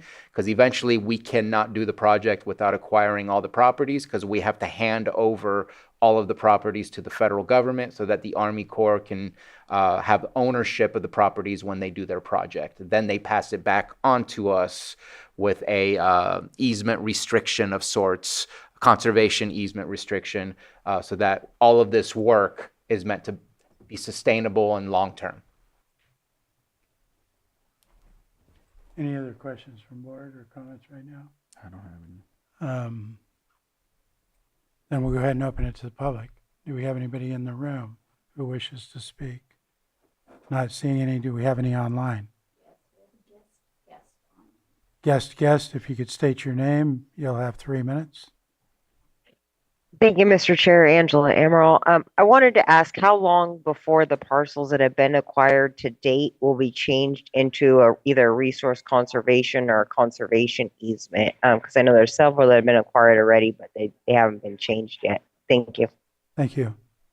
Well, when California Department of Fish and Wildlife attended a meeting when this came up, and the representative there said that they are willing to wait till we have them all the parcels for it. And it's not written that way in the grant, but as far as they're concerned, the priority is getting the parcels, and they'd see no problem in waiting. Okay. Do we have anyone else online? Betsy, you'll have 3 minutes. Thank you, Mr. Chair. Betsy Kahn. I noticed that in the chart that showed the delivery of sediment to the lake, Scotts Creek itself was not listed. And in the UC Davis sediment DNA testing, they indicated that a significant percentage of the sediment comes from Scotts Creek. I'm very interested in pursuing the potential for a future Scotts Creek watershed restoration project that would marry up with this project so that we could also retain sediment in Scotts Valley and reduce that sediment loading. Is there any plan for that to be included at some point? First of all, I added together the data from Scotts Creek, Clover Creek, and Middle Creek because they're all one by the time they enter the lake. But I'm also on the board of directors for the Resource Conservation District, and we're working our way down. RCD's working its way down from 8 Mile Valley, which they have restored. So that was the beginning of the sediment issues in Scotts Creek. And we have a grant application in to plan the next phase a little further down where there's a lot of sediment. So it's a very high priority for the Resource Conservation District to work on that. Also, I'm the president of the board for the Lake County Land Trust, and it's one of our top priorities as well is to acquire and conserve private land that has environmental value and help as if we can at all with it's on all the environmentalist radar as the major source. But in that graph, I just added them together because they combine before they reach Clear Lake. Okay, do we have anyone else online? No? Okay, then I'll bring it back to the board. And I didn't see that presentation in our packet. Are we able to get that? Because I don't think it was included. I think we were waiting to update it with our final updates that we had just gotten from the Army Corps with that. Yeah, and the June meeting, which just happened last Monday. Okay. But we will get that to Dr. Upadhyay, who will pass it on to the rest of the board. Okay, I think I'd like to make sure that it's available to the public too. I think that's important at this point since we've gone over it. Do you have another comment? Yeah, I don't want to end this item without at least introducing to everybody Michael Badar. He is sitting in front of us, but I know who he is. I've been working with him.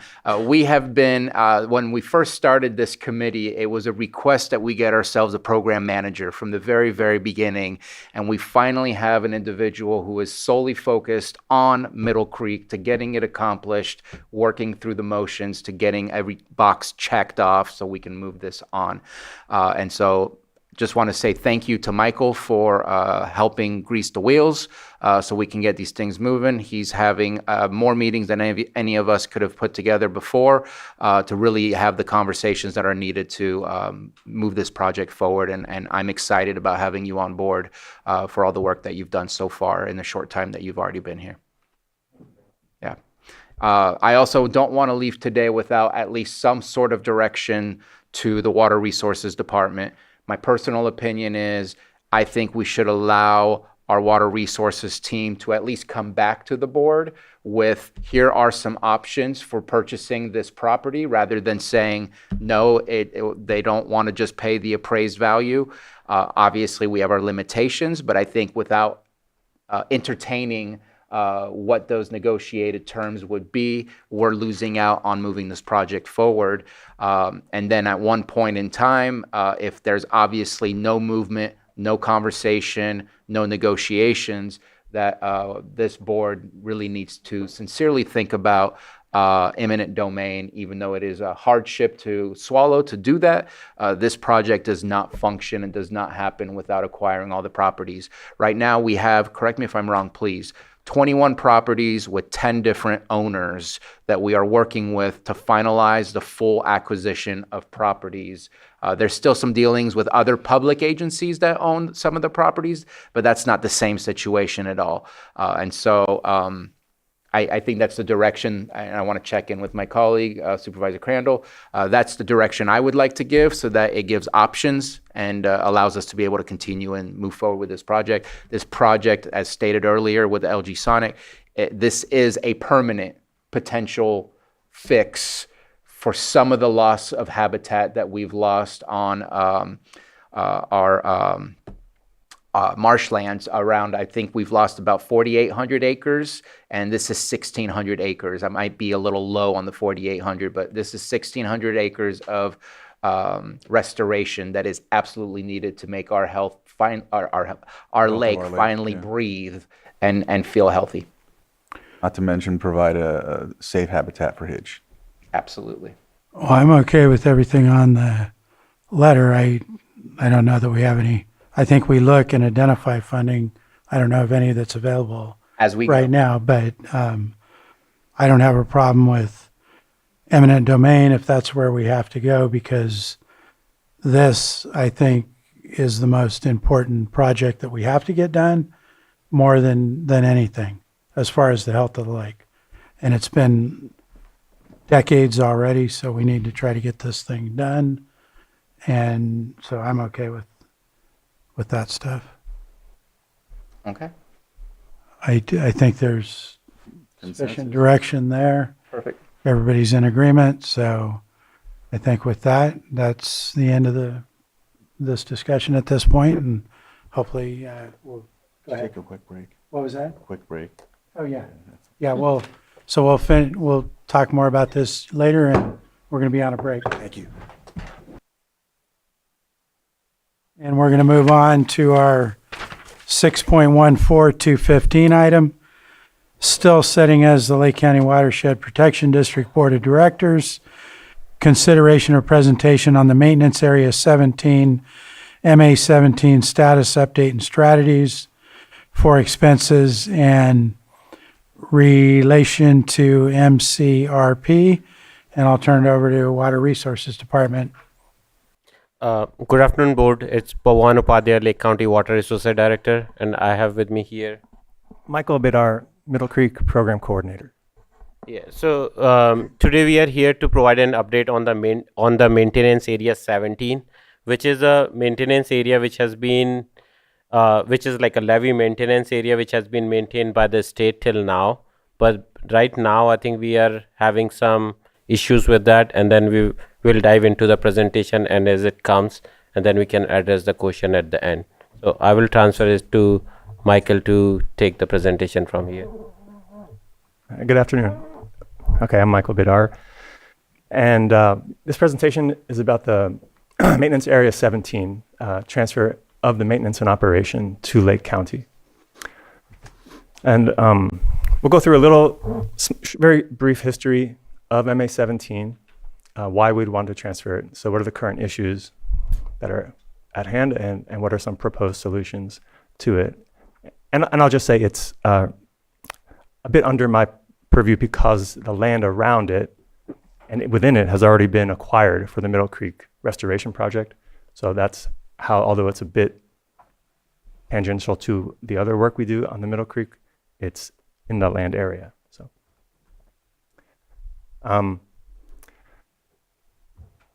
in the 1960s, state of California assumed operations and maintenance for an area downstream from what they called the Bloody Island pumping plant. It's been renamed to the DWR pumping station in the Middle Creek area. But then at some point in the current century, Lake County took over the operations and maintenance. And then at approximately 2017, it went back to the state. So here's just some documentation of those 1960s letters.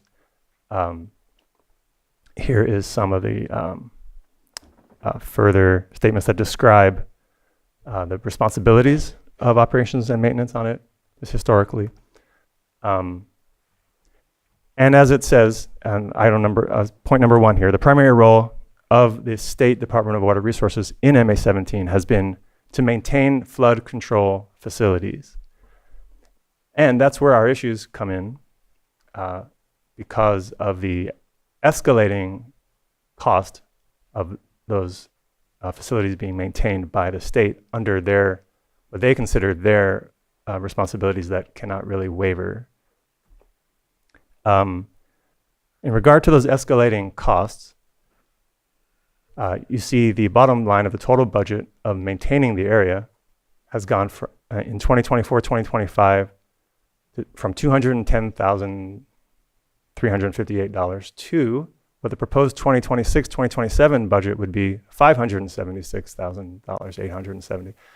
So that is nearly triple. It's a 174% proposed O&M budget increase in those years. And just in the last year, from 25-26 to 26-27, it would be another 54% rise, which we pass on to constituents and at times pay ourselves as a county.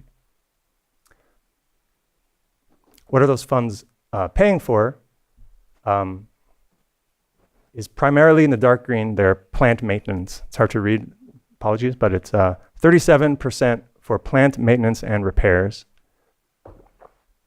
It's dominant in the expenses, and there's also environmental support at 21%. Other repairs, restoration and repair, 9%. Of course, not the Middle Creek restoration as we envision it. It's just other repair and restoration. And then engineering support, which further relates to the plant, the pumping plant. So it's a lot of money going to that pumping plant.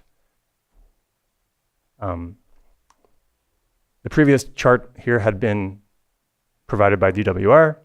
This is from the Lake County Water Resources Department accounting, showing that in 2021, billed to Lake County Watershed Protection District owned properties was $69,000, which expands greatly all the way to $239,882. That's just going to the constituents. And our total, it's gone from $122,000 in the year 21-22 to this year, $558,262. That is a percent increase of 356%. And again, this current year has that expected jump again. So where is it? It's here inside the area between Highway 20 and Highway 29 in the Middle Creek Restoration area, where gray indicates county-owned properties, or in some small cases, other districts. So the area behind the Army Corps levees include MA-17 and an area known as County Zone 8. And the MA-17 area is behind less than 2 miles of levees. And we already maintain approximately 2 miles behind those same levees for Zone 8. So the cost of the area is disproportionate, even relative to other state maintenance areas. And again, we're paying between 39 and 56% for repair of the pumping station.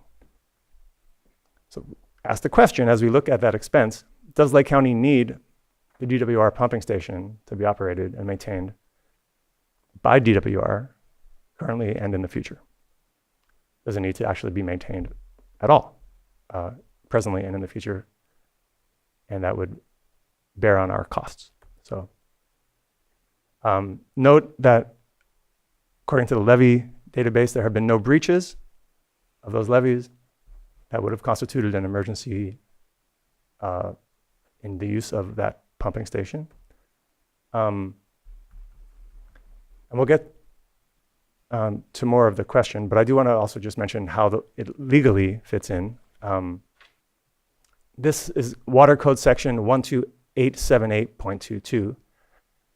Any local agency obligated by Chapters 2, commencing at section, I'll just skip the parentheses. Chapters 2 and 4 of this part, or by Section 8370 of this code, or by any other law of the state, to operate and maintain any unit, any part of whose territory has been incorporated in a maintenance area, or any local agency desirous of assuming the obligation of operating and maintaining any unit concerning which a maintenance area has been formed pursuant to this article, may petition the board or department to dissolve such maintenance area, and the board or department, after a hearing, may dissolve such maintenance area if, in its discretion, it finds it to be in the best interest of the state to do so.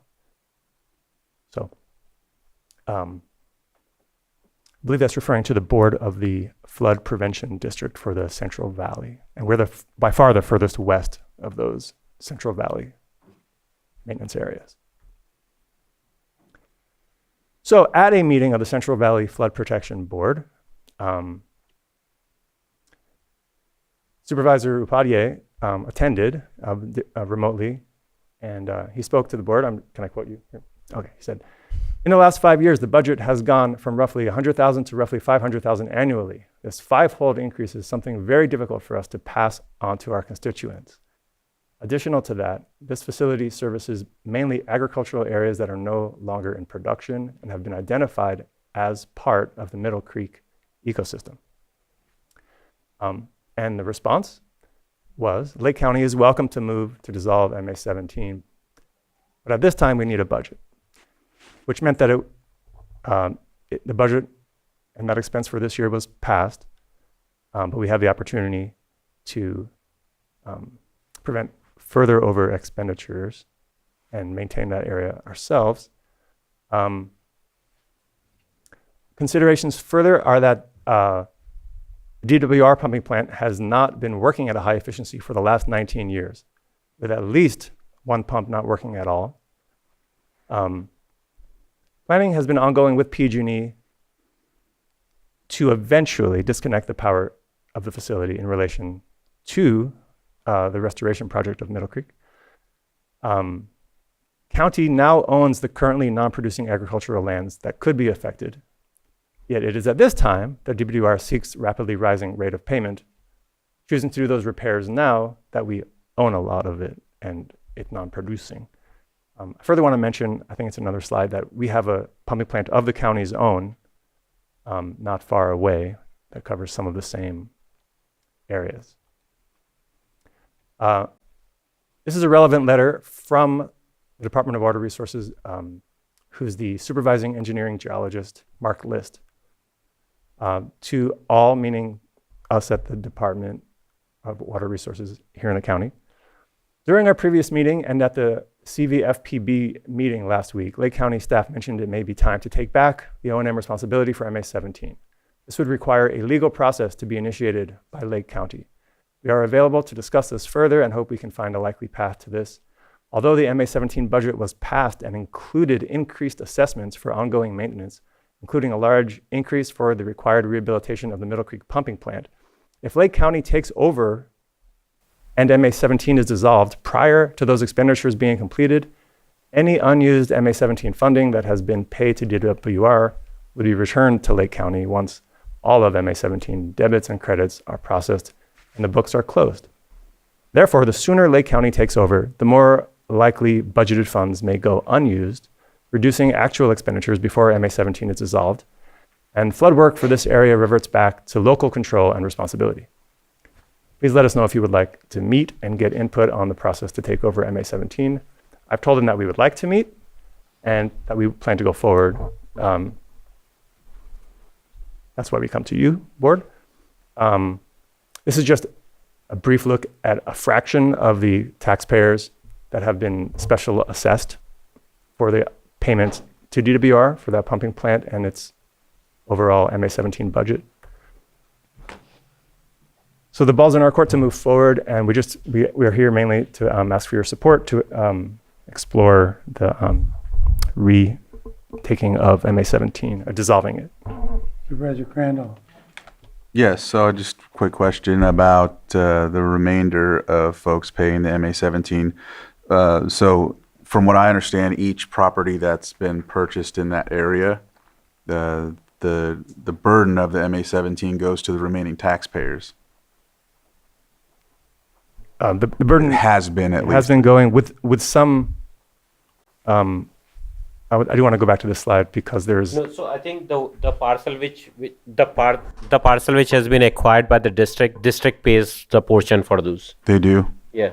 Okay, because I remember having a discussion with one of the folks that used to own property out in the Bloody Island area, the elder that passed, he had noticed when some of the properties that got purchased, it went up. So he was thinking it went up because if you look at there, like it has a portion for both, like the MA-17 and the portion which is built to Lake County Watershed Protection District. It's not because we are passing our share to them. It's just because they are just raising it all the way from 122,000 to now 558,000. So it's like almost four times more. Okay. Yeah, everybody is getting that 4 times more. That Fund 631 trust did offset for 25, 26, which won't be able to occur in the next year. Yeah, and I think we have actually not passed the real cost to them. Like we just raised like a small amount and the district covered the rest of it. So not just the district paid their portion, our district's portion, but it also paid for the other share. Supervisor Owen? I just wanted to ask EJ, since this is primarily in your district, correct? What you guys are feeling about it, what your constituents think about this, or has it been brought to them yet? This is you're basically saying dissolve MA-17 so they wouldn't be paying into it no more. Is that what So I think So they'd be shutting it down though. so it's not shutting down. It's like mainly dissolving, which is from the state perspective, but the county will take over. So we will still inspect the levies. There would be bill sent to the constituent, but it won't be the bill which states decide. It's the bill which the county, based on like what exists right now. Okay. We will do the minimal like the inflation cost adjustment what we do for other areas, because there are levies which is right north to it, which we already maintain. Okay, so Yes. it wouldn't have a negative impact on EJ's constituents? No, it would be probably, in essence, I mean, from what I understand, the state hasn't really done a lot when it comes to the MA-17 work. So, I mean, at least there would be a little more. So I think it will stay at where it is right now. Like as you looked into the presentation, that pumping plant has not been fixed in last 19 years. Okay. But now the most of those parcel has been acquired by the district for the Middle Creek project, and now they are moving forward to fix that plant, which is costing so much. But at this time, it doesn't make sense to move forward to fix that pumping plant because one, the most of those parcel is part of the Middle Creek project, and the other is, I think it can stay like where it is. Like we will keep it up to the point where district acquire all the parcels, and probably at that point it doesn't even matter whether to fix that plant or not. Perfect, thank you. And so we still have to pay the bill this year, but we wouldn't next year. Is that my understanding that right? So it's the timing. So if we get it by July, because that's when the new fiscal year starts. So if we get it by July, maybe we can get all that thing refunded, or it depends on, it would be prorate basis, like whichever month it's decided. It'll be prorated. Yeah. And if we approve this, then how long do you expect it to take for the dissolution? I believe it was a couple of months process I mentioned. Okay. All right. Any other questions from board members before we open it to the public? We'll go ahead and open it to the public. Is there anybody in the room? Not seeing any in the room. Do we have anyone online? Nobody online. Bring it back to the board for any final questions. Go ahead. Yes, I'm going to just make a request that before any decision is made here regarding this, that there be a full risk analysis, a full fiscal analysis before you make any decision to determine any long-term impact of this decision. That would be. You know, I like that. I mean, my other question was going to be, what is the risk to the county? That's what I was basically asking to EJ. Like, what's our liability and all Negative that? impacts. So would that be something that's done by your office, Mr. Portofano? Thank you, Mr. Chair. Yes, in part. So the recommended action of your board is essentially consists of just direction of staff to look into the dissolution of ME-17 as, and that would be part of that, as I understand it, unless your board wants to give more specific direction. Says that provide direction on the dissolution of ME-17 or DWR pumping plant that would include the associated risk analysis that CAO Parkin mentioned. Okay. Okay, go ahead, Supervisor Sabatier. Yeah, I thought we were already kind of doing work on the levies ourselves, so there's a certain responsibility. Yes, some of it's state, some of it's us. We would just be taking the full responsibility. Am I correct that it's not like nothing to something, it's just something to something more? And so I don't mind looking into that. I think it's always a good thing to check, but I don't mind giving direction saying, please work with county council. If there's a risk level that county council is uncomfortable with, please bring it back. And if not, go ahead and continue with the dissolution of the MA-17. If we can provide that in one fell swoop rather than having to come back to tell us we're good, that would be great. CAO, I also recommend a fiscal analysis long-term. long-term fiscal analysis. Yes, And in what department would, admin? yes. Okay. Go ahead, Supervisor. Sorry to argue a little bit. If it's our responsibility, and I know that's what Supervisor Owen and I'm sure Supervisor Crandall are thinking about, we get to set the rate of what MA-17 is to make sure that we're doing the work to keep those communities safe, where right now we know, I won't put it this way. Right now, the state has been collecting funds, but we haven't really seen a whole lot of activity coming from the state. So I just feel like it's almost like a rate study of sorts that we can still, if there's a huge need in order to protect communities, that we can look at increasing fees to make sure that those levies remain whole and don't fall apart. So I think there's flexibility. That doesn't mean that we don't do the financial check, but I think that we have the tools to be able to ensure that it's sustainable financially for us as well. Am I correct on? Yeah, so I think this pumping plant which is in that blue dot there, like in the middle, and that's the yellow outline is the one area which it protects. And in the gray are the parcel which is already owned by the district for the Middle Creek Restoration Project. So if you look into that, like, and that I think the yellow one are the tribal lands. So in between those, I think most of, like I will say probably 90% of the parcel or more than 90% is already acquired by the Middle Creek Restoration Project. So even if those parcels flood, it doesn't matter because there is literally nothing. That's part of the Middle Creek project. There is nothing to protect there. But by the statutory requirement by the state, because that's part of their responsibility to fix it, even though they have not done anything till last 19 years. But now they want to move forward to fix that plan. So the basic idea there is, like, I don't think there is a need to fix that plan, especially at this time when most of the parcel is already part of the Middle Creek project. But as per legal requirement, they are required to fix it. So they are, if we take it over, we don't have to fix it. But from their perspective, it seems like they are required, even though they have been required for last 19 years, but they have done nothing about it. But now it seems like they want to move forward with fixing that thing. I think that's where it becomes important that we take it over, because basically there is no need to fix that thing, especially if it costs millions of dollars to fix that. Do we have a timeline that they're stating that they're going to come in and fix it? And if we don't? It would be multiple years. So if you see, like, that's why the cost is going up. Like last year it was close to $500,000. It's right now it's 600,000, and then it will keep going up for next couple of years. If you all add up, it would be more $2 to $3 million in total. But realistically, if they haven't done anything for 19 years, are they going to come do something next month? No, not next month. It would, right now they are probably in the design phase, like the engineering and other things. Once they are done with that, like any project takes, it would be a multi-year project thing. Yeah. Well, my main concerns remain, what is there a risk to the county? Because I don't know, I'm not an expert. Yeah. Is there a long-term risk to the county?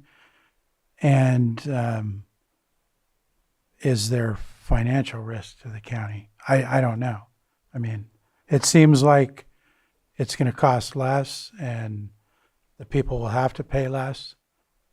Yes, like if the county takes over, like the district has to pay less, people have to pay less, because we will keep it at where it stays right now, rather than like what the state is requiring. They are increasing it every year, and most of that cost is going towards fixing that pumping plant. And maybe we can do after that risk analysis, if we make sure that, okay, that's definitely not needed. It can go down to up to 50% because 50% of that $500,000 is just to fix that pumping plant. And County Council, do we have an estimate of time for a risk analysis? How long that would take? From our side of Yeah. things, from our offices, and Yeah. thank you, Mr. Chair, it would be 1 to 2 weeks. Part of the consideration here is they did cite Water Code Section 12878.22, and that does involve a petition process and a hearing process before what they're terming here, what they've used the term board or department. The board there is SWRCB, that's the State Water Resources Board, according to the Water Code. Department would be the Department of Water Resources, both of which are state agencies. So part of my office's analysis would be to go through those procedural requirements to see what exactly does, what a hearing such as this, what it would consist of, and what needs to be presented if the county does propose or make a request or petition a dissolution. So that's going to be part of the analysis. And you said a couple of weeks? Yes. Okay. I was just going to ask EJ if this is something that your town halls would like to know about. I don't think, no, I mean, I think right. they can tune in here. You know your people. Yeah, yeah, this one, it shouldn't be. I didn't know if you. Someone could pontificate, I mean, that happens quite frequently, but not with this one. Okay. Yeah. CAO. Thank you, Chair. I just want to restate, I don't have a comfort level of going forward without a fiscal analysis. I want to make sure that the board is making a long-term decision that does not negatively affect our fiscal stance. And do we have a time estimate on doing one? I do not know how many materials, we haven't been involved in this discussion. Yeah. We'll expedite as soon as possible. We have 3 budget hearings next week, so it won't be before then. Sir. Okay, well, I think both of those analyses, just my opinion, are important. But I don't know where the board is.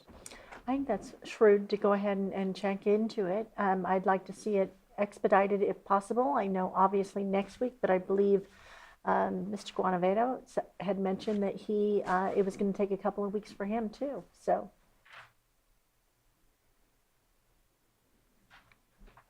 All right. I guess we're ready for final I think action. it's. I don't think we, Yeah, I think I haven't it's, heard consensus on that. I think, yeah, it's just the consideration of the presentation, right? Yeah. Well, it was, yeah, I guess it was just consideration, but Direction. still, as far as direction, I don't. Yeah. Are you okay with Yeah. that? Mm-hmm. Okay. So CAO and County Council, do you have any questions about the consensus for the direction? That can be provided via consensus direction to staff. I just wanted to confirm with the board if public comment has been taken on Public this. comment?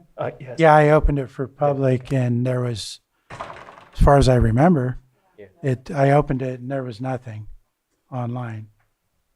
So go ahead, Supervisor. For direction, is it to do the risk analysis for legal and financial analysis, if there's anything to worry? Because I'm ready to move forward, but I also want to have a review. If in that review there's concerns, bring it back. If there's no concerns, because yes, the funding will cover what's needed. No, there's no legal, I mean, there's always some legal risk to anything and everything we do. Just showing up here, there's a legal risk. But I'm just, if anything is above and beyond the comfort level, bring it back. If not, let's go ahead and keep moving forward with the solution. So then so if there's no concerns by admin, don't bring it back to us at all, We can keep moving. is what you're saying. Okay, is everybody good with that? Okay. I would just if you can just say, yep, all was good. Just give us a thumbs up. So we know. So we want to hear back something. I would feel better so we know it's moving. Yeah, I would too, rather than just not hearing Yeah. anything about it. But that's only 2 of us, so. I mean, that takes an email. That doesn't require a whole board. Yeah, that's fine. And I don't care how Okay. how they notify Then us. we'll get a notification. Okay. All right. Then do you have direction? Okay. So then we're going to conclude this item. Thank you for coming in. And we're going to move on to, Thank you. yes.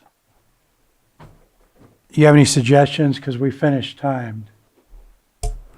Why don't we do 7.2, and then we can quickly go into pulled items. Okay. I'll read off 7.2. Consideration of whether to initiate the formal park renaming process. Oh, I asked to pull that. No, but I have to read Oh, it okay, out. I see. So, consideration of whether to initiate the formal park renaming process pursuant to county policy for the existing Middletown Square Park. And we have a request by Supervisor Owen to pull that and move it to July 14th at a time to be determined. And does anybody in the board have concern about that? No? So then I'd open it to the public, just only to the point of whether or not we should move it. Is there anyone in the room? Not seeing anyone? Anyone online? No, so bring it back to the board, and we have consensus to move it, so it's moved. I would like to have a time set on it. So We we are. can okay, We just don't know what that is today. We won't know until next week. that's perfect. But it'll be July 14th at Yes, I've got at a that. time. Thank you. Okay, so ideas on pulled items, order of pulled items. 5.6 and 5.7. So we'll start with 5.6. And let me get there to read it off. This is to approve a memorandum of understanding between Lake County Behavioral Health Services and the Lake County Health Services Department, Public Health Division for the 2026 Pride Fair, and authorize the board chair to sign. And I'm not sure why this was pulled or who's starting. Is it going to be you? Yeah, I'll just start for my reasons for pulling it. So this is utilizing, I know it's a very small amount of opioid settlement funds. I have expressed concerns in the past of our opioid settlement funds, and I am going to continue to share my concerns in that I don't believe that this is, I don't believe that we went through an appropriate process for saying what it is that we wanted to spend it on, and I don't believe this meets the process either. So at this moment in time, just like our previous opioid settlement fund contracts, I cannot agree to this today. Director Jones, did you want to provide us with any information as far as the original request? The original request is to distribute naloxone, which is the agent by which you can reverse overdoses.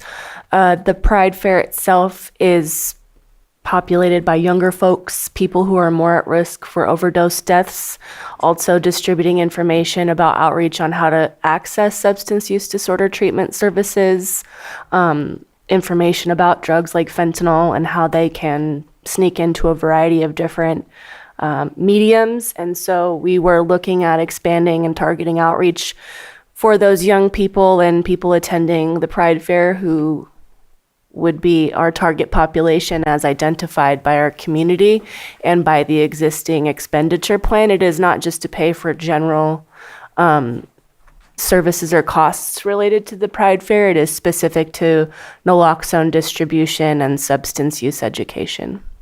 Okay, and so that $867 would go to the health department to cover this activity, this part of the Pride Fair. If it's allowable, so they're required as part of the MOU to submit their receipts, their invoices, pictures, photos, documentation that what they did aligned with the purpose and intent of the funding. And again, we have aligned our expenditure plan with the opioid settlement fund accounts, the abatement accounts, in terms of allowable uses, and determined that that's well within and an encouraged use, in fact, of those funds. So what you're saying is it could be less. It just can't be more than $867 if they submit $500 worth of That's correct, authorized. Mr. Chair, yes. Okay. Were you wanting to offer something? The only thing I was going to say is we have an exact plan for that, which is why you see the $867. Okay. It will be the whole thing. Okay. Are there any other questions from board members at this point? I just want to know how effective these outreaches are. Do we have statistics on what, how many it's helped and how many have, how much prevention it has done.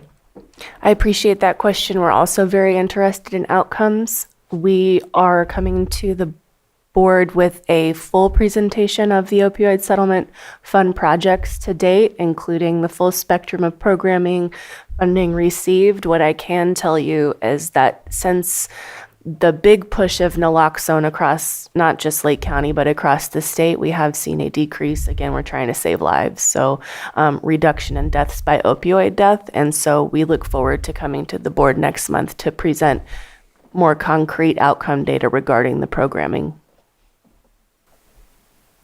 Anything else? No, I don't feel comfortable with it had been being started June or April 1st, and it just coming forward, and then not having the data at this point, because we've been using opioid funds for some time, and so yeah, there's just a little level of discomfort. Is there a reason the April 1st date?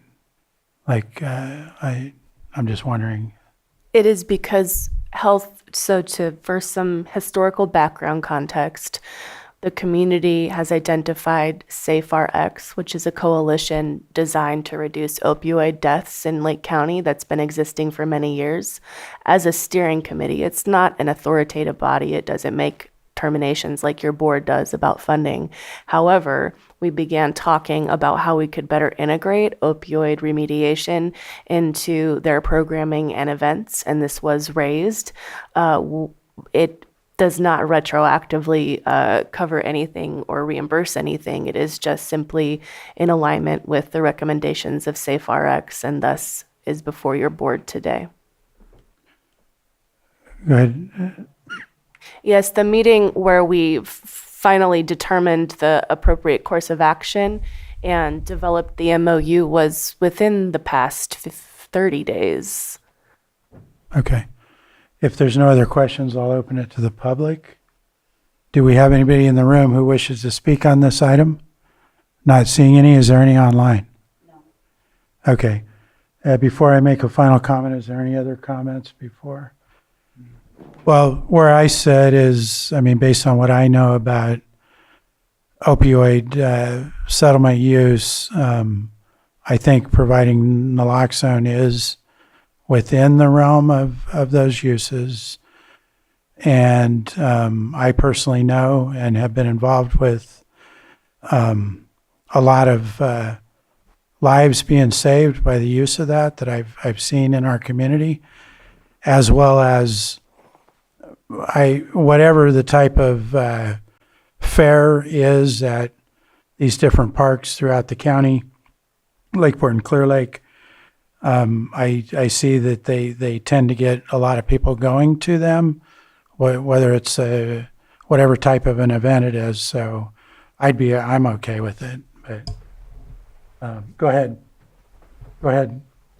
Thank you, Mr. Chair. So one option for your board is if your board wants to have a full discussion of this item in light of the absent board member, as with any other item, your board has that option to pull the item, similar to the other pulled items, to take it up at a future date, and that may give staff time to provide more information to your board of what was raised today, what was brought up today, more information or documentation as it relates to this item. That is just an option Right. for your board. And what was the date of the fair? It's July something. Is it in July? What I'm trying to figure out is Pride Month is June. Because we can't. June 28th is Yeah. the Oh, day okay, of the the end Pride of So Fair. June 23rd, and we're still going to have one less supervisor, would be the next date that we could do it at. Well, I would state I have an assumption as to what the missing vice chair's perspective would be. You don't have an assumption of what my perspective is. And so I don't know how it's all going to fall when the votes come in, but at least if you waited till the 23rd, you would know what my perspective is, as I stated it pretty clearly, that I'm uncomfortable with moving forward. Right. So then how does the board feel? We would need 3 of us. I'd be okay moving it to the 23rd. You, but that leaves Supervisor Owen. I was going to vote against it. Okay. So So if a vote was taken today, it won't pass because it's going to be 2-2. If we move it to the 23rd, it could be different, but right now, we don't have consensus to move it. We're still at, well, it sounds like we do. I So that's 3. He said he was fine. I am Okay, fine that's with right, you did. holding it back. I'm not here to cancel or kill an item. I am here to Right. register my vote on how I feel, and Okay, well, that just gave me consensus of 3 to move it. So so at this point, I guess I need to pull it back and move it to the 23rd. Yes, if I may. Go ahead, please. Yeah, and so with that proposal, your board may want to consider just opening it up to the public comment again on this present proposal of Okay. pulling the item and continuing it to that date. Yes, correct. So we'll open it to the public again, just to the limited to our discussion about now not making a decision today, but moving this item to the 23rd. Is there anybody here that wants to talk about that? Not seeing anyone in the room? Anyone online? No? So then I think we're going to need a motion and a vote on that, or just consensus. It would be just consensus Okay. to continue it to that Okay. date, which I believe is June 23rd. Okay, so it sounds like we got consensus then, so place this back on as a non-timed item, I guess, or something. Okay, all right. So that concludes this item for now, Director, thank you. And then we're going to move on to 5.7. And this is to adopt a resolution authorizing a standard agreement number 2660035 between the County of Lake and the California Department of Healthcare Services for the administration, oversight, and compliance of county behavioral health programs, and authorizing the behavioral health director to sign the agreement related administrative documents. This is a behavioral health item. Was it your request to pull into? Okay, I'm not sure. so I think it was was that the one for the? you might have pulled that one. Oh. Angela did, yes. So I'm not sure why it was pulled, but maybe you can give us a brief overview of the item. We'll start there. I pulled 5.13. Absolutely, would be my pleasure. So, as a level setting, the department acts on behalf of the Department of Healthcare Services. We are essentially a contractor and an authorized entity with the state of California to deliver behavioral health services.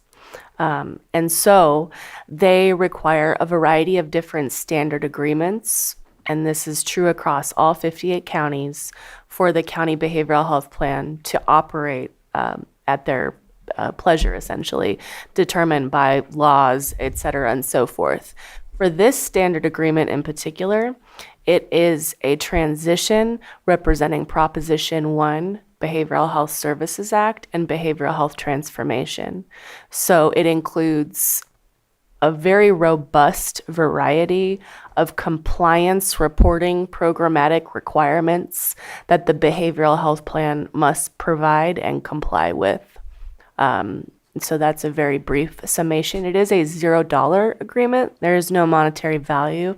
And so you could characterize this as entirely compliance and programmatically driven. Okay, thank you very much. You have questions, Supervisor? yeah, just one question. I figured that it was a separate agreement. This is because it talks about BHSA so much throughout the whole document. It is not the approval of the BHSA plan that's coming at a later time, correct? That's correct. Okay, that's what I thought. It just said it so often. I was like, maybe I'm misreading this. Thank you. Any other board questions? And let's open to the public. I'm going to start online with this one because Angela Amaral may be on. And is she there, ready to speak? Okay, Angela, go ahead and you'll have 3 minutes. Thank you, Mr. Chair, and thank you, Supervisor Sabatier, for that clarification. The reason I did pull this is with so many drastic changes at Behavioral Health Department and with funding, I feel there might be a need to have a little bit more oversight. With Behavioral Health Department, is requesting a lot of revisions lately to agreements, and it's unclear if the state is still proceeding with the request to recoup funds from the county, which I believe was over $1 million when the county agreed to send a letter to the state and CMS. And I just wanted to make those comments. Thank you. Thank you, Angela. And let's see if we have any other comments before we answer. Is there anyone else? And was there anyone in the room? And Director, did you want to make any quick comments about the question that was raised? This is a $0, this one here. Yes, and I can appreciate the complexity of behavioral health finance and the difficulty of understanding it in its entirety for any one community member. However, the issues raised by Ms. Amaral, while I wouldn't say are entirely unrelated because everything is related, are perhaps not germane to this specific item. Okay. And just for the public's awareness, next week we are going to have a very extensive discussion on behavioral health financing. So I would encourage anyone to be monitoring that that's curious. And with that, I'll close public comment and bring it back to the board for action. I offer the resolution. Resolution's been offered. Supervisor Owen? Aye. Supervisor Spatier? Aye. Supervisor Crandall? Yes. Supervisor Rasmussen? Aye. And that carries 4-0. Thank you, Director. And moving on, CAO. 5.9. Let's go to 5.9. What happened to 5.13? I'm going to get to it. Oh, okay. So, let me find this one. 5.9 is setting as the Lake County Sanitation District Board of Directors approve the sewer mainline extension agreement between the Lake County Sanitation District and Clear Lake CIC, LP for the installation of a sewer collection line and associated manhole to serve the proposed development project, and authorize the chair to sign. And we have our special districts administrator here. I'm not sure why it was pulled. Was that Angela again. Angela again? So do you want to, we'll do it the same. Do you want to give us a brief overview of this? Yeah, I would love to. So this item before you is the mainline extension agreement to extend the sewer line from where it's at to the 18th Avenue apartment complex, going in currently referred to as Clear Lake CICLP, Valley Vista. And this project is a development project within the city of Clear Lake. It's been through their development process and approved. It's also a low-income housing project on state property. So this is just a standard extending our sewer system, the collection system in our existing boundaries. And Christopher Gayland represents the developer, and he's on Zoom if there's any specific questions for him as well. Okay. Any questions from board members before I open it to the public? No, I think I had asked my questions at an earlier time when you were up, which I kind of did have a question on that. So that was great. Okay. So I don't see any other supervisors, so let's start on Zoom again. And we have hands up. Yes, we have Angela. Angela, go ahead. You'll have 3 minutes. Thank you, Mr. Chair. And this one, I actually asked for it to be pulled because it just seemed out of sync with item 6.10 on the agenda. And I did get some of the questions answered during that. And thank you, Director Bore. One, I wanted to, and this got answered, was the overall system of health being fully considered, and it sounded like it is. As we know, the sewer break in Clear Lake was not a minor failure. It leads a question, is the system already at capacity or aging out due to lack of upgrades or maintenance? How much more can the system handle before needing major upgrades? And does the city of Clear Lake carry any liability when approving several development projects to be added onto an already severely aged system that has had failures? Those are my questions. Thank you. Can I respond? Yeah, is there going to be other comments? Yes, there is one with Betsy on. Okay, can I take that first and then go ahead? Go ahead, Betsy, you'll have 3 minutes. Thank you, Mr. Chair. Betsy Kahn. I too was curious about the item First, because of what Mr. Guintavano refers to as the caption. I have no idea what CICLP is. And of course, I heard Director Bory's explanation, but it could have been illuminated just a little bit more in the caption, and my question would have been answered. Thank you. Thank you. And then was that the last comment on Zoom? And was there anybody in the room? Not seeing any, I'll bring it back and close public comment. Go ahead, Director. So mainline extension agreements and large development projects like this require what we call a capacity analysis. It's done by the licensed engineer. It's fed into our capacity model to ensure that our system is not going to be overburdened and has the capacity for this, and identifies any issues that said development would have to improve. The capacity study was done on this. It's about $395,000 that the development will be contributing to improvements in the system, in addition to their capacity connection fees. In addition, the development pays 100% of the cost to extend this line. So that's also at their cost to the manhole, the connection, and the piping in the ground. Thank you. Okay, we'll bring it back to the board for action. Trying to get there. Move to approve the sewer mainline extension agreement between the Lake County Sanitation District and Clear Lake CICLP for the installation of a sewer collection line and associated manhole to serve the proposed development project, and authorize the chair to sign. Second. I have a motion and a second. All in favor? Aye. Aye. Opposed? That carries 4-0. And now I'm going to move on to 5.13. Let me get over there. This is A, waive formal bidding process pursuant to County Ordinance 3137, Section 28.2 to 38.2, Sub 2, not in the public interest, and B, approve contract between County of Lake and North Coast Opportunities Incorporated for Stage 1 Child Care Services in the amount of $1,500,000 per fiscal year from May 1, 2026 through June 30th, 2027, and authorize the chair to sign. And I believe Supervisor Owen, that was your That was poll? mine, yes. So do you want to start out with your concern? Yeah, I did. I do. I would love to.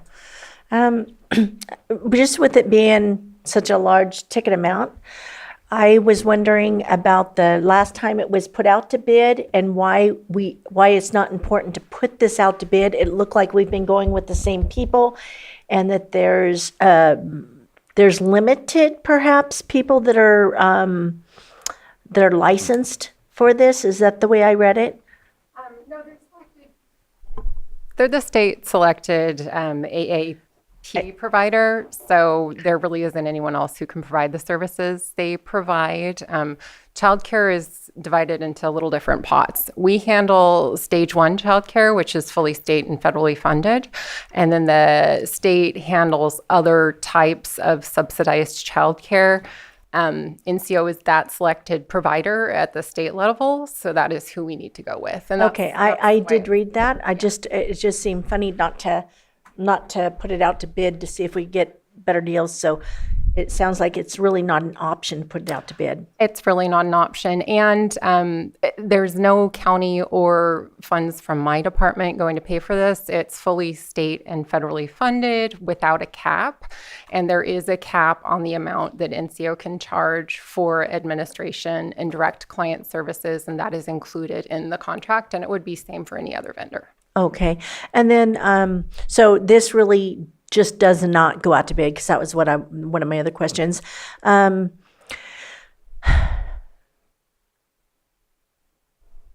Offers these services.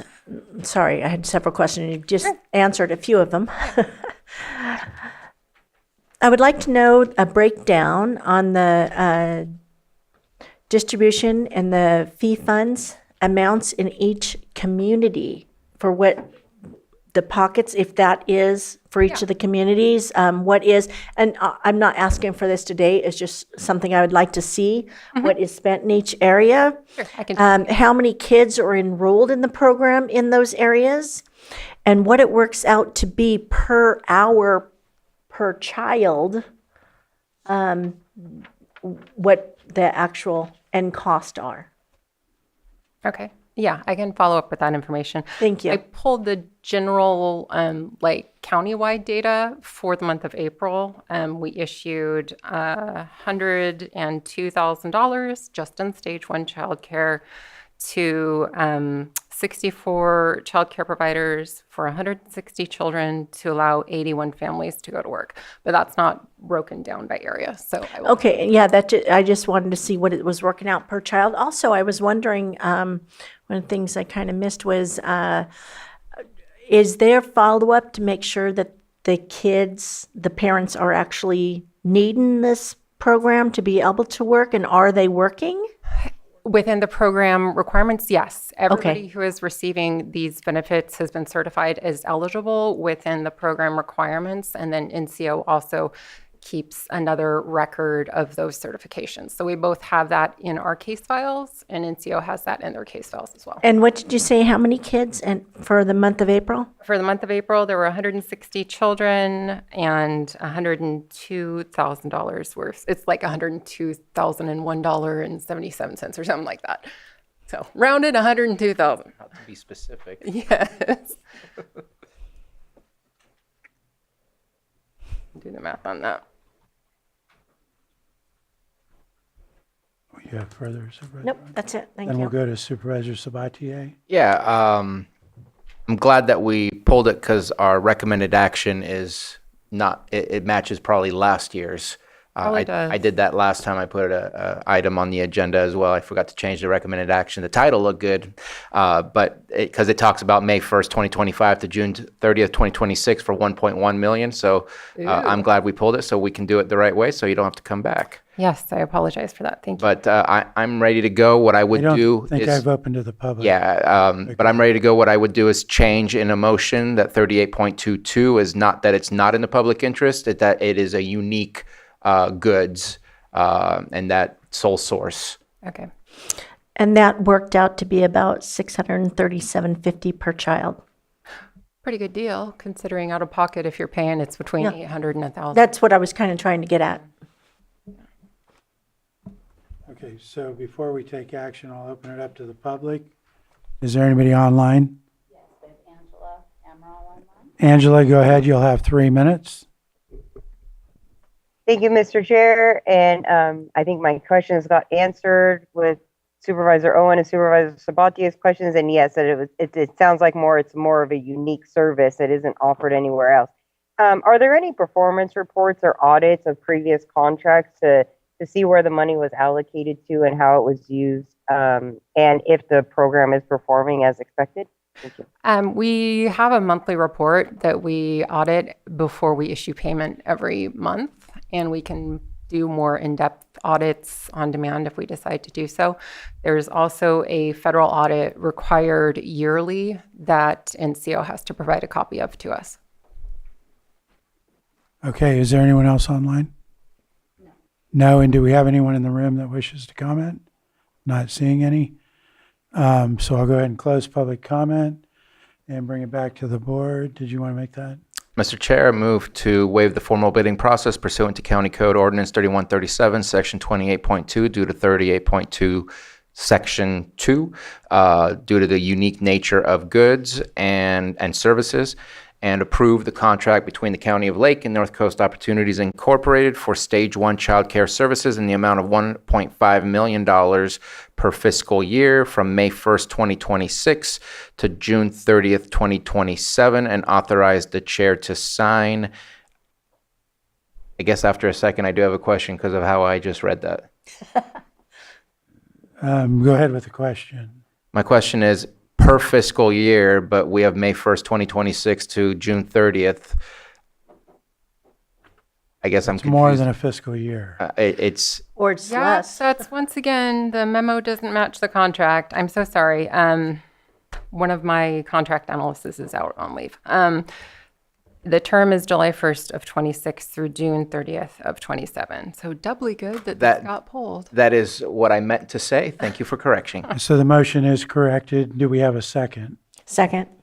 I have a motion and a second. All in favor? Aye. Aye. Opposed? Hearing none, that carries 4-0. Thank you. Thank you, Director. Thank you. And with that, we've still got closed session work, but I want to check in with supervisors if they have any weekly calendar that they need to. I have one thing I want to say, but anybody else want to put Can't seem anything to out open my today? calendar. What was that? I can't seem to open my calendar. Okay. Supervisor Owen, do you have anything you want to put out today? Nothing big. I mean, nothing that can't wait. Go ahead. Okay. Supervisor Crandall, did you have anything? I'm okay. I just wanted to quickly say, Oh, yeah, I do, but what's that? I do. Just, Go ahead it's first. just the Nice neighborhood night out on Saturday at 4, from 4 to 6 Thank you. at the Nice Event Center. Yes. And I was just going to mention, thank the EPA and all the, that's the Environmental Protection Agency and all the county staff and Supervisor Owen that got the opportunity to have an extensive tour of the Sulphur Bank mine site. And everything sounds good for them to be on track with starting that remediation, except that the cost is going from 95 million to 120 million. But anyway, just wanted to mention that it's exciting to hear that that's finally moving forward. It was a great tour. Decades, yes. Thank you. And that's all I'm going to report today. And I'm going to read off the closed session. And that'll be 8.1, Public Employee Evaluation, Title Social Services Director.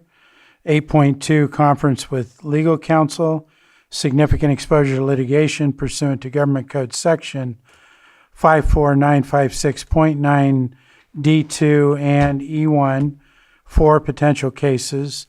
And then 8.3, which is an addendum, Public Employee Appointment pursuant to Government Code Section 54957B1, and that's interviews for Health Services Director and appointment of Health Services Director. And with that, is there anybody online that wishes to comment about any of those closed items? Anybody in the room? Not seeing any. We'll go ahead and adjourn our open session and move into closed session at 3:44. All right, was there any action to be taken out of closed session? Yes, Mr. Chair. I move to appoint Lisa Farraco as Health Services Director effective June 9th, 2026 at step 1. Second. I have a motion and a second. All in favor? Aye. Aye. Opposed? Hearing none, that motion carries 4-0. Is there any further action? Yes, Mr. Chair.